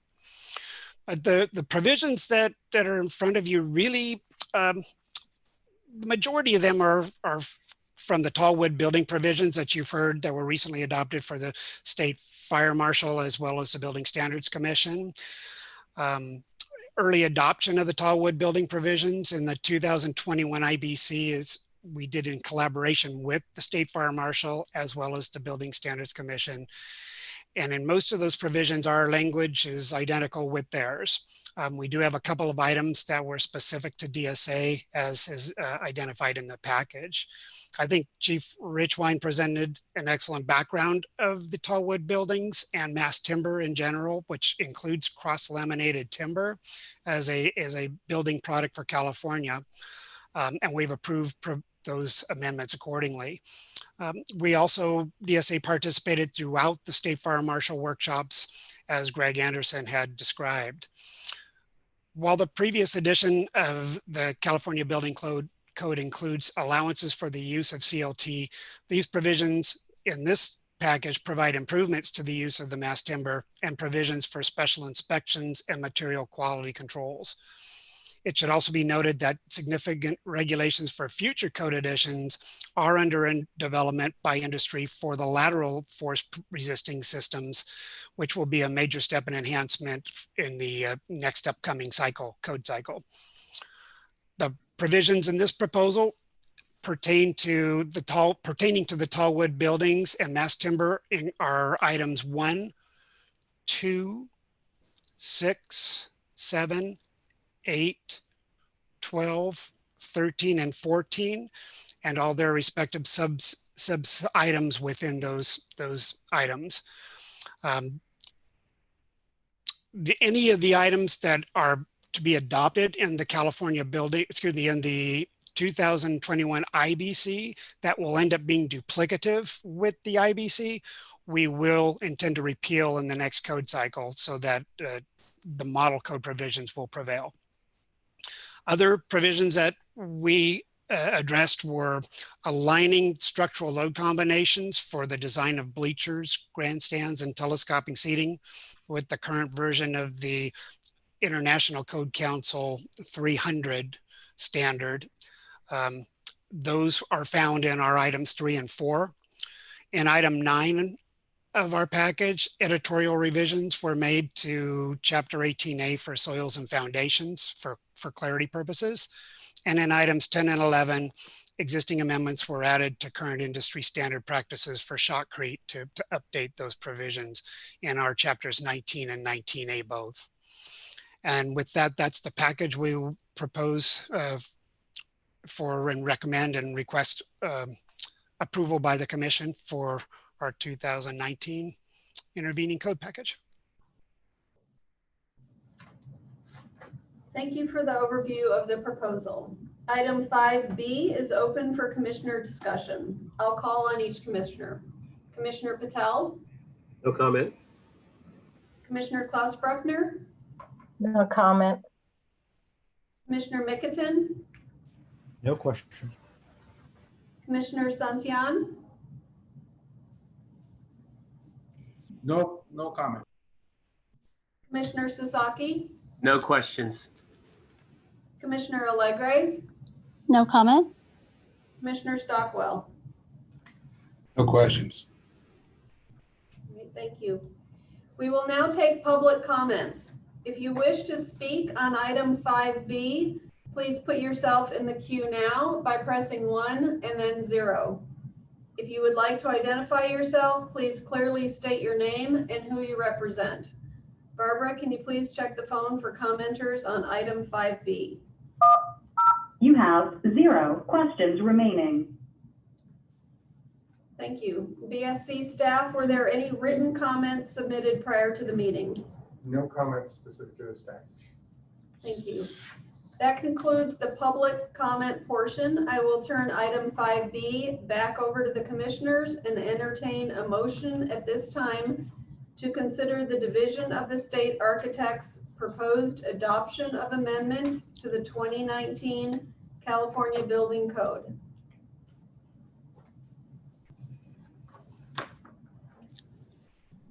Commissioner Santillan, move to approve. Commissioner Patel, second. Thank you. It is moved and seconded that this section be approved. Is there any further discussion from the commissioners regarding this motion? All right, hearing none, we will now have a roll call vote. Commissioners in favor, please indicate by stating aye. Those opposed, please indicate by stating no. If abstaining, please state this. Pam, please conduct a roll call vote. Commissioner Klaus Buckner, Aye. Commissioner Mickelton, Aye. Commissioner Sasaki, Aye. Commissioner Patel, Aye. Commissioner Santillan, Aye. Commissioner Allegre, Aye. Commissioner Stockwell. Aye. The vote is unanimous and the motion is carried. DSA thanks the commission. Thank you. The next items are from the Department of Housing and Community Development. We are on tab 6A, 6B, and 6C. Will a Department of Housing and Community Development representative please introduce yourself and present item 6A, HCD's 01/19 proposed adoption of amendments to the 2019 California Building Code, Part 2 of Title 24. Thank you. Good afternoon, Madam Chair and Commissioners. My name is Emily Withers. I'm Codes and Standards Administrator 2 with the Department of Housing and Community Development's State Housing Law Program. I also have with me Tom Martin, who is a District Representative 2 for the program, and also joining us should be Kyle Kraus. I don't see him online right now. Thank you for the opportunity to present HCD's proposed changes for the 2019 California Building Code and to respond to any questions you may have related to our proposals. The proposed changes to the California Building Code were discussed at a focus group meeting on September 20th, 2019. The codes were presented to the California Building Standards Commission's Building, Fire, and Other and Structural Design Lateral Forces Ad Hoc Code Advisory Committee on March 17th through 18th, 2020. For the CBC, the committee recommended approve as submitted on HCD's code change proposals for the 2019 California Building Code, with the exceptions of item 1, which is section 1.1.9 of chapter 1, addressing retroactive permits, and item 9, addressing excavations and noticing. The committee recommended further study for these items. HCD accepted the recommendation and revised these sections to provide simple references to the statutory sections and provisions instead of summarizing the provisions. Item 10.2, which is the ANSI APA PRG 320 18 was added during the Code Advisory Committee to the California Building Code. Emily? Yes. Can I ask you to slow down a little bit, please? Sure. Thank you. The public comment for the code, the building code, was April 24th through June 8th, 2020. The express terms text with any changes resulting from the Code Advisory Committee recommendations were made available to the public for a 45-day public comment period. No public comments were received on the proposed changes to the 2019 California Building Code. Therefore, no changes were made to the express terms for this code. However, we'd like to point out that we did submit an addendum with changes for the definition of accessory dwelling unit. This is a result from recommendations from the prior Building Standards Commission meeting in July. So we made that change across the codes because some of these proposals are actually, they're duplicating each other in chapter 1 through the electrical, mechanical, plumbing, and through the CBC, CRC, and also the CEBC. I think Mike Neerman will probably talk about the public comments. We actually got 2, but some of the public comments on the Tallwood buildings, I think, address several state agencies. So I think he'll address that when it's his turn to talk about the public comments that were received afterwards. So in conclusion, HCD thanks you for your time and your expertise and requests approval for adoption of the final express terms and rulemaking package for the 2019 California Building Code. And if you'd like a brief summary of changes or have any questions, we'll be happy to provide that information. Similar to the State Fire Marshal and also DSA, we are co-adopting some Tallwood sections with those agencies. So for our committee action matrix, those are items 3, 4, 6, 7, 8, and 10. And we'll also be making the change in section 1705.20 by changing the period inspection to periodic inspection. So with that, if you have any specific questions about our 2019 CBC intervening code adoption cycle proposal, I'll be happy to address those. Thank you.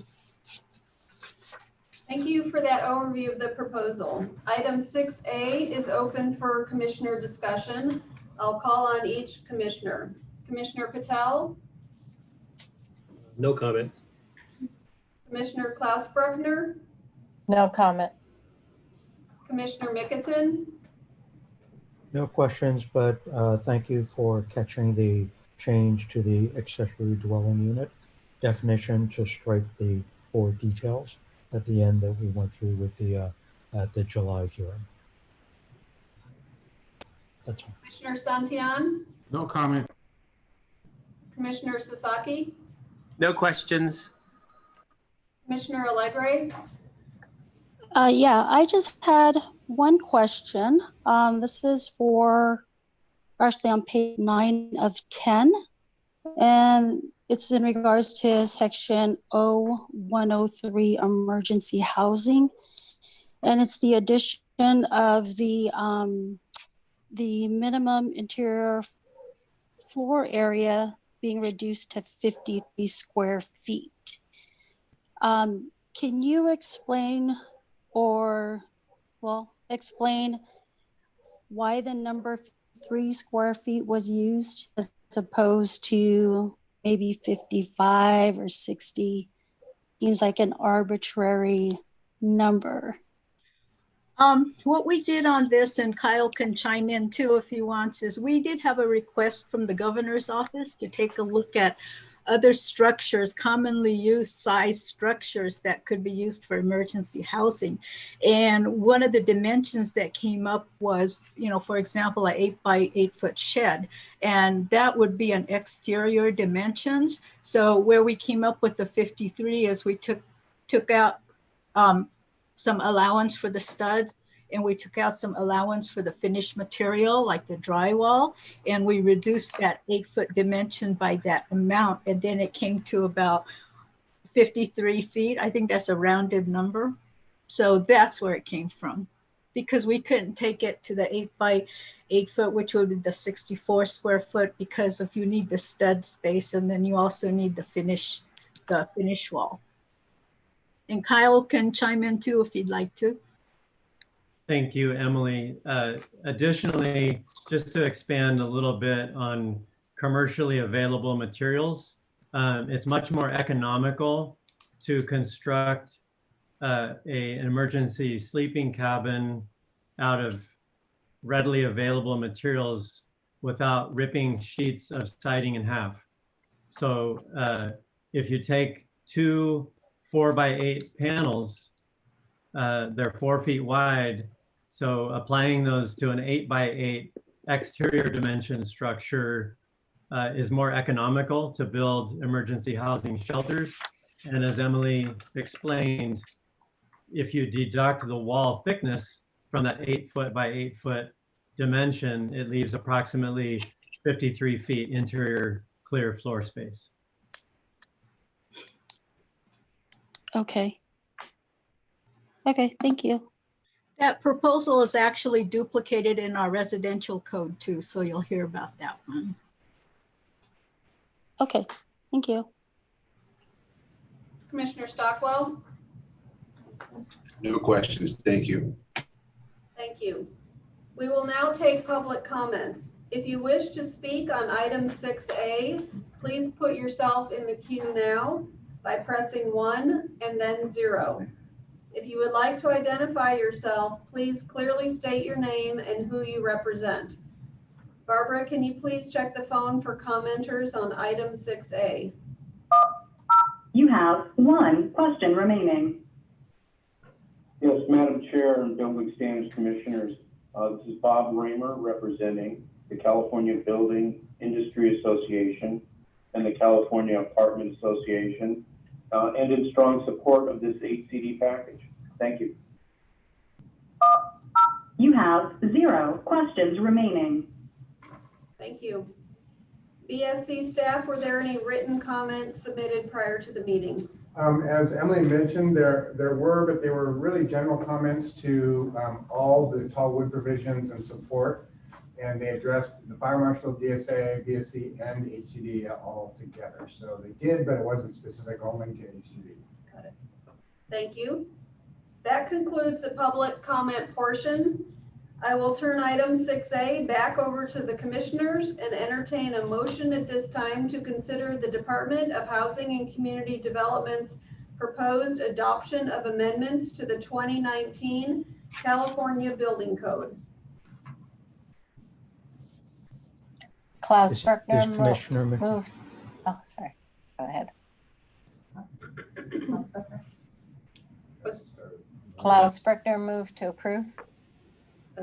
Thank you. Do I have a second? Commissioner Stockwell, second.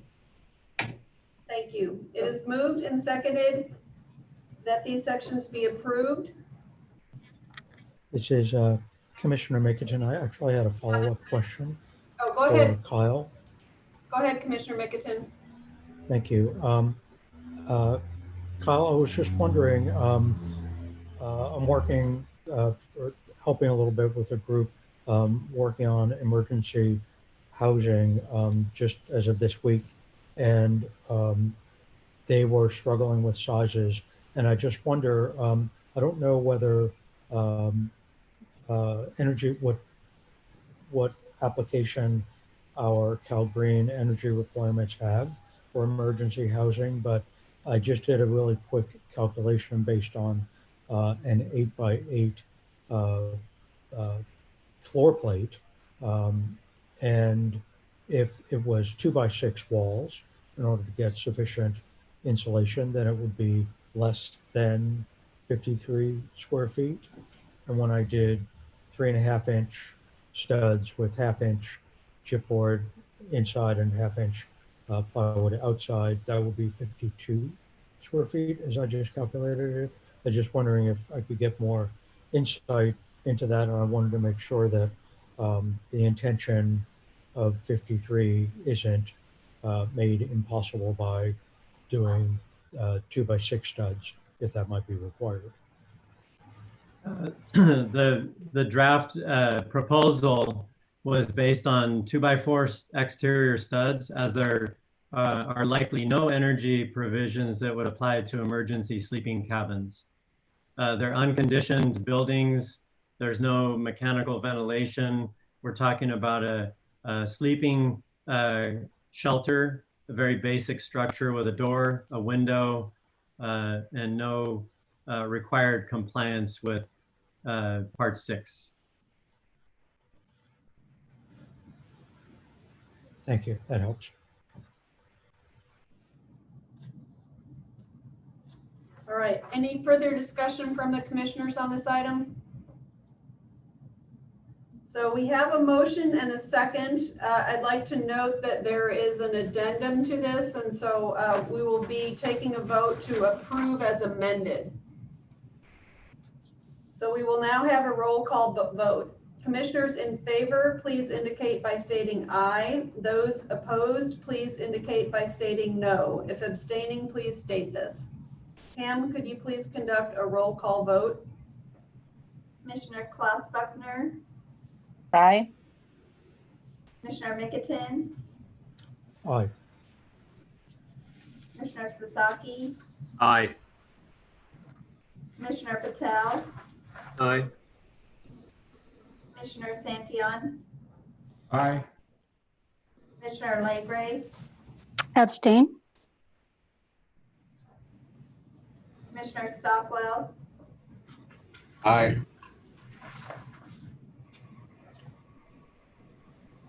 Thank you. The vote is 6 aye and 1 abstain. The motion is carried. Item 6B is the Department of Housing and Community Development's 03/19 proposed adoption of amendments to the 2019 California Residential Code, Part 2.5 of Title 24. Will an HCD representative please introduce yourself and present item 6B? Thank you. Good afternoon, Madam Chair, Commissioners. My name is Tom Martin. I'm a district representative for the Department of Housing, the State Housing Law Program. I appreciate the opportunity to present HCD's proposed changes for the 2019 California Residential Code and to respond to any questions that you may have related to our proposals. Hey, Tom, please, Yes? can I ask you to slow down, please? Oh, yes. Thank you. No problem. We also had a public focus group meeting the same time as building and existing building code on September 20th, 2019.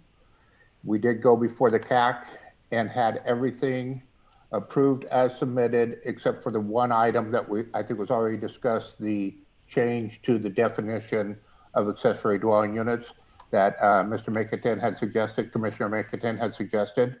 So we've made that change in the residential code too. And everything in the residential code is aligning with the changes that we've made in the building code, which you just went over. So if there's any specific questions that you might have, I'd like the opportunity to address them. Thank you for that overview of the proposal. Item 6B is open for commissioner discussion, and I will call on each commissioner. Commissioner Patel, No comments. Commissioner Klaus Bruckner, No comment. Commissioner Mickelton, Question. Commissioner Santillan, Sorry, no comment. Commissioner Sasaki, No questions. Commissioner Allegre, No questions. Commissioner Stockwell. No questions. Thank you. We will now take public comments. If you wish to speak on item 6B, please put yourself in the queue now by pressing 1 and then 0. If you would like to identify yourself, please clearly state your name and who you represent. Barbara, please check the phone for commenters on item 6B. Thank you. You have one question remaining. Madam Chair and Commissioners, this is Bob Raymer on behalf of the California Building Industry Association. Just saying we're in strong support of HCD's adoption of these California Residential Code provisions. Thank you. You have 0 questions remaining. Thank you. BSC staff, were there any written comments submitted prior to the meeting? No comments received. Thank you.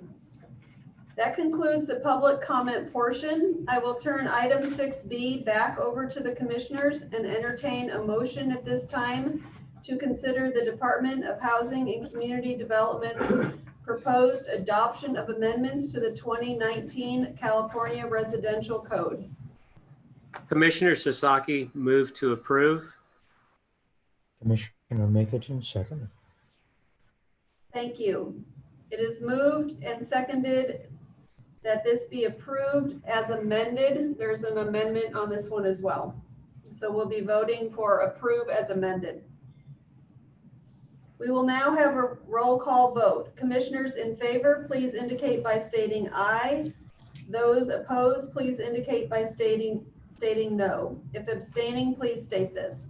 Pam, please conduct a roll call vote. Commissioner Klaus Buckner, Aye. Commissioner Mickelton, Aye. Commissioner Sasaki, Aye. Commissioner Patel, Aye. Commissioner Santillan, Aye. Commissioner Legray, Abstain. Commissioner Stockwell, Aye. Thank you. The vote is 6 in favor, 1 abstain. The motion is carried. Item 6C is the Department of Housing and Community Development 07/19 proposed adoption of amendments to the 2019 California Existing Building Code, Part 10 of Title 24. Will an HCD representative please introduce yourself and present item 6C? Okay, thank you. Good afternoon, Madam Chair and Commissioners. My name is Emily Withers. I'm Codes and Standards Administrator 2 for the Department of Housing and Community Development State Housing Law Program. Thank you for the opportunity to present HCD's proposed changes for the 2019 California Existing Building Code and to respond to any questions that you may have related to our proposals. The proposed changes to the 2019 California Existing Building Code was discussed at a focus group meeting held on September 20th, 2019. The codes were presented to the California Building Standards Commission's Building, Fire, and Other and Structural Design Lateral Forces Ad Hoc Code Advisory Committee on March 17th through 18th, 2020. For the CBSC, the committee recommended approve as submitted on HCD's code change proposals, for the 2019 California Existing Building Code, with the exception of Item 1, Section 1.9 in Chapter 1, California Administration. HCD accepted the recommendation and revised the section to provide a simple reference to the statutory section and provisions instead of summarizing the entire provisions. The express terms text with any changes resulting from the Code Advisory Committee recommendations were made available to the public for a 45-day public comment period from April 24th to June 8th, 2020. No public comments were received on the proposed changes to the 2019 California Existing Building Code. Therefore, no changes were made to the express terms due to the public comments. However, once again, we'd like to point out that we did submit an addendum with changes for the definition of accessory dwelling unit. And this was a result from similar changes which were recommended for that definition at the July meeting of the commission. Mike Neerman will talk about any public comments. I don't think we received any on this one outside the public comment period. So in conclusion, HCD thanks you for your time and expertise and requests approval for adoption of the final express terms and rulemaking package for the 2019 California Existing Building Code. And if you would like a brief summary of changes or you have any questions, I'll be happy to provide that information. Thank you. Thank you. Item 6C is open for commissioner discussion. I'll call on each commissioner. Commissioner Patel? No comment. Commissioner Klaus Bruckner? No comment. Commissioner Mickelton? No questions. Commissioner Santian? No comment. Commissioner Sasaki? No questions. Commissioner Allegre?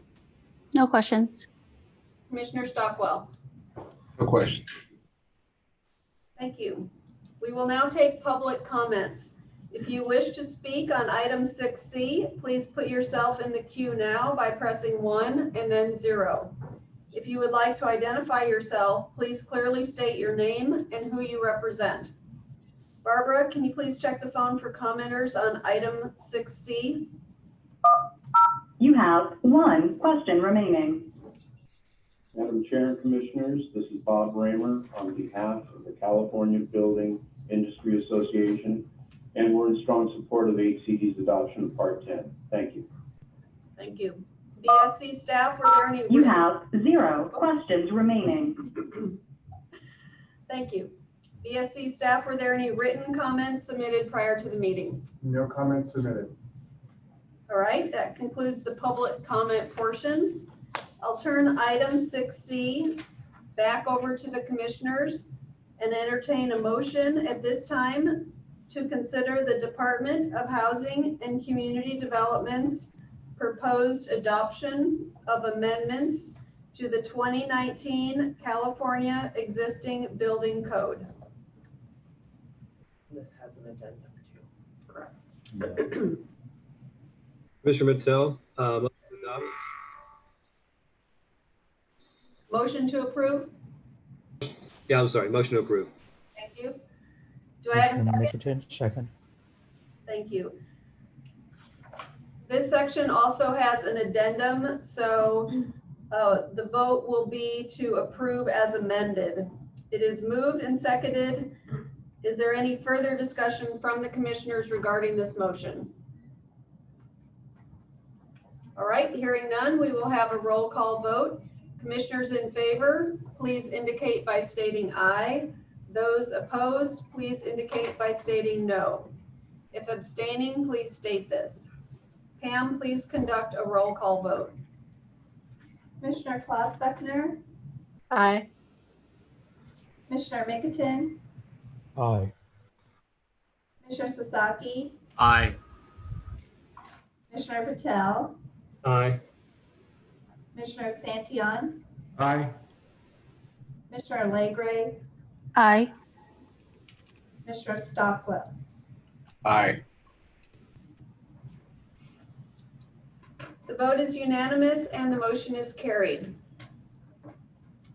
Our next agenda item is the Office of Statewide Health Planning and Development Rulemakings, Agenda Items 7A.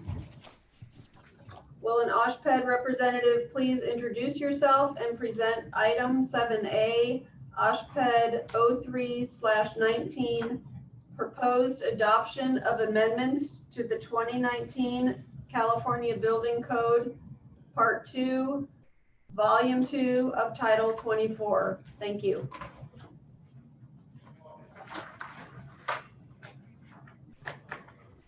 Good afternoon, Madam Chair. My name is Roy Lobo. Can everybody hear me? Yes, sir. Good afternoon, Madam Chair. My name is Roy Lobo. I am the Principal Structural Engineer with OSHPD. And with me today is Richard Tannehill. He's the Supervisor of the OSHPD Building Standards Unit. We are here today to present item 7A, a proposed changes to the 2019 California Building Code, Part 2, Volume 2. Mr. Lobo, can I ask you to slow down, please? Yes, thank you. Our proposal summary is as follows. The proposed action is to make technical amendments to Title 24, Part 2, Volume 2, and includes clarify which equipment is required to be anchored based on the equipment classification and the location of the equipment.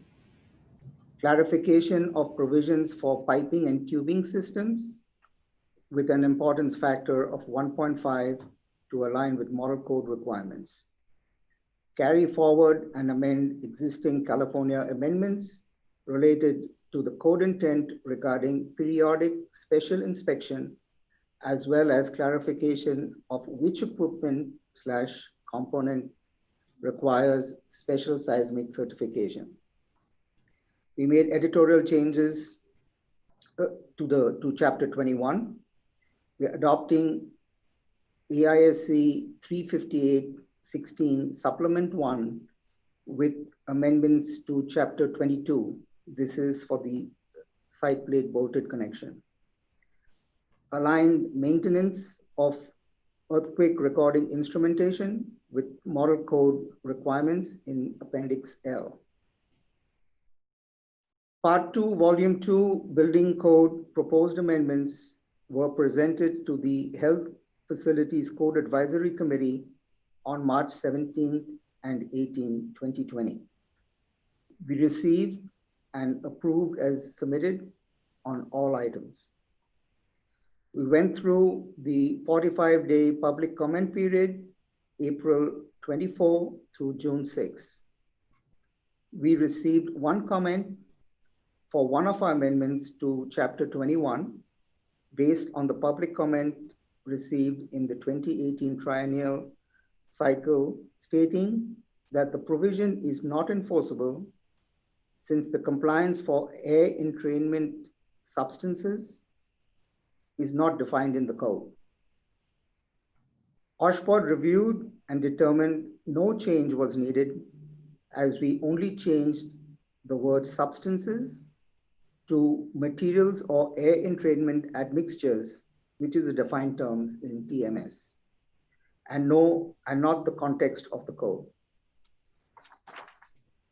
Thank you for your time and consideration for approval of item 7A. We're happy to answer any questions. Thank you for that overview of the proposal. Item 7A is open for commissioner discussion. I'll call on each commissioner. Commissioner Patel? No comment. Commissioner Klaus Bruckner? No comment. Commissioner Mickelton? No questions. Commissioner Santillan? No comment. Commissioner Sasaki? No questions. Commissioner Allegre? No comments. Commissioner Stockwell? No questions. Thank you. We will now take public comments. If you wish to speak on item 7A, please put yourself in the queue now by pressing 1 and then 0. If you would like to identify yourself, please clearly state your name and who you represent. Barbara, please check the phone for commenters on item 7A. You have 0 questions remaining. BSC staff, were there any written comments submitted prior to the meeting? No comments received. Thank you. That concludes the public comment portion. I will turn item 7A back over to the commissioners and entertain a motion at this time to consider the Office of Statewide Health Planning and Development's proposed adoption of amendments to the 2019 California Building Code, Part 2, Volume 2. Commissioner Klaus Bruckner, move to approve.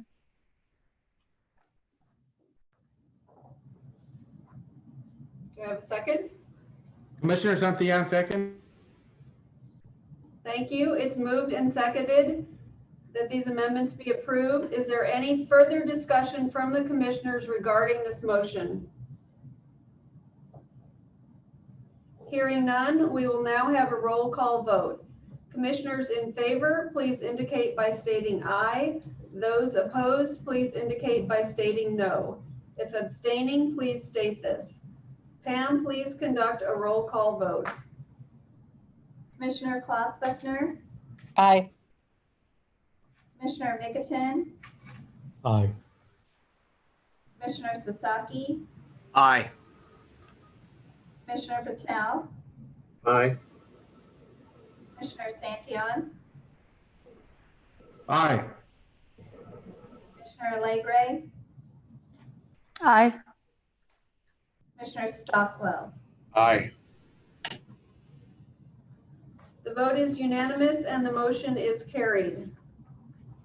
Our next agenda item is item 7B, OSHPD 07/19, proposed adoption of amendments to the 2019 California Existing Building Code, Part 10 of Title 24.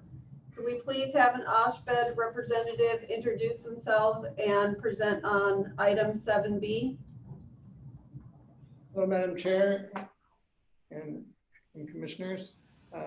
This is Richard Tannehill with the Office of Statewide Health Planning and Development, or OSHPD, the supervisor of the Building Standards Unit. With me today, I have Roy Lobo, who's the principal structural engineer with OSHPD. This proposal is for item 7B of the agenda, the 2019 California Existing Building Code, Part 10.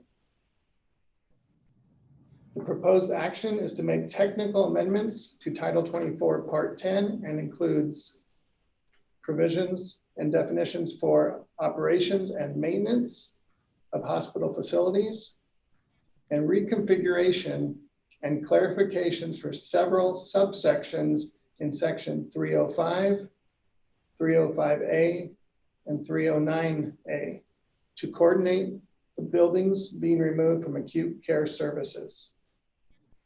The content had very little revisions, but it was reorganized to be consistent with the chapters to which they apply, such as moving non-hospital requirements from the A hospital chapter to corresponding non-A chapters. OSHPD holds public meetings throughout the year via the Hospital Building Safety Board, where proposed code revisions were presented and discussed. Part 10 of the building code was presented to the Health Facilities CAC on March 17th and 18th, 2020. We received approved as submitted on all items except item 7/19-2-1, and that item was withdrawn. We went through a 45-day public comment period, April 24th through June 6th. No further comments were received. Thank you for your time and consideration for approval. We're happy to answer any questions. Thank you for that overview. Item 7B is now open for commissioner discussion. I'll call on each commissioner. Commissioner Patel? I have no comment. Commissioner Klaus Bruckner? No comment. Commissioner Mickelton? No questions. Commissioner Santillan, No questions. Commissioner Sasaki, Yeah, I want to thank you guys for putting back, and I know it wasn't your issue, but putting back the non-OSHPA definition of substantial structural damage. I've been asked numerous times, what happened to the definition? Did it change? And I said, no. It's simply, it's the OSHPA definition that's in there right now and not the non-OSHPA definition. So we need to put that back. Anyway, thank you guys for doing that, because I've gotten numerous questions. In fact, I had to explain that to someone just last week. So thank you. Welcome.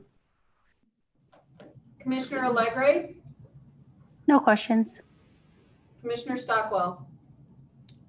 No questions. We will now take public comments. If you wish to speak on item 7B, please put yourself in the queue now by pressing 1 and then 0. If you would like to identify yourself, please clearly state your name and who you represent. Barbara, can you check the phone for any commenters? You have 0 questions remaining. BSC staff, were there any written comments submitted prior to the meeting? There are no comments received for this package. That concludes the public comment portion. I will turn item 7B back over to the commissioners and entertain a motion at this time to consider the Office of Statewide Health Planning and Development's proposed adoption of amendments to the 2019 California Existing Building Code. Commissioner Sasaki, move to approve.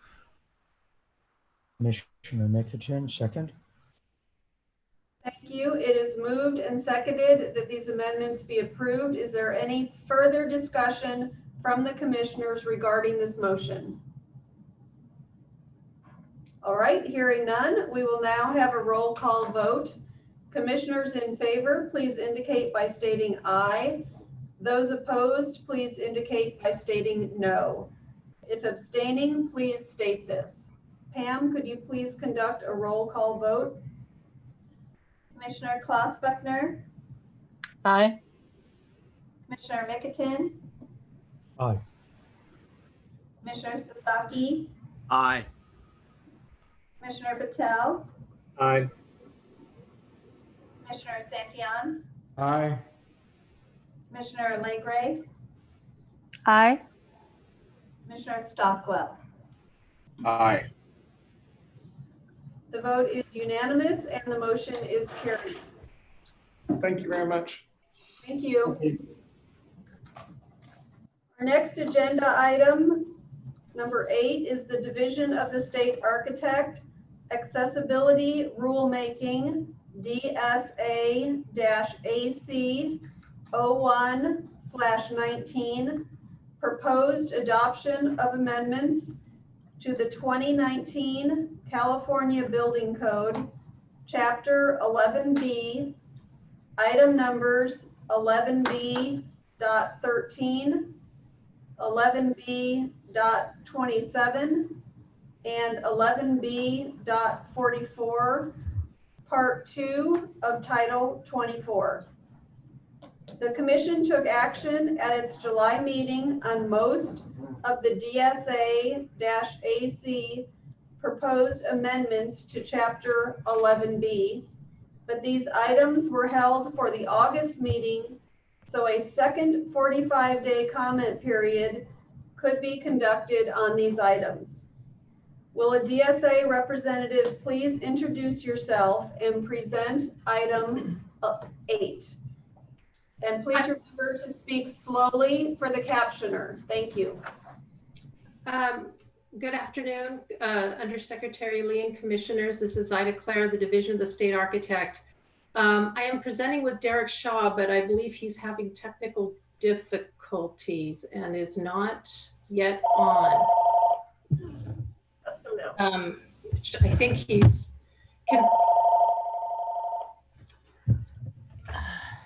he is having difficulty with the link. Let me see if I can send it to him. I apologize. You want to take a captioning Yeah, we break? can do that. Yeah. Sure. It's a little early, but we could take a captioner break. That would be awesome. Okay. All right, we will come back on at 4:30. Thank you. Great, thank you.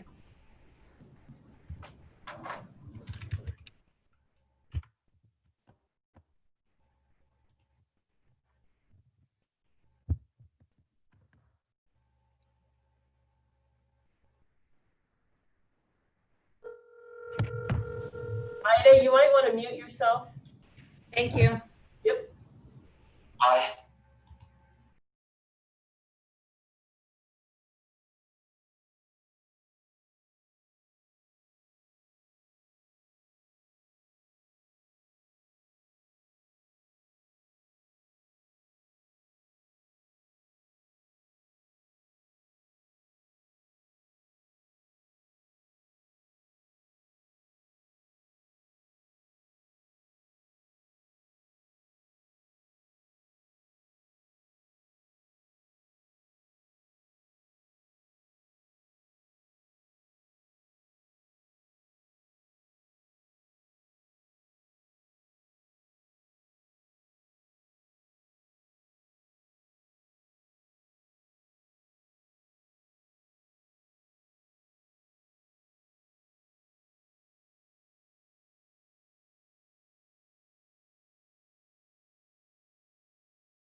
we're gonna, Using as YouTube or something.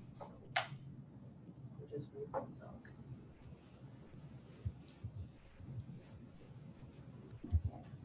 Where's Derek? Oh, there he is right there. Where's Derek? All right, ready? Can I do a quick audio video check, please? This is Derek. we have no video. We don't have video, but we can hear you. Okay, how's video now? Good. Okay, good, thank you.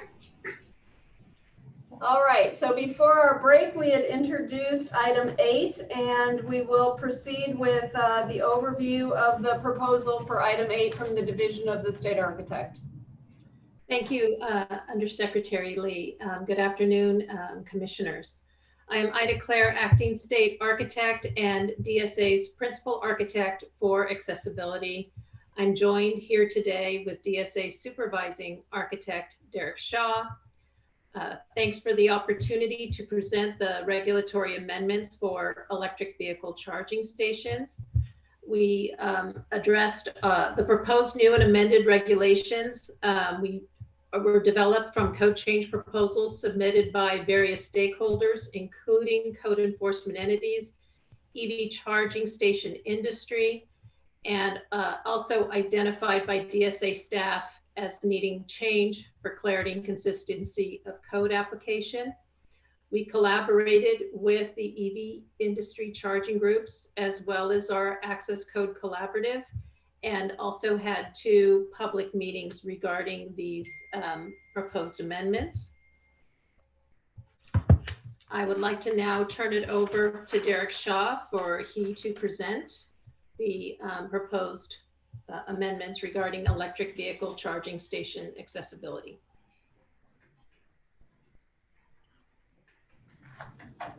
Great, thank you very much, Ida, greetings to the commission. The items that that we'll be presenting today, there are 3 items: item 11B.13, 11B.27, and 11B.44. These 3 items are part of a larger package or group of items that have been submitted to the commission for review. The other items besides the 3 that are before you today have been approved, and we're hoping that the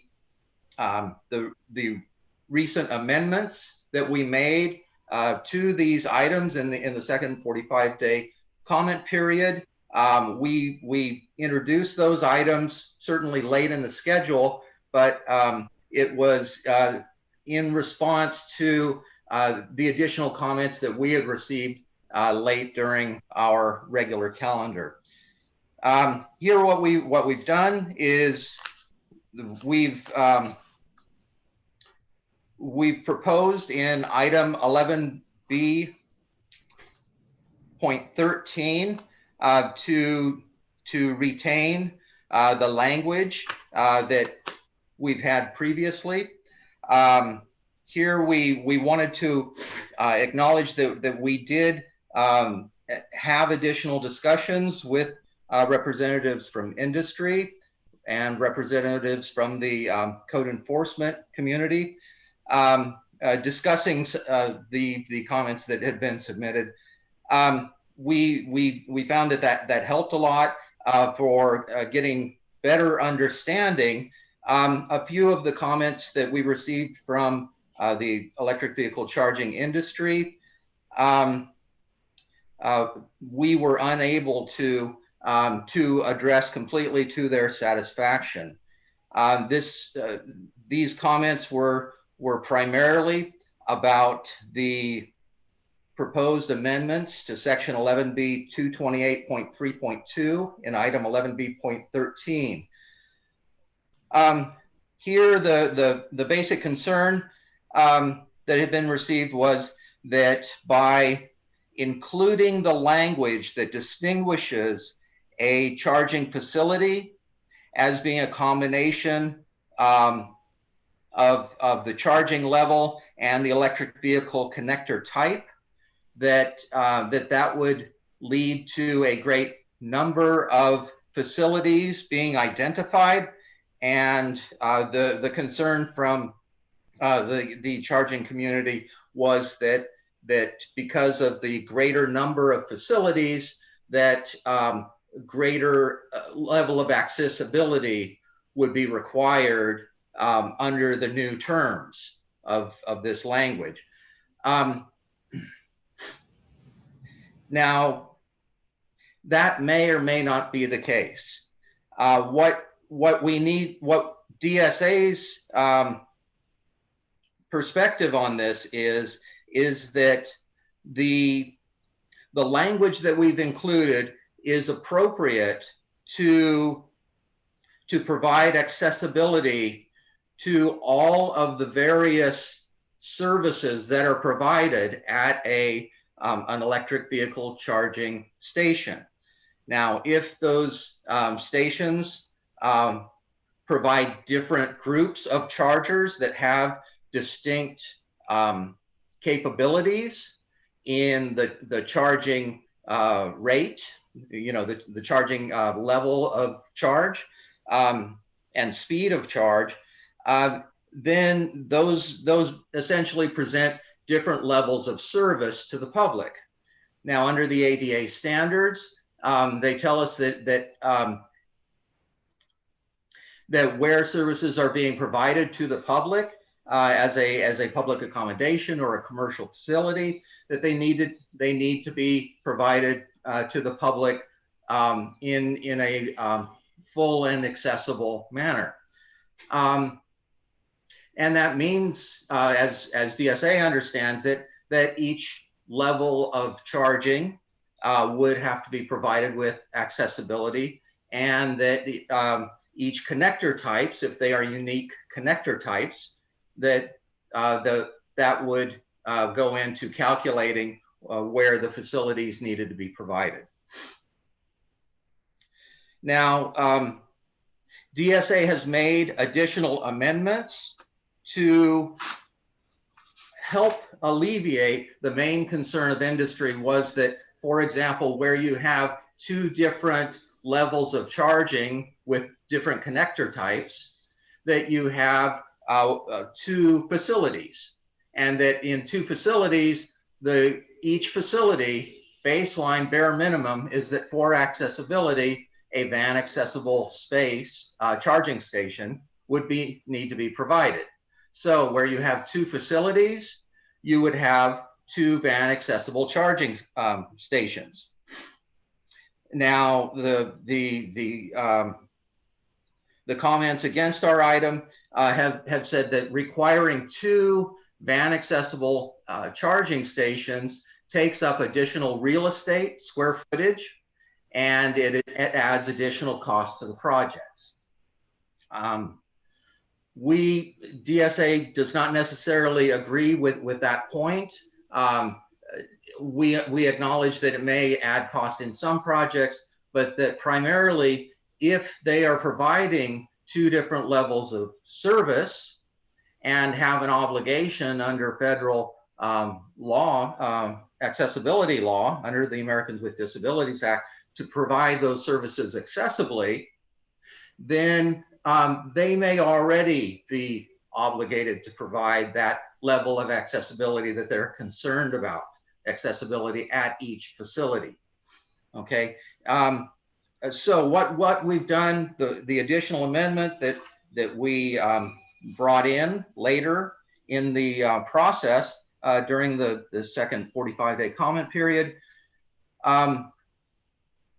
was to add the exception in item 11B.44 under section 11B-812.7.1 that indicated where 4 or fewer total EVCS are provided within a facility, the access aisle for non-angled van accessible spaces may be located on either the driver or the passenger side of the vehicle space.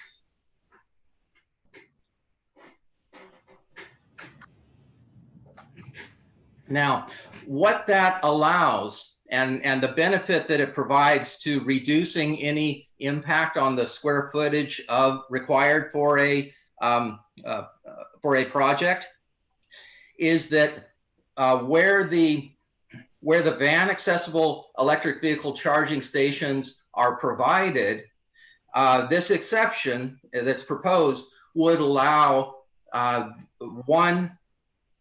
if they were non-angled van accessible spaces, then the access aisle would be allowed to be provided on either the driver or the passenger side of the vehicle. Now, without the exception, they're always going to be required in a van accessible parking space to be provided on the passenger side of the vehicle. So what you end up with is you end up with a 12-foot wide vehicle space plus 5 foot of access aisle for a combined total of 17 feet in width. And then you would have to do that for each facility. Okay.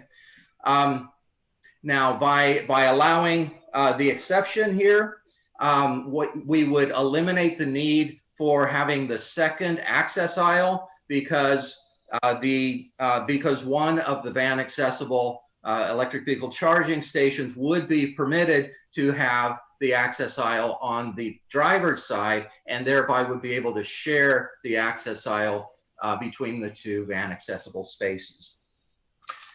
So this would be a savings in square footage and would hopefully alleviate a great deal of the concerns from industry about the project feasibility based on what DSA considers to be the clarification of the requirements that do require accessibility at each facility. Okay.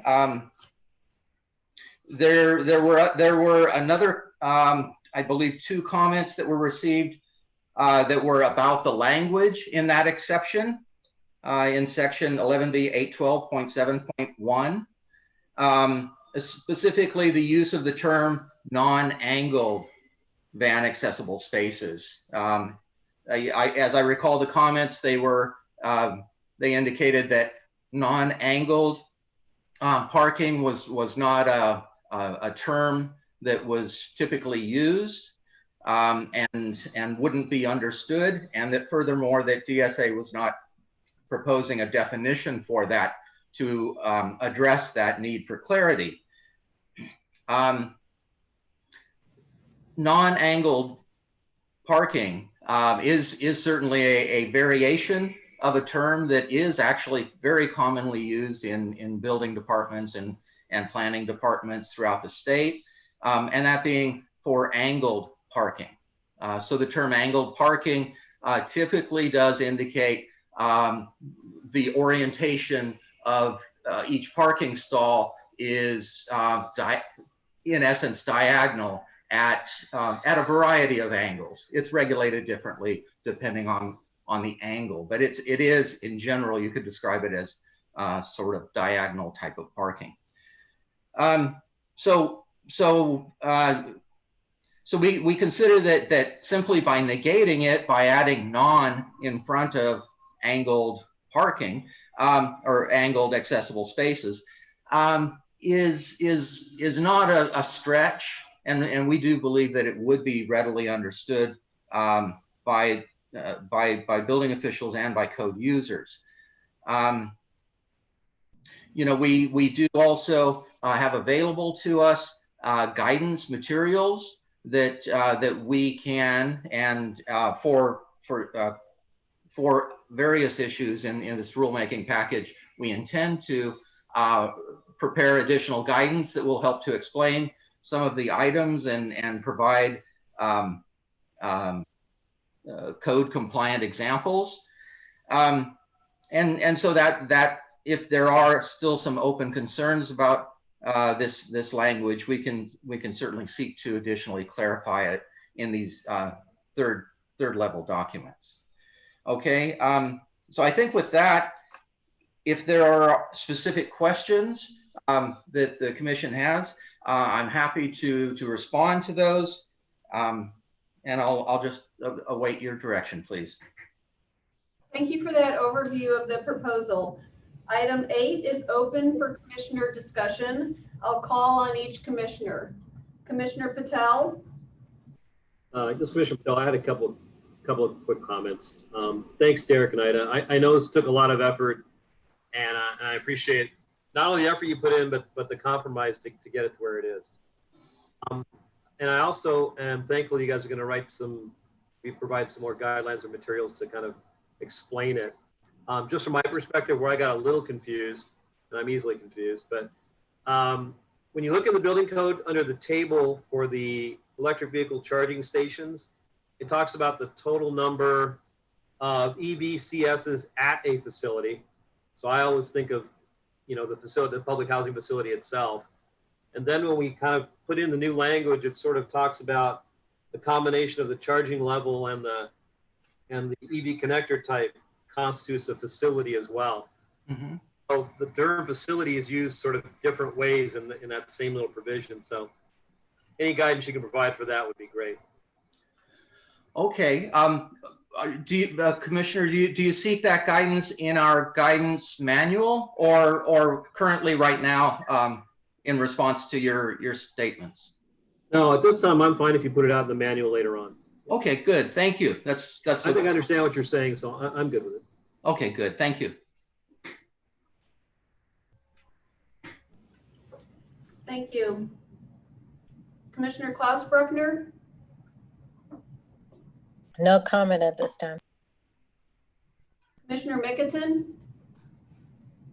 Yes, thank you. A question.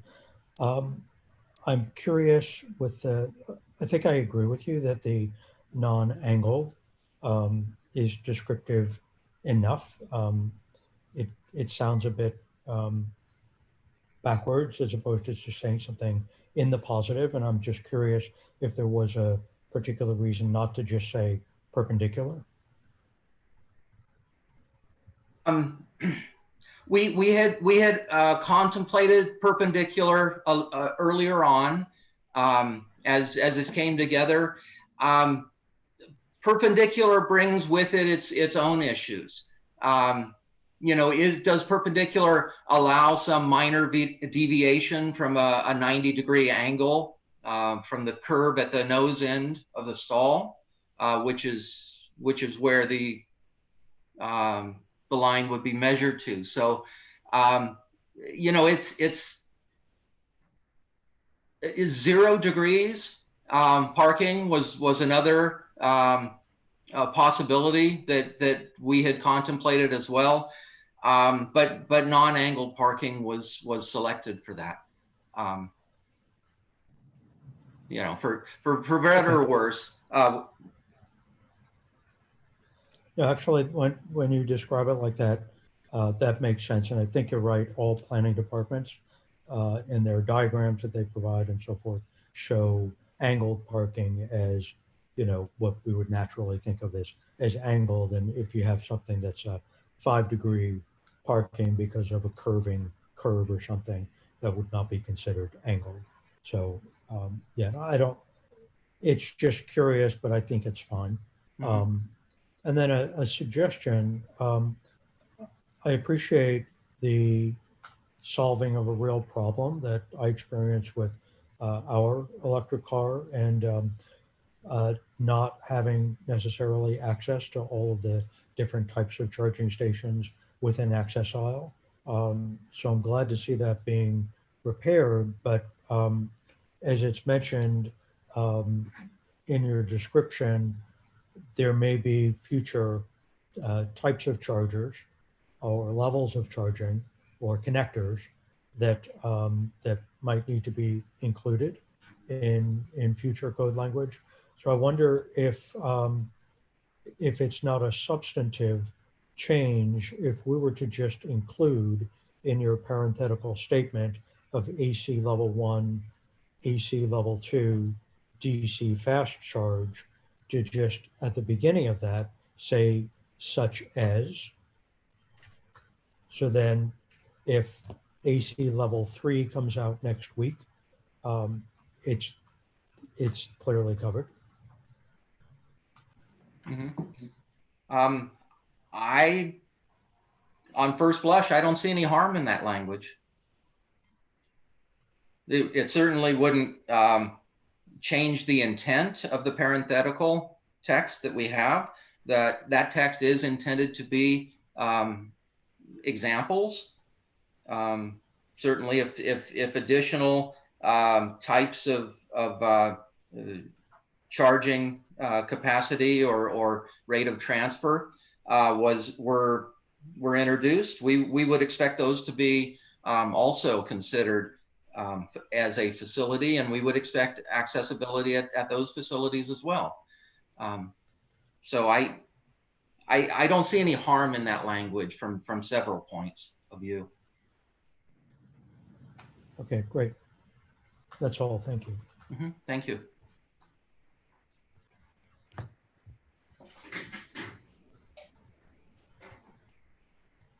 Anything else, Commissioner Mickelton? That's all. Thank you. Commissioner Santillan? I have no questions. Commissioner Sasaki? Diagrams, pictures, figures, those will be helpful for code users and I'm sure building officials. So yeah, if you can do that, that would be great. And Commissioner, I would suggest that our guidance material would be the perfect place for those sorts of illustrations, figures. We can discuss how aspects of the code apply to different scales, different sizes of facilities as well. We've included that in previous guidance material for electric vehicle charging stations, and we could certainly provide similar variety in our guidance materials now. Fantastic, thank you. Commissioner Allegre? No comment. Commissioner Stockwell? No questions, thank you. Thank you. We will now take public comments. If you wish to speak on item 8, please put yourself in the queue now by pressing 1 and then 0. If you would like to identify yourself, please clearly state your name and who you represent. Barbara, can you please check the phone for commenters on item 8? You have 3 questions remaining. Good afternoon, commissioners. My name is Francesca Wall, and I'm speaking today on behalf of Tesla. As you may know, Tesla is a California-based EV manufacturer and provider of EV charging infrastructure with over 160 fast charging stations and 2,300 connectors in California. I'm going to be focusing both on item 11B.13, where Tesla recommends the commission does not approve this item and instead study it further, and then item 11B.27 and 11B.44, which Tesla does recommend the commission approve.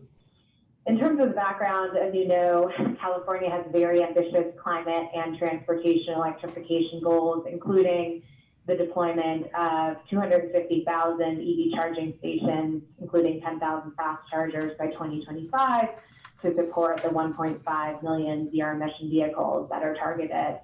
So in considering the regulations before you, we urge the consideration both of balancing the impact from an accessibility. Excuse me, caller, could you slow down, please?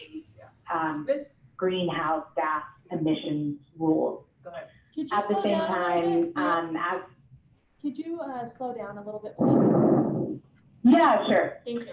At the same time, as you have heard, the EV and EV charging industry is still in its infancy and is slowly maturing. So as Derek was mentioning, there are many different ways to design stations, whether that is to provide one level of charging service at a site or multiple ones. And it's becoming more common now to see various charging options at one site. So such as a shopping mall, you may have benefits from having both slower charging as well as faster charging. And we continue to believe that those charging needs will continue to evolve as the industry matures and adoption increases. And then at the same time, we are fully supportive of providing fair and equal access to EV charging stations. And so this is why we've been so actively engaged in this discussion. Unfortunately, we don't believe that the proposal before you on item 11B.13 regarding the different levels of charging is the only way to provide that greater fair and equal access. And so we, along with the other industry stakeholders that Derek mentioned, submitted comments beginning in 2019 and had several conversations with DSA staff, which we greatly appreciated, regarding how to best provide a proposal that meets the access needs and also takes into consideration the evolving charging industry. And so per the Access Code Advisory Committee, this item was voted for further study.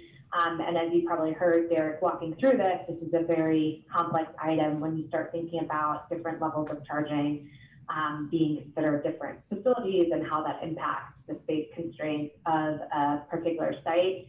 And so the key points that we've been trying to focus on is the economic viability of site designs, given this new code change, where an additional van accessible spot, and in some cases, an additional standard accessible spot, if you have more than 5 of one type of charging, will be required. And so we believe that one of the outcomes of this proposal will be that there will be fewer combined level 2, so solar charging and fast charging stations that are deployed, given the space constraints and perhaps the technical infeasibility at certain sites to be able to provide those additional van accessible spots. In some sites, that additional cost can be up to $17,000, but it's very much dependent on that particular site design. So we wanted to highlight that in this particular context. We do appreciate the modifications under 11B.44 with the sharing of the access aisles. That is certainly helpful for smaller stations specifically. However, unfortunately, we don't believe this is necessarily a compromise in addressing the larger concerns raised for combination sites across the state. And so we do look to further conversation on this item and hope that further study may be considered given the impact it will have and likely the decision to not move forward with combination sites, which would be in the best interest of EV drivers. So thank you for the opportunity to work with staff on this particular issue and to provide our comments over the past year and a half. We look forward to continuing to stay engaged.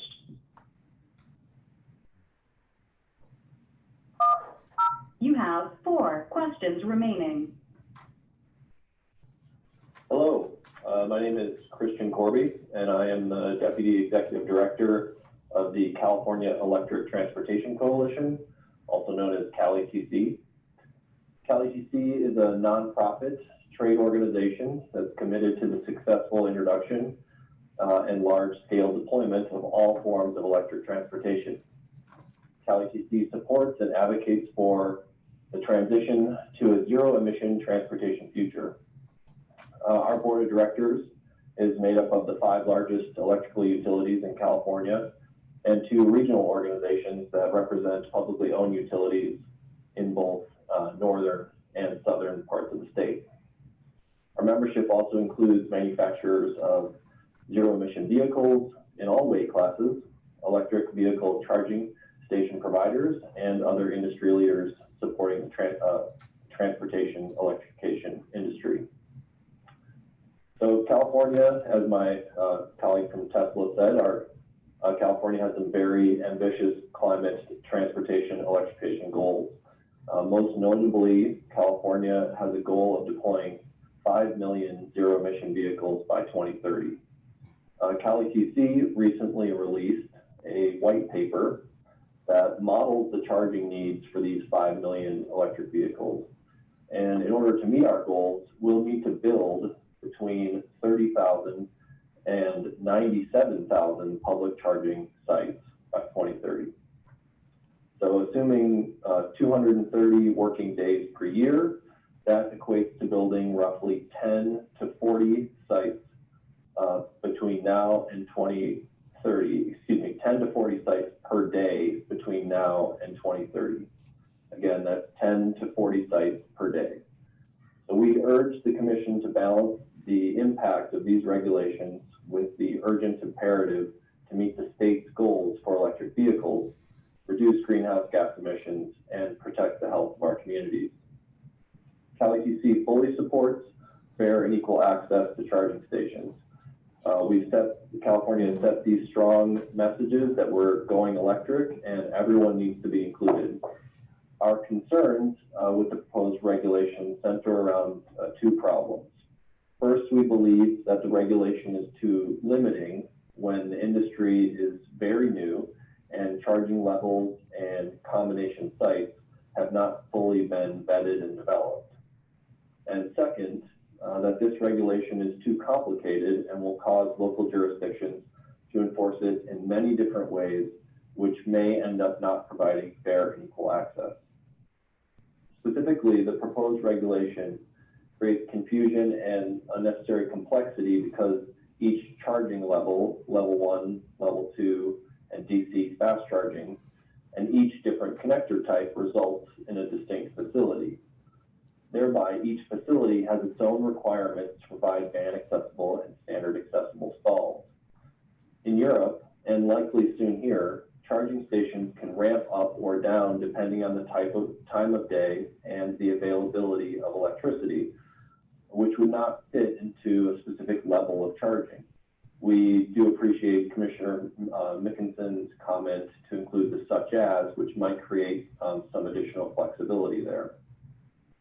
A delay in adoption to the next code cycle would not meaningfully delay implementation because, as I noted, we are going to be building a lot of charging stations in the next 10 years, and the vast majority of the infrastructure over the course of the time after this regulation would be adopted.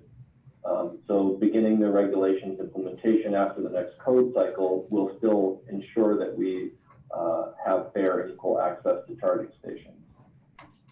CalETC recognizes the importance of providing access to EV charging stations, but we request the Commission not adopt this regulation today so that we can continue to work with staff to develop a more effective rule. I'd like to thank staff also for their hard work on this issue and working with us throughout this process, and I thank the Commission for their consideration. You have 3 questions remaining. Hello, Commissioners. My name is Brandon Garcia, and I'm here today on behalf of the Electric Vehicle Charging Association, EVCA. EVCA is a member-based trade association of diverse charging companies, all aiming to increase deployment of charging stations. Sir, can you slow down a little bit, please? Yeah. Thank you. I'd like to comment on 2 items, 11B.13 and 11B.24. Starting first with item 11B.13. I'd like to echo the comments made by CalETC and Tesla. We would ask the Commission to not approve 11B.13 and instead send it back for further study. The EV and EV charging industry is still in its infancy and is slowly maturing. Just like any other industry, we are developing diverse practices that best reflect market demand. As was stated earlier, the industry hasn't determined the standard connector for LV charging, also known as DCFC. This is because there are many different connector standards for different levels of charging. Charging stations may be designed to only provide one level of charging service at a site or multiple ones. Again, it was stated earlier, it is becoming more common for charging sites to be built that include fast and slow charging because different EV drivers have different EV charging needs. We think that given the technology that is continually evolving and that the industry is still finalizing the standard, it's premature to approve item 11B.13 and will only serve to hurt charging deployment as the state continues to call on the industry to ramp up deployment. On item 11B.44, we support DSA's modification as it provides some flexibility for smaller stations to the sharing of an access aisle for 2 van accessible spots. The modification enables greater flexibility in how small EVCS can provide fair and equal access. Sir, can you slow down for some more, stations please? with four parking service. Oh, sorry. Thank you. It can provide, yeah. The modification enables greater flexibility in how it provides fair and equal access. However, while we support item 11B.44, the modification has not sufficiently addressed the concerns of this coalition and those conveyed when the Code Advisory Committee recommended for the study on item 11B.13. So it's for these reasons we have a position of not approving 11B.13 and supporting 11B.44. Thank you for the opportunity to provide comments. You have 2 questions remaining. Good afternoon, Commissioners. Thank you for the opportunity to comment today. My name is Cameron Flynn, and I am here today on behalf of EVgo. For context, EVgo is an LA-based company in the nation's largest network of public EV fast charging stations with more than 800 locations across the country, about half of which are located in California. Sir, can you slow down, please? Yes, my apologies. My comments today focus on item 11B.13, where EVgo echoes many others in recommending that the Commission not approve this item and rather send it back for further study, and item 11B.44, which we recommend the Commission approve. While these items are related, for item 11B.13, we too believe that the DSA and all stakeholders will benefit from further study of this issue and meaningful engagement with the EVCS industry to attempt to achieve a consensus update. This type of change proposed in 11B.13 can have a dramatic impact on the EV charging industry, and with California's ambitious climate and transportation electrification goals, and it is critical to get this right. As a provider of fast charging, EVgo has been working expeditiously towards meeting the 2018 California Zero Emission Vehicle Action Plan goal of installing 10,000 DC fast chargers by 2025. We have made strong progress, but there is still much work to do. The EV and EV charging industry is still evolving technologically, and we'll see further innovations and improvements in the coming years. It is important that the code leave room for evolving technologies and charging stations that benefit all. Things to consider here are the fact that there is still no single connector standard for DC fast charging, and the fact that how we configure these charging stations will need to vary. Regardless of the combination of connector standards that are available at an accessible EV charging station, it is our view that these are still a single facility designed to serve the public. If the Commission adopts 11B.13, it may have the consequence of unintentionally slowing down investments in charging infrastructure in the state and reducing property owners' willingness to host EV charging stations, especially at a time where we need to be aggressively scaling infrastructure deployment in urbanized areas to meet state goals. We wholeheartedly believe in and strive to provide fair and equal access to EV charging stations and share this goal of developing the most accessible EV charging infrastructure. Again, our recommendation is not to approve 11B.13 today, and instead continue to work and study the issue to find a consensus position that benefits all. We also note item 11B.44 and are appreciative of the DSA's modification, which provides some flexibility for smaller stations, so the sharing of an access aisle for 2 accessible stalls. It enables greater flexibility in providing fair and equal access for stations with 4 parking spots or fewer. DSA's proposed modification in 11B.44 allows access aisles to be located on either side of non-angled van accessible spaces and allows 2 adjacent accessible spots to share an access aisle. While we support item 11B.44, this modification alone does not adequately address our concern that extends to item 11B.13. Ultimately, EVgo believes it would be beneficial for more study and stakeholder engagement on 11B.13 to make sure we can provide fair and equal access to EVCS while also meeting California ZEV's action plan goals simultaneously. Again, EVgo recommends further study on item 11B.13 regarding the different levels of charging and connector types on one site, and that the Commission approve item 11B.44 regarding the access aisle for 2 van accessible spots. Thank you to the commission for the opportunity to provide comments today. You have one question remaining. Good afternoon, Chair and Commission members.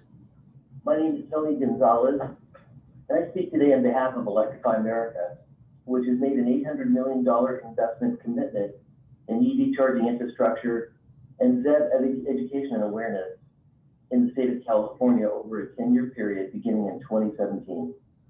I respectfully request that this item be sent back for further study in order to allow stakeholders to fully engage with the staff at the Division of the State Architect to adopt more comprehensive solutions to enable robust, efficient, and consistently applied ADA access at EV charging stations.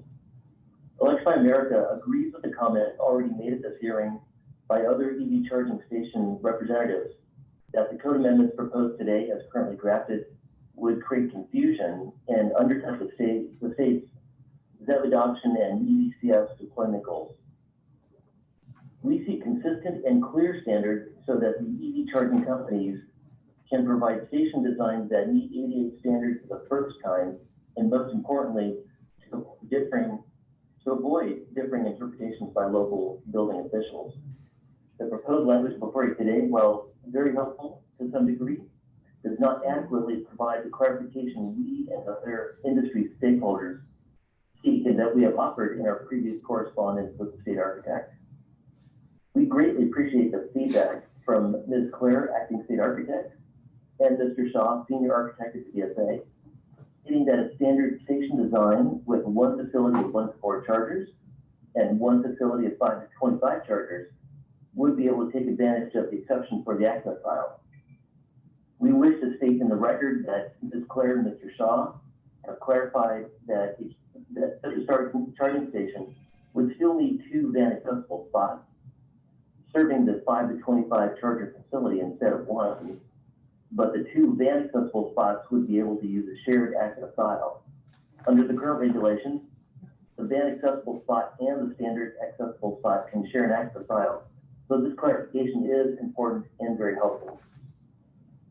We also greatly appreciate Ms. Claire and Mr. Shaw expressing that guidance documents will be developed to make this interpretation clear to all local permitting officials.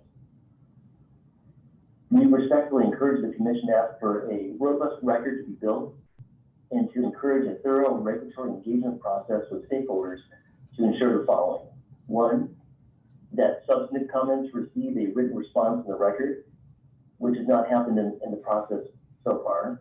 2, that a statement of reasons be recorded that provides further explanation for the regulatory changes intent. And 3, that guidance documents to interpret this code change be published before the code is finalized and accompany the final approval, thereby avoiding any confusion as to how the code must be interpreted. On behalf of Electrify America, I thank you for your consideration of our comments. You have 0 questions remaining. Great, thank you. BSC staff, were there any written comments submitted prior to the meeting? There were 2. One from independent accessibility advocates, Stewie Barr, that I believe DSA discussed regarding the non-angled and perpendicular topic. And then there was another one received from Michael Ellers regarding a section that was not proposed for this particular comment period.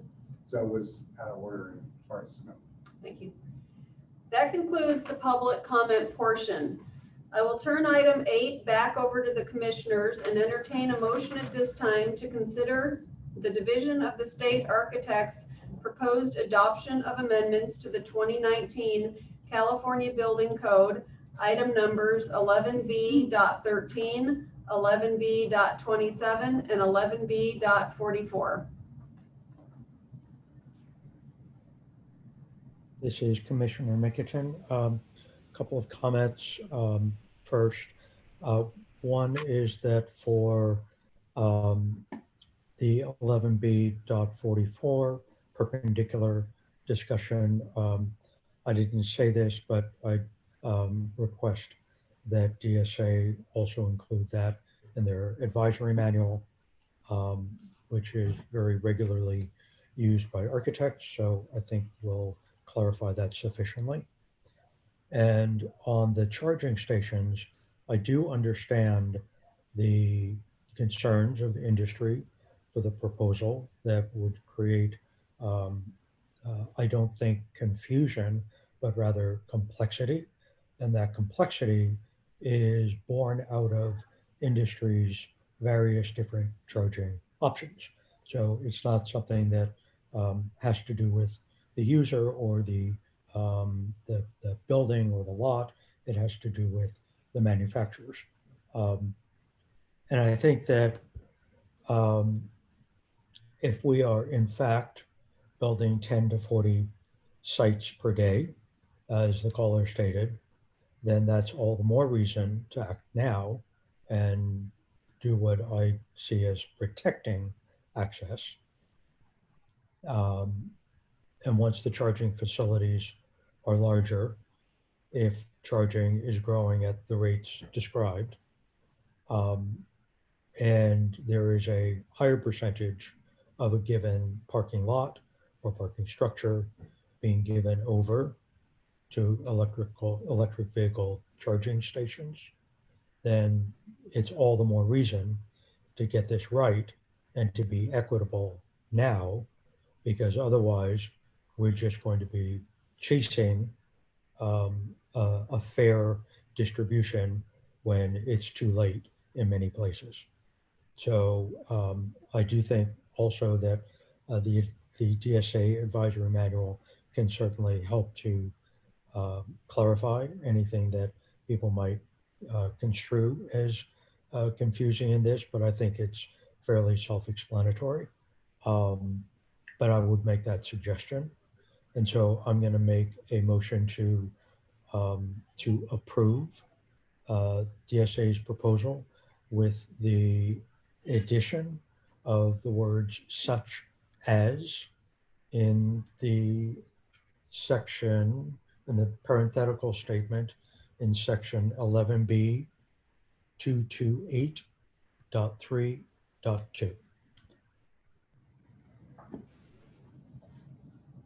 Thank you. Are there any other commissioner comments? Yeah, this is Commissioner Sasaki. So if we send back 11B.13 back, I mean, the soonest we could get, say after further study, the soonest we could get that language into the code would be the next full cycle, or what would be the schedule? Yeah, the effective date would be January 1, 2023. Okay, so a long time from now. Yeah, okay. All right, understood. I mean, I understand, I understand, the EV folks, I understand those issues, but seems to me, I mean, there could be, there could be a lot of, I hate to use the word litigation around this, right? I mean, fair access, I'm not an accessibility specialist, but I kind of, get the basics of it. You gotta provide, accessibility, and I can understand if an individual who's driving a, van accessible, or rather a electric powered vehicle, and there's no place to charge it because there's no van accessible spot, they would be upset. And I understand that it's, charging and charging types are rapidly evolving, and there may be many types, but that would mean also that, if that individual did not have a facility or a charging station that was accessible to them, then we're not providing access to them. So anyway, those are my comments.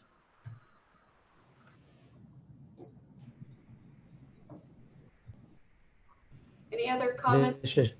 This is just Commissioner Mickelson, just briefly again.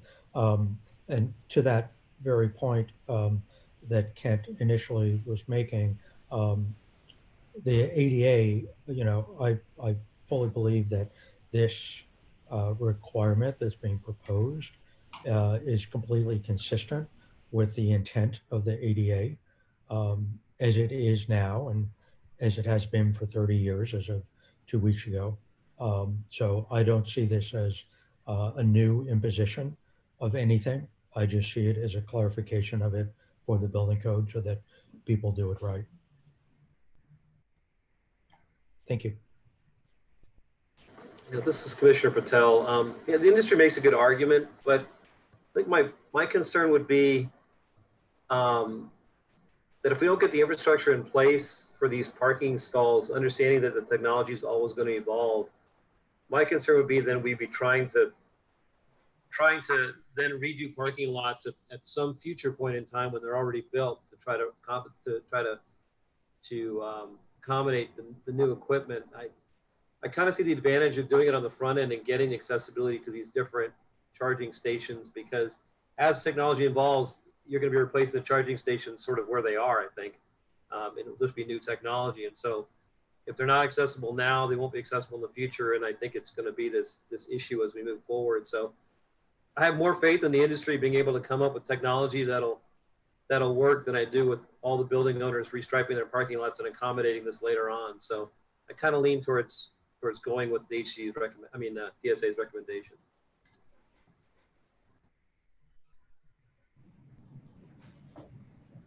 All right, so Commissioner Mickelson has made a motion to approve with an amendment adding such as to 0.13. Do I have a second? Commissioner Sasaki seconds. Thank you.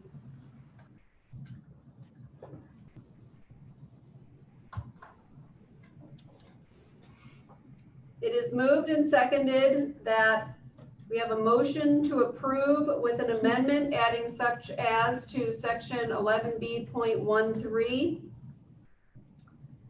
Any other further discussion from the commissioners regarding this motion?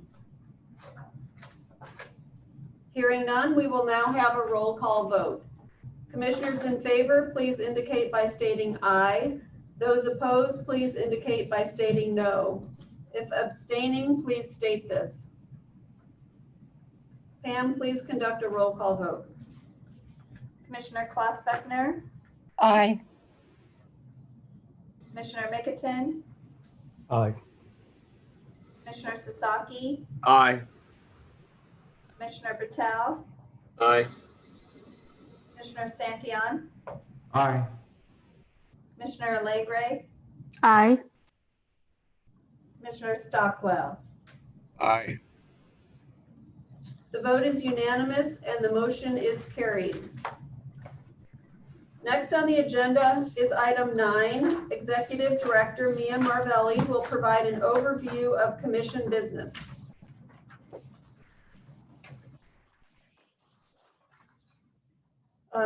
Thank you. I know it's late in the day. I do have a couple of cycle activity topics to discuss. I'm going to save those. I want to take a couple minutes to acknowledge retirement here at our office.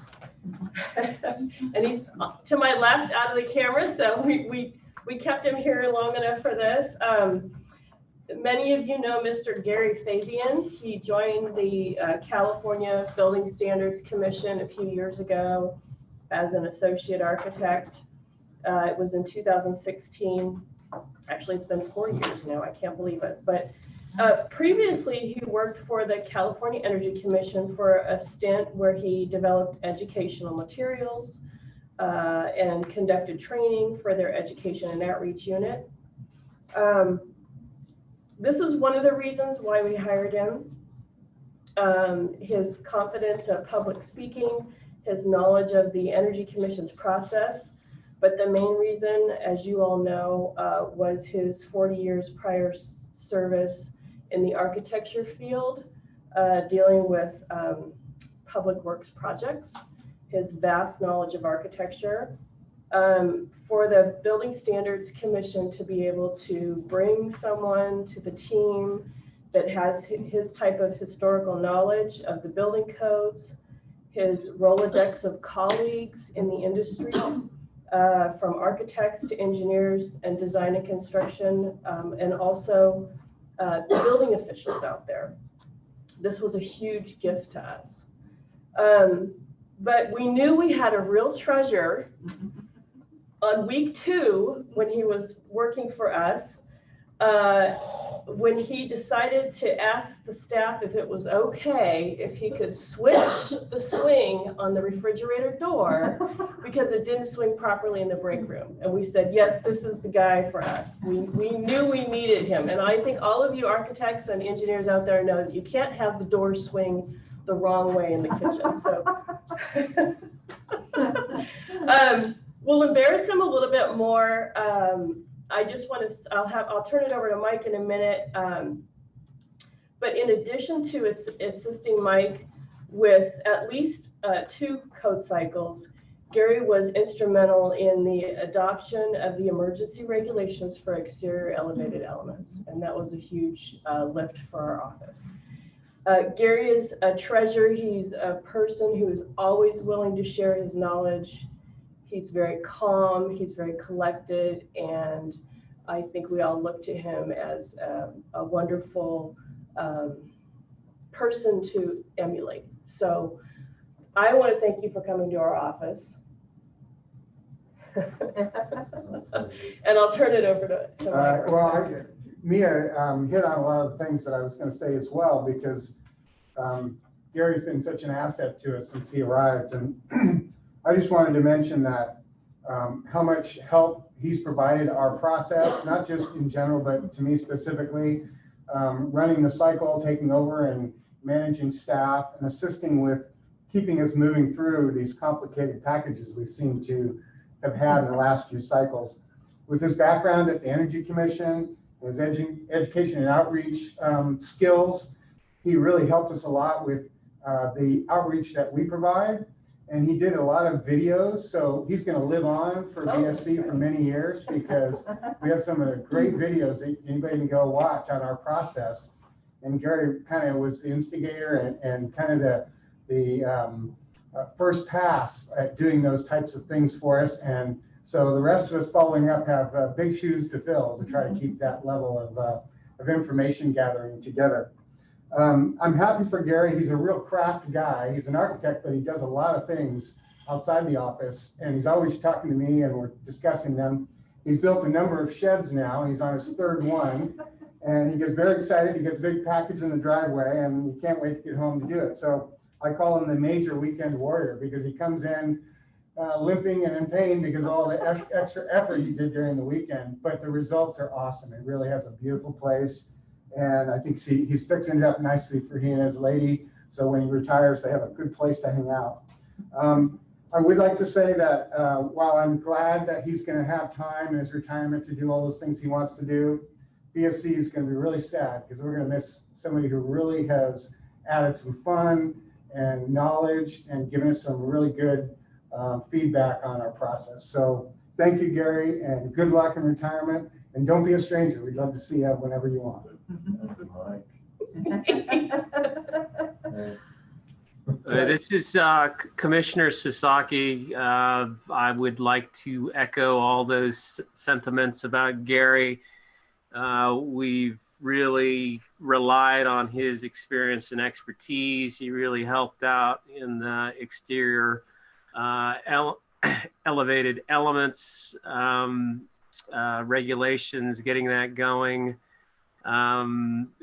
His calm demeanor in under difficult conditions, in chaos, and those things all greatly assisted in moving things forward, which is really what we got to do, move things forward. So Gary, thank you very much.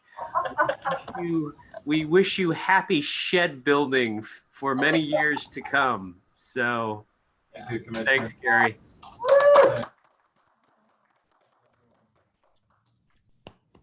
All right, just a couple more. If anybody else want to say anything before I move on to other business here? All right, good. Just a quick update on where we are in the process. We will have one more meeting in October. There's a couple items that went out for further study for DSA access, and we'll hear those in October. But the reality is we've pretty much completed this intervening cycle, and I will be putting a vacation on my calendar this month. And so what happens now is staff, without Gary, will be blending all of these items and getting them to the publishers. We've already sent a number of items that you all approved in July. I want to really thank the state agencies this cycle, every cycle, but this cycle we had a number of challenges, not just COVID. We had some hurdles to get through with the reformatting that we started last year in our discussions. The state agencies were extremely cooperative and flexible with working with us on those format changes. And some of those needed to evolve as we learned more about the accessibility provisions for web posting. So we will continue to work on that. The BSC staff is committed to conducting state agency rulemaking training again. I know we're already starting the 2021 triennial cycle, but we will have some training in the next month or so stay tuned for that. I'd like to acknowledge all of the code advisory committees that reviewed the packages for their technical merit, the many folks that provided public comments this year, this cycle, and of course the BSC staff who worked diligently to get these packages ready for your review and approval. And part of that was changing our entire way of how we conduct meetings. And so that took a huge hurdle from the admin staff, last minute fixes on what software was the best software and the best approach so that we had a transparent public process that didn't disrupt too much how it was conducted in the past. And I think we found some enhancements to that along the way. So thank you, staff, for that. We are Here. Yeah, pardon me? I said here. Thank you. Yeah. We are already, as Mr. Hackett earlier said, we are already looking at code changes for the 2021 triennial cycle. IATMO has already published its uniform plumbing code and uniform mechanical code, and that was in February of 2020. The International Code Council is publishing its various I-codes in October of this year. Please add yourself to the various proposing state agency databases. So your state fire marshal, housing and community development, DSA, and OSHPD to receive workshop notifications. Those notices are conducted by the state agencies. And then also add yourself to the Building Standards Commission database to receive the rulemaking process. We'll be sending out we'll be reconstituting, I should say, the 6 code advisory committees. And so you'll see a call for applications sometime in November. So watch for that. Staff here will be conducting a coordinating council meeting in September. The date has not been yet determined, so stay tuned. It'll be late September. And during that meeting, we'll discuss the 2021 triennial code cycle and some building standards that would be the building standards being contemplated by the state agencies. One topic on the agenda will be to address a petition that BSC received to consider full adoption of the International Existing Building Code and include the work area compliance methods found in chapters 6 through 12. Those are currently not adopted by the Commission, and they are not printed in the 2019 edition of the California Existing Building Code. I talked about training. I think that's about it. Oh, I'm sorry. We'll post our triennial cycle timeline here in the next month or so. We're still working on completing that. So did commissioners have any questions about the cycle and what's next? Any questions? Nope. Okay. Well, that's all I have. Again, big thanks to Gary, big thanks to the CBSC team, and you all for reviewing all the rulemakings and completing this process. So thank you. Thank you. This time I'd like to remind the public who are on the phone and wish to speak on item 9 to put yourself in the queue now by pressing 1 and then 0. We will go to the phone after we hear from the audience. We don't have an audience, so no, we'll just say we'll go to the phone. Barbara, can you check if there are any commenters?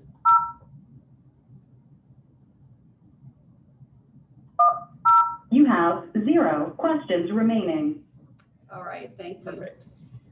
So that concludes the public comment portion on item 9. I'll turn that back over to the commissioners for any final discussion. However, there is no action required right now of the commission. All right, hearing none, we will. Well, actually, sorry, I was slow to unmute myself, Commissioner Mickelton.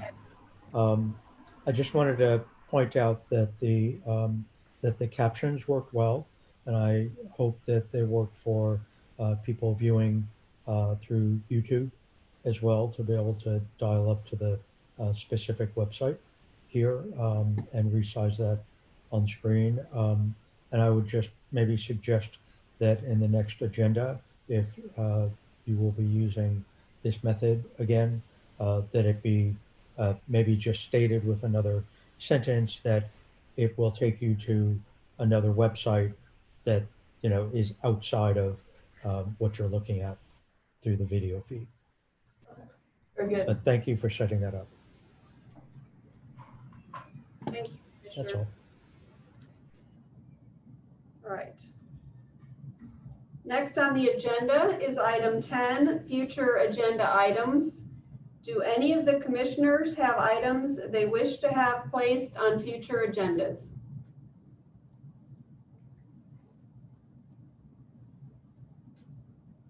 All right, seeing none. Does anyone from the public have items they wish to have placed on future agendas?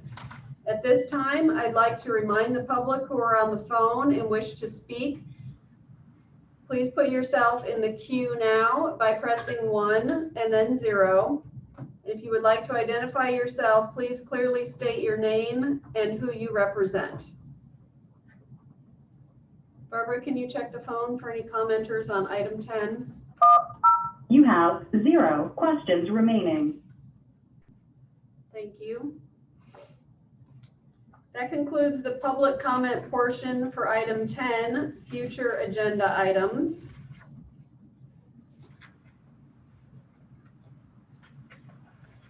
I have a quick question for Mia. Mia, when will you guys be discussing potentially adopting those other chapters for, in the International Existing Building Code?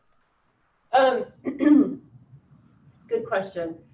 We'll talk about it at coordinating council, which I think that meeting is going to be scheduled for late September. And then I'm considering, and I have to look into it, is we may need to use the Code Adoption Committee, which is the subcommittee of the commission. And I would like to bring that up at the October commission meeting as well, because I know that that includes structural provisions. So we may want to consider if there are other members of the commission who want to be on that subcommittee that could assist with that review of the 2021 IEBC. Great, thank you. Thank you for the question, though. I forgot to mention that. All right, thank you. We've reached the conclusion of our California Building Standards Commission meeting. I'd like to entertain a motion to adjourn. Motion to adjourn, Commissioner Klaus-Brickner. Second. Commissioner Micketons. All right, seconded by Commissioner Mickelson. Thank you. It's moved and seconded that the California Building Standards Commission adjourn. Commissioners in favor, please indicate by stating aye. Those opposed, please indicate by stating no. If abstaining, please state this. Aye. Aye. Aye. Aye. Aye.